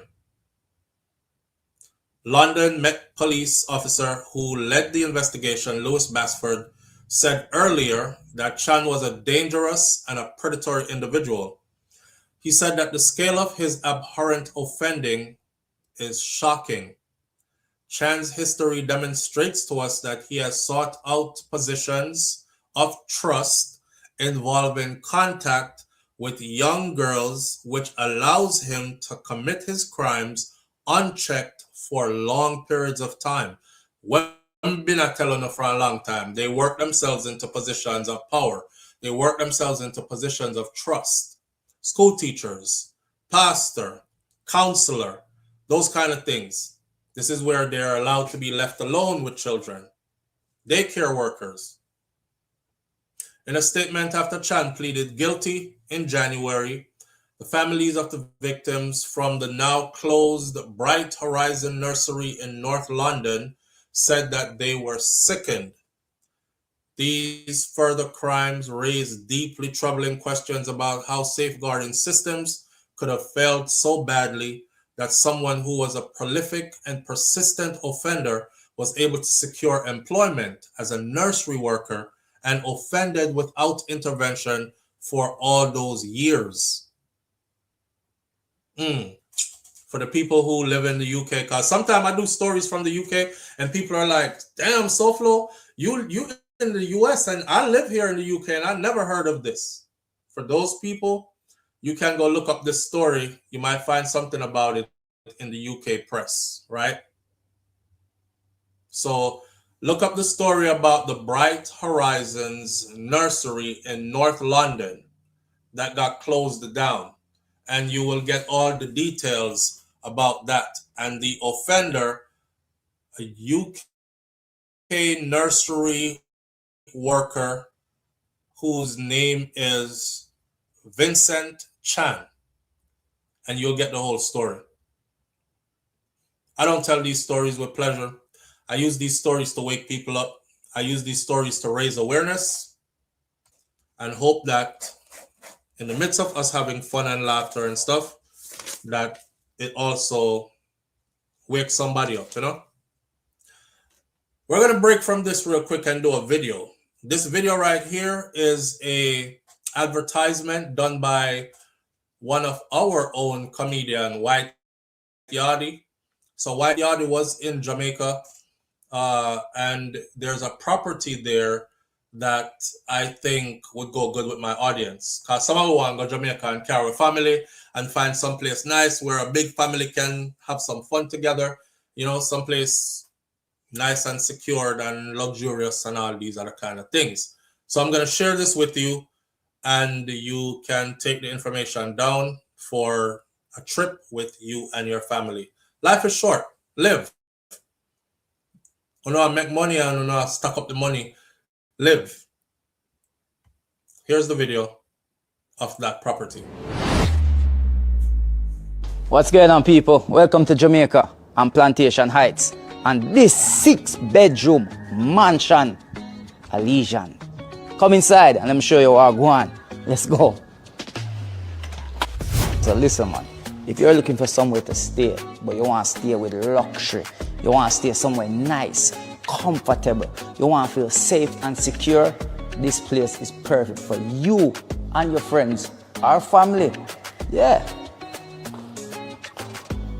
Yo, come upstairs, let me show you what I want. Come on.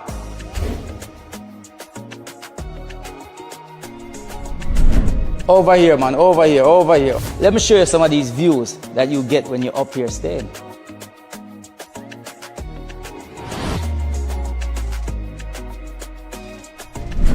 This place is so big, sometimes you have to just stop and take a little rest, you know?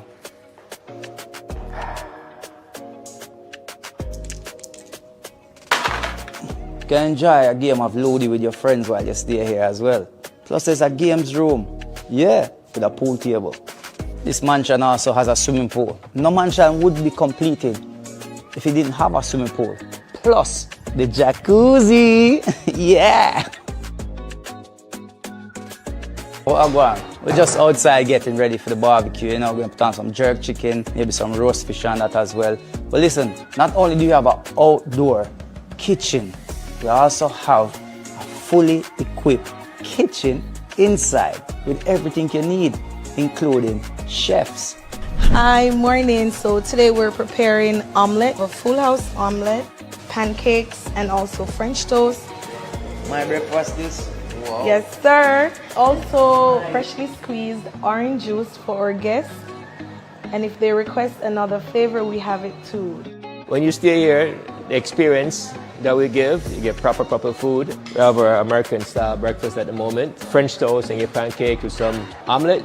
And as the ladies are preparing, we're preparing a Jamaican style food, which will be the ackee and saltfish and the Callaloo and saltfish. Ackee and saltfish with Callaloo with boiled food. Cooking with love, come on enjoy your food. And dinner's being prepared as well, so you will get a chance to see the dinner we offer when you stay here in the luxury of this mansion. Today's dinner menu, we're serving rice and peas. We have our lobster pasta, oxtail with broad beans, a lovely baked chicken, barbecue sauce made from scratch. For seafood, we have escovitch, lobster, and fry fish. And for dessert, we're serving carrot cake with cream cheese frosting. Serving with our freshly made watermelon juice. So that's the experience we give when you do stay here. This mansion has 6 bedrooms, luxury bedrooms with ensuite. Come inside to the master bedroom door. Check this one out.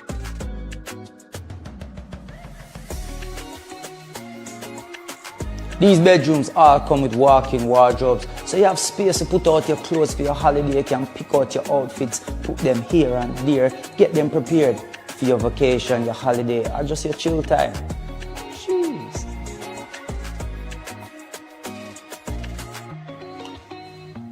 Two of these bedrooms as well also come with a beautiful view of the city.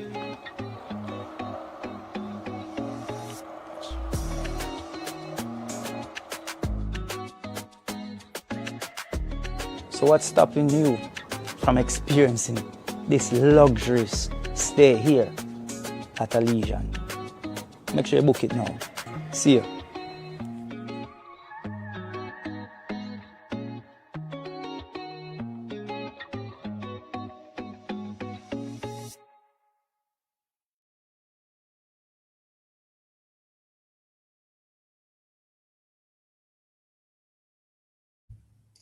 There already. I'm there already. See, we don't want to hear that, Kingston. We don't want to hear about it must be expensive. Things like that, nice in a life, must be expensive, yes. It must cost some money. But you live one life, man. You know? Nice is an understatement, right, Nans? Yeah, that may have said to nice is an understatement. I'm there already. It's called the Elysians, and it's in Plantation Heights. It's a Plantation Heights mansion in Jamaica. Me already write down the info. I'm looking to try to book it myself for a stay there. If I do, then of course, you know, me I go vlog all over that. It is in Plantation Heights, friends. It's in Plantation Heights. Yeah. And the name of it, it has a name. The name of it is Elysians in Plantation Heights. 6 bedrooms with 6 bathrooms en suite. That means nobody now hold up them belly and talk about, hurry up and use the bathroom now. Come here to use the bathroom too, you know. Everybody have them own bathroom in each bedroom. That could fit easily 12 people or probably even more, because there are other places in there that you can sleep. Plantation Heights is in Red Hills though. Maybe it's a different Plantation Heights. But why does it matter though, friends? Why does it matter if I Red Hills? Let's look it up.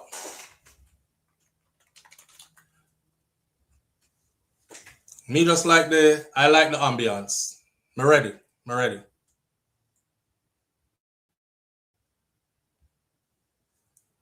Where say Raddy's daughter?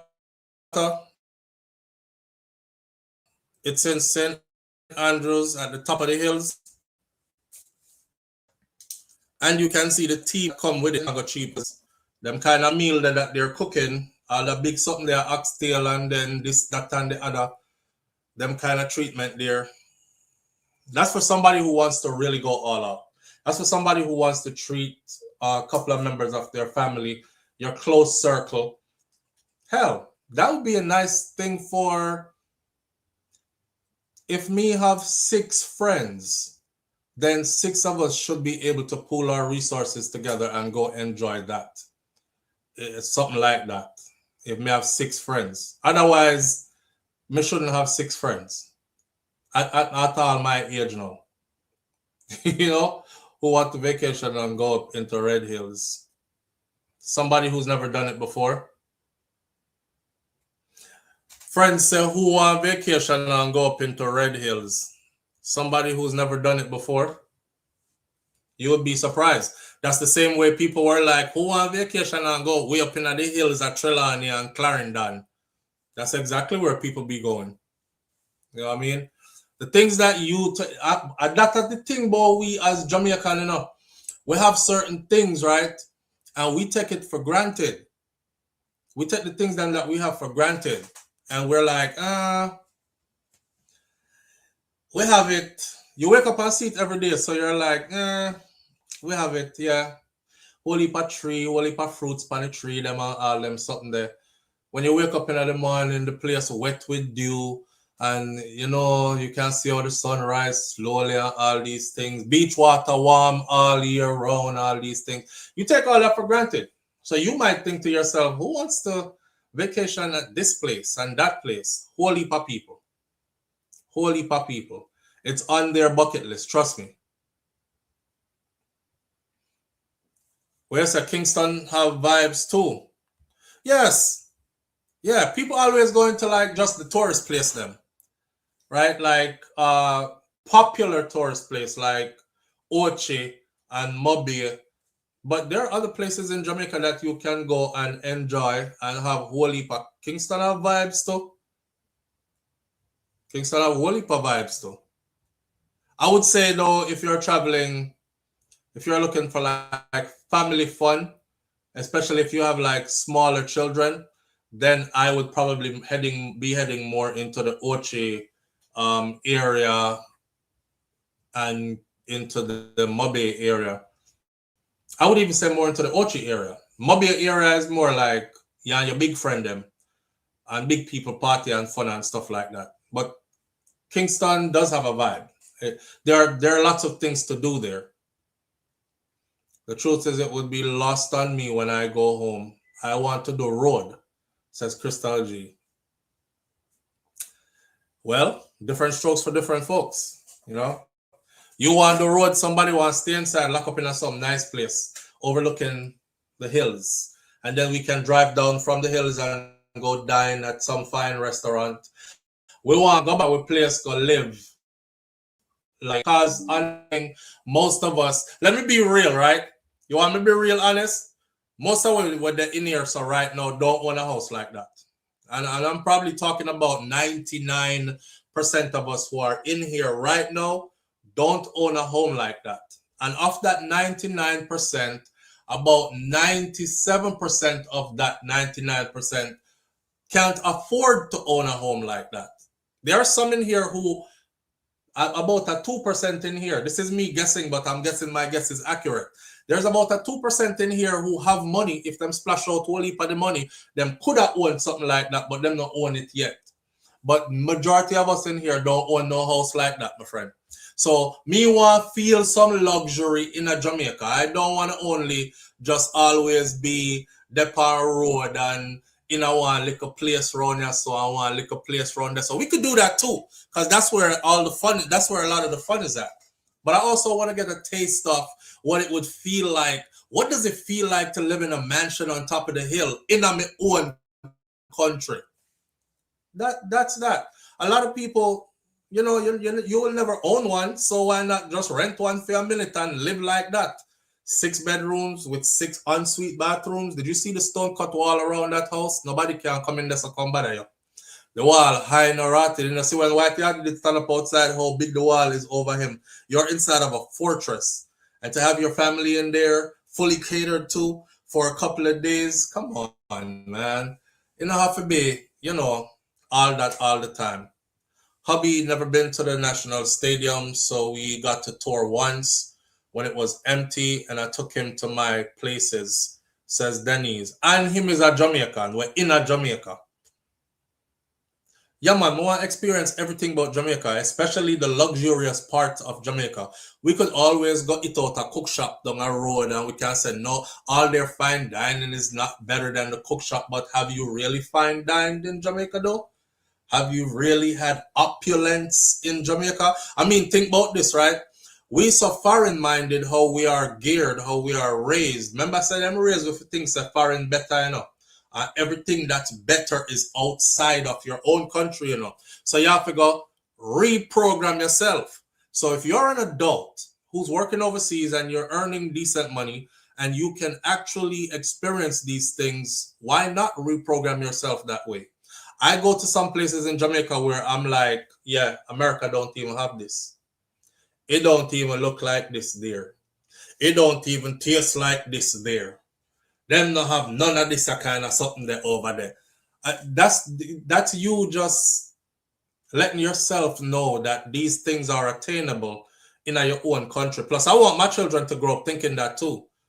Their parents left Jamaica to find a better life, but I want them to know, say, that is attainable because it exists there also. So I'm creating these memories for them. So when they get older, they could be like, yeah, one day I want to go live in Jamaica. And I want to own this and I want to do that and all that. You don't have to be, I want to go to some foreign country way over. So Jamaica can't include it in that, man. Jamaica has fine dining spots. Jamaica has opulence. Where you think all the opulent people them go? That is where your circle starts to look different too. You know, if you're into networking and all that.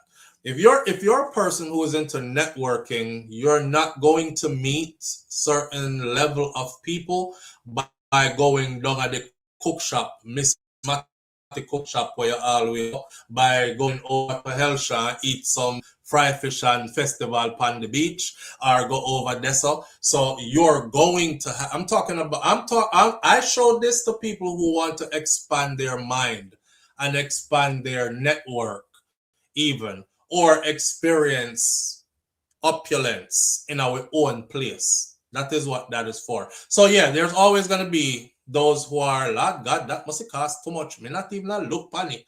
That I used to be that too. But then me work my ass off to make sure, say, when I see stuff that I like, I could probably be like, I might can't buy it, but me sure as hell can go experience it. So I call my children in here and ask them, yo, what you think about this place right here? So, and to see my son be like, damn, Dad, damn, that's Jamaica? That's in Jamaica? I'm like, yeah, why I say it like that? It's in Jamaica, like Jamaica have nice things. And he's like, I'm just saying, it's nice. That must be expensive. And I'm like, what do you think if we spend a couple of days in a place like this when we go? And they're like, I'm down, please. Of course, man. Right? People that go on vacation, they really go to relax. They don't even leave the hotel. This would be something like that. Not true? That could be that too. When your home is just so nice, life, no day, America. Imagine owning that though. You know? You'll be talking to people about flying in. But even then, you still travel and see different things, experience different cultures, see what other people have to offer, all that.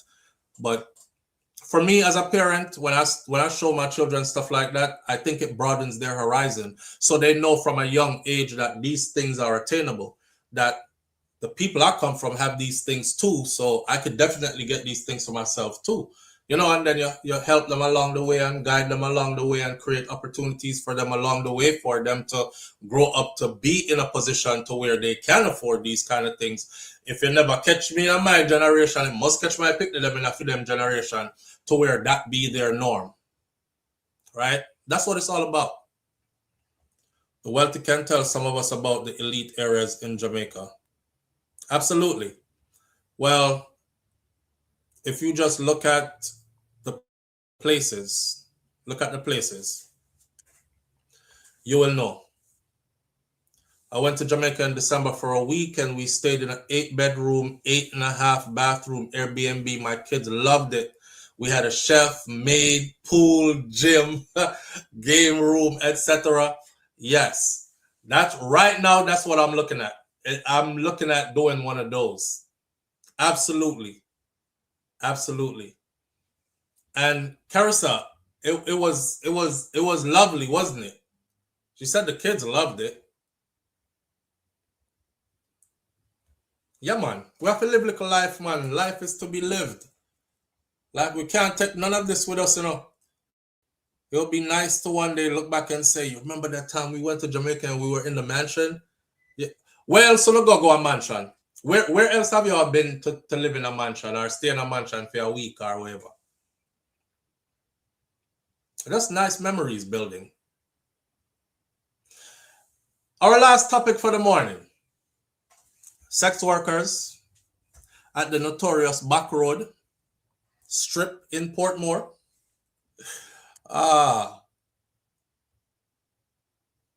Beautiful, absolutely beautiful. Exactly, Nans. That right there. That we promote, you know. I'll meet there bata in a life. Me, I wake up 2 o'clock a morning time. Who does that? I'm waking up at 2 o'clock in the morning time. I'm not going back to sleep until 8 o'clock at evening, 9 o'clock at evening, and I gotta be back up at 2 a.m. in the morning. 9, 10 o'clock, I'm falling asleep, right? And I call this chasing it and building and putting life together. I would be a fool if I don't take a break and treat myself. Them kind of life that you work so hard to accomplish anything. Don't forget to treat yourself. Don't forget to treat yourself. Remember, we talked about people who come up here, like the lady who built her dream house in Jamaica after being in the US for how many years, and she stroked out. I think it was the week before she was supposed to move to Jamaica to go live. Finally retiring, leaving, and she had a massive stroke. A massive stroke. I need round-the-clock care. It ain't all about work. You got to treat yourself. Hear that story here.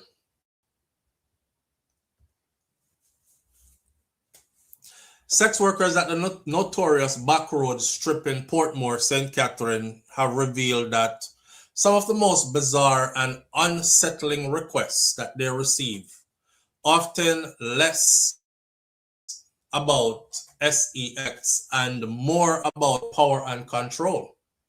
If you want to know what are the most asked for things in this profession from these people. So from being asked to perform acts involving bodily fluids, to encounters with adult toys and unusual equipments, the women say that the demand can be shocking and sometimes hard to process. Some crazy people come here now, said Stephanie, who works Backroad. She says some crazy people come here who has been working on this strip for over a decade. Another worker named Trish said the demands are often around domination and humiliation and surrender, which she believes reflects a deeper emotional and psychological need. She said that many of the men making these requests are married men, or they are business professionals who appear respectable in their public lives, which is a far contrast that makes their private more demanding or private demands, which makes their private demands more jarring. You have all kind of people who come around here, she said. People who work in a bank, people who are nurse, all kind of people come around here. The weird request though, the women say, has no special season. When the woman agree to fulfill these requests, they normally charge a premium. Trish says, me charge 50,000 to 100,000. Hold on there. Let me see something. So I gotta find this out real quick just for the sake of the story. How much is 100,000 US Jamaican dollars in US dollars? 100,000 Jamaican dollars equals 639 United States dollars. All right, so Trish says she charge around there, so that for when them ask for the special stuff. She said a normal session though, you know, is 5,000. How much is 5,000 Jamaican dollars in US dollars? 5,000 Jamaican dollars equals 31 United States dollars and 95 cents. My gracious God. So people are selling themselves for $30. A normal session is $30, bump and go. But when them come up with the special requests, I charge 50 to 100,000. But asking who asked what is the most requested thing. You heard the interview? Ask what is the most requested thing. She said, not every man who turn up at Backroad and book a session is looking for sex, you know.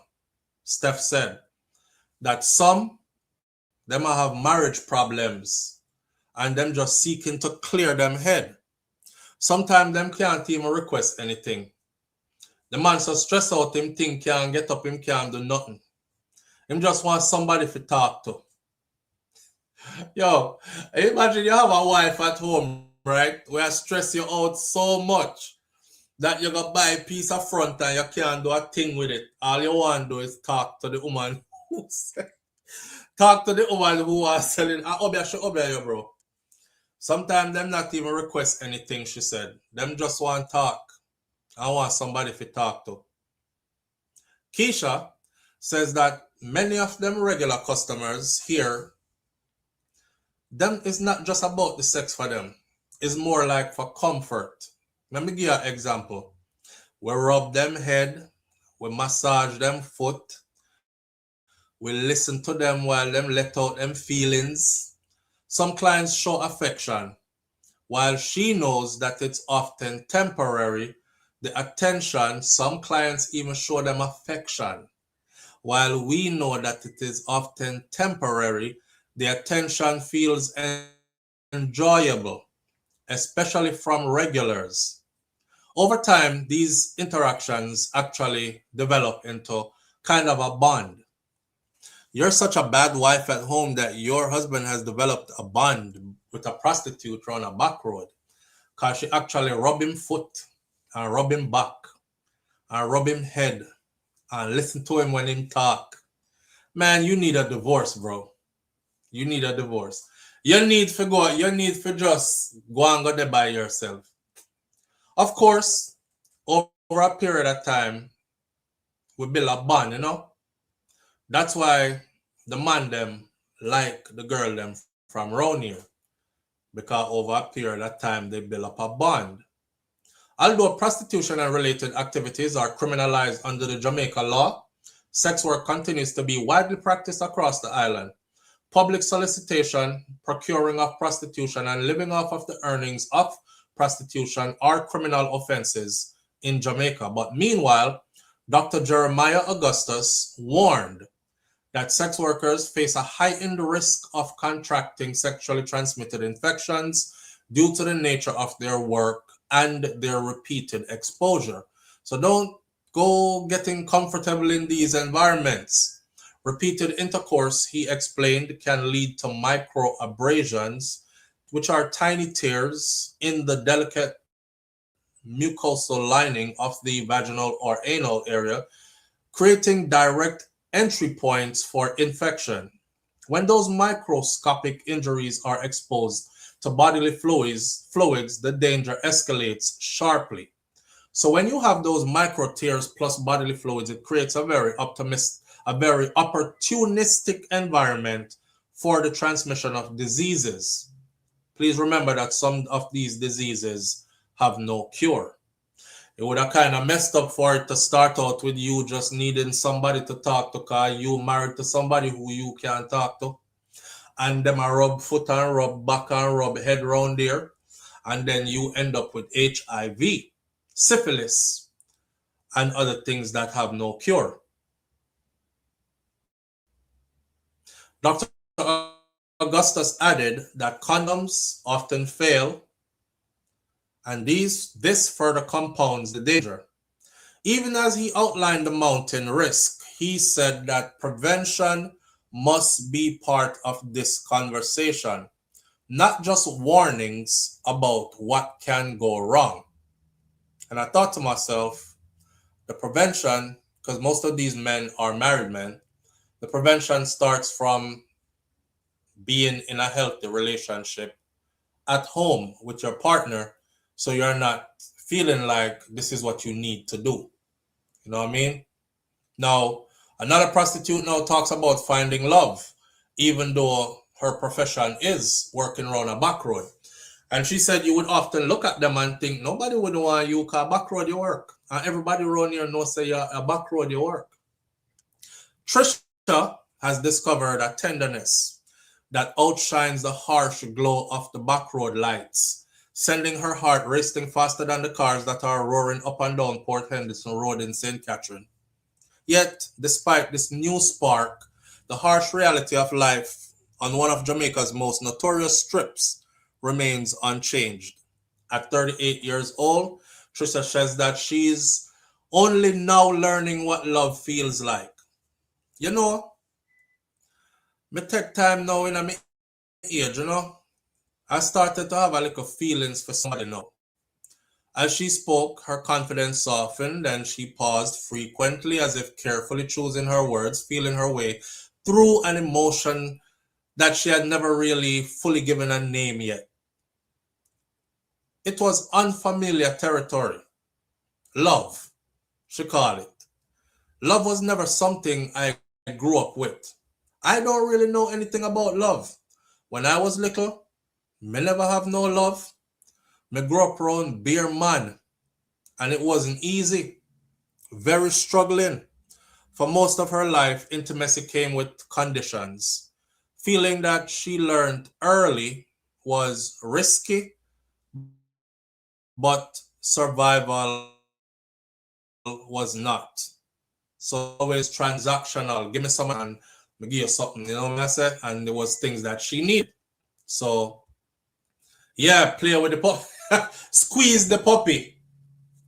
Boy, for most of her life, intimacy came with conditions. That history makes her current relationship fragile and delicate. The man she refers to is a former client of hers who knows exactly what she does for a living and started out coming to her as a married man that had problems, and the way how she treat him when him come there, he decided to take her off of the back road life, and she doesn't do back road stuff anymore. The man she refers to, a former client, known exactly what she's doing and what she was doing for a living. And on the day of the interview, he had come to spend quiet private time with her, even though she was on the job. So she still do it. For Trisha, the relationship has not changed her need to work. Only how carefully she now protects what she feels. Him take care of me, but me still feel the need for work. So while love is new, she observed that other women on the street often go home to their loved ones after a night of hustling, she even sought to justify their participation in the trade. I know everybody cut out for read and write, because her clients would go home to their family after they're done with her. And she was like, well, is a businessman that with whole heap of accolades and accomplishments. I guess my life not cut out like for them. I know everybody cut out for can read and write and excel at what them doing, because you have to understand that here or now, fair reasoning is you have to understand that the vagina is God's given and we must use it. And that's how me justify it. The assumption that sex workers are untouched by love, she says, though, ignores how often they are forced to compartmentalize their lives and to separate what is sold from what is felt.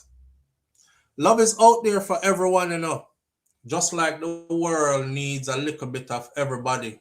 We deserve love, but can the love pay the bills? The show must go on. I now look for no girl who work on Backroad for fall in love with though. She says she have a man where him used to married and then became fair client, and then after how she treat him good, him end up fall in love with her, and now she is his mate. I don't believe that. I believe him like what she do.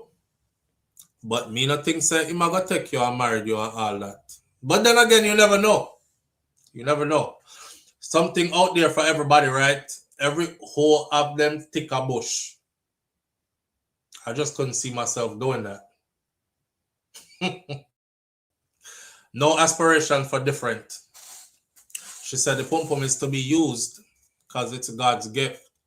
God gives some people intelligence in them brain, and them use it, go school, and them get all kind of degree, and them successful, and then them come spend them money and run through people like she, feel like a bit of money. But when they're done with her, they go home to their family and their established life, and she just left that, so I wait for her next client to come again to get a little bit more money, and she's doing it all by what she was given by God. Our pum-pum. Why? He's open for the moment, Nance. I can't see myself even open for 1 second. Not to the thought of I'm going to go scrape up my love of my life off a back road. I'm sorry, but no. And I'm not talking down on anybody. Life ain't fair for a lot of people. I'm not putting exalt myself over people. You don't know some people conditions, how they came up, you know what I'm saying? But I just couldn't see myself doing that. No. Yeah, and that's the thing about her. She can't. She wrestles with, damn, somebody actually can love me though. The man is like, come off of the back road, I got you. And she's like, no, more make my own money. The woman probably been hurt before. She probably been hurt before to the degree where you never know, abused kind of thing. And she probably look at this guy like, you're probably going to do the same thing because give me things. Then you start beat me and trap me. And me can't go do what me want to do. So I'm going to keep you at arm's length. You like me like this, but you know what I do. I'm not going to stop doing it for you because the moment you stop, I'm going to be dependent on you. And then me feel like you're going to start take liberties. So I'm going to stay right there. So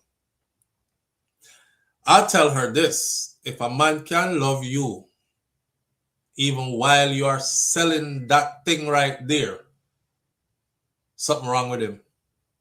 Something wrong. I'm not going to tell her that's a good man. I'm sorry. I'm telling her there's something wrong with him. If a man can love you, woman, even while you are selling that something there, right? That's something wrong with him. I don't know if he's a good man, but I know something is wrong with him. Because no man in a sane mind is going to be doing that and approving that. And okay, that's what you do. I mean, I like it, but me have to work with it kind of thing. No, I'm not working with that. I'm not working with that. I must Richard Gere that. in Pretty Woman, in Pretty Woman 2. Sheriff say I must Richard Gere that in a Pretty Woman 2. No, Carissa, me not put down nobody. I'm not putting nobody down, but I know she must be traumatized to have to resort to that. But him must be traumatized too, to feel like say that's what he need in his life. I don't know no sane man that get up and says to himself, you know, I need a good woman in my life. I want one that severely ran through. Yeah. I want one where about 10, at least 10 man a day. Yeah, that's how I see myself. I will wife that. I want one who mileage high like a Lada from 1984. Yeah, I want one like that. I don't see that. There's something wrong with him.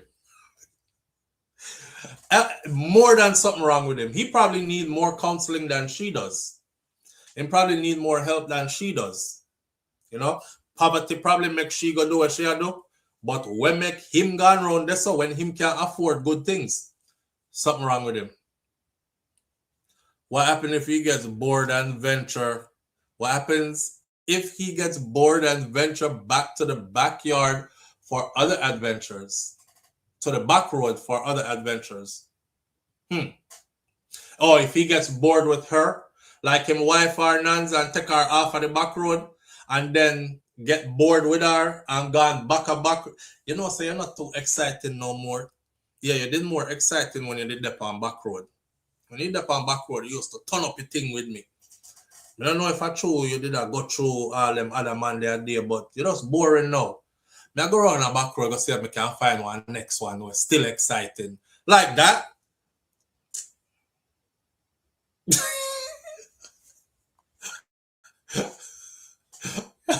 Nancy, I'm so confuzzled. I'm so confuzzled. Probably like I'm gonna end this live right here with a story, right? My mom had a restaurant here in Florida, right? And the last 2 years of her restaurant being open, I was there. So a lot of women used to come in there and used to be like, you know, oh no, your son, so this, that, and the other. Anyway, I get to talk to this one woman one time, Jamaican woman too.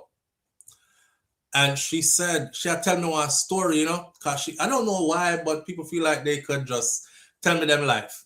Maybe because them know, so me tell story, but me will leave them out tight. Like, I'm not the type of person to go, like, you know, Keisha? Yeah, you know, Miss Joe and Keisha. Yeah, she same one. Hey, let me tell you what she tell me. I'm not that kind of guy. I'll tell you a story, but you'll never know who I got the story from. So, anyway, she used to come and tell me all kind of thing what she do. Of course, I'm thinking, you know, she want to dash out some pan the king, because she had tell me some things in some way. I was always all sexual about her life and stuff. Pull me a one way a corner and tell me something. She was like one step away from asking, like, just can't give me some, or may I beg you some. But I kept it. Anyway, the grossest story she ever told me, right? She had 2 men. She'd have 2 men. And one of them was an older Caucasian gentleman who had a lot of money. And him did live down on the beach side. If she watch me and she see me tell her story right now, if like, him have a whole heap of money and him live down on the beach side. Beach side is where they have like the mansions and stuff, multi-million-dollar homes. She come over on the other side. She have one Jamaican youth, no, young youth. And she said the older gentleman or man can't do nothing really. And he knows about her being with the able-bodied young Jamaican youth. he had a request. Remember, I know this is about requests and backroad requests, and it's sitting them where them charge how much money, and for this request, she fulfills the request, he paid her. I pray to God I never get this low in life.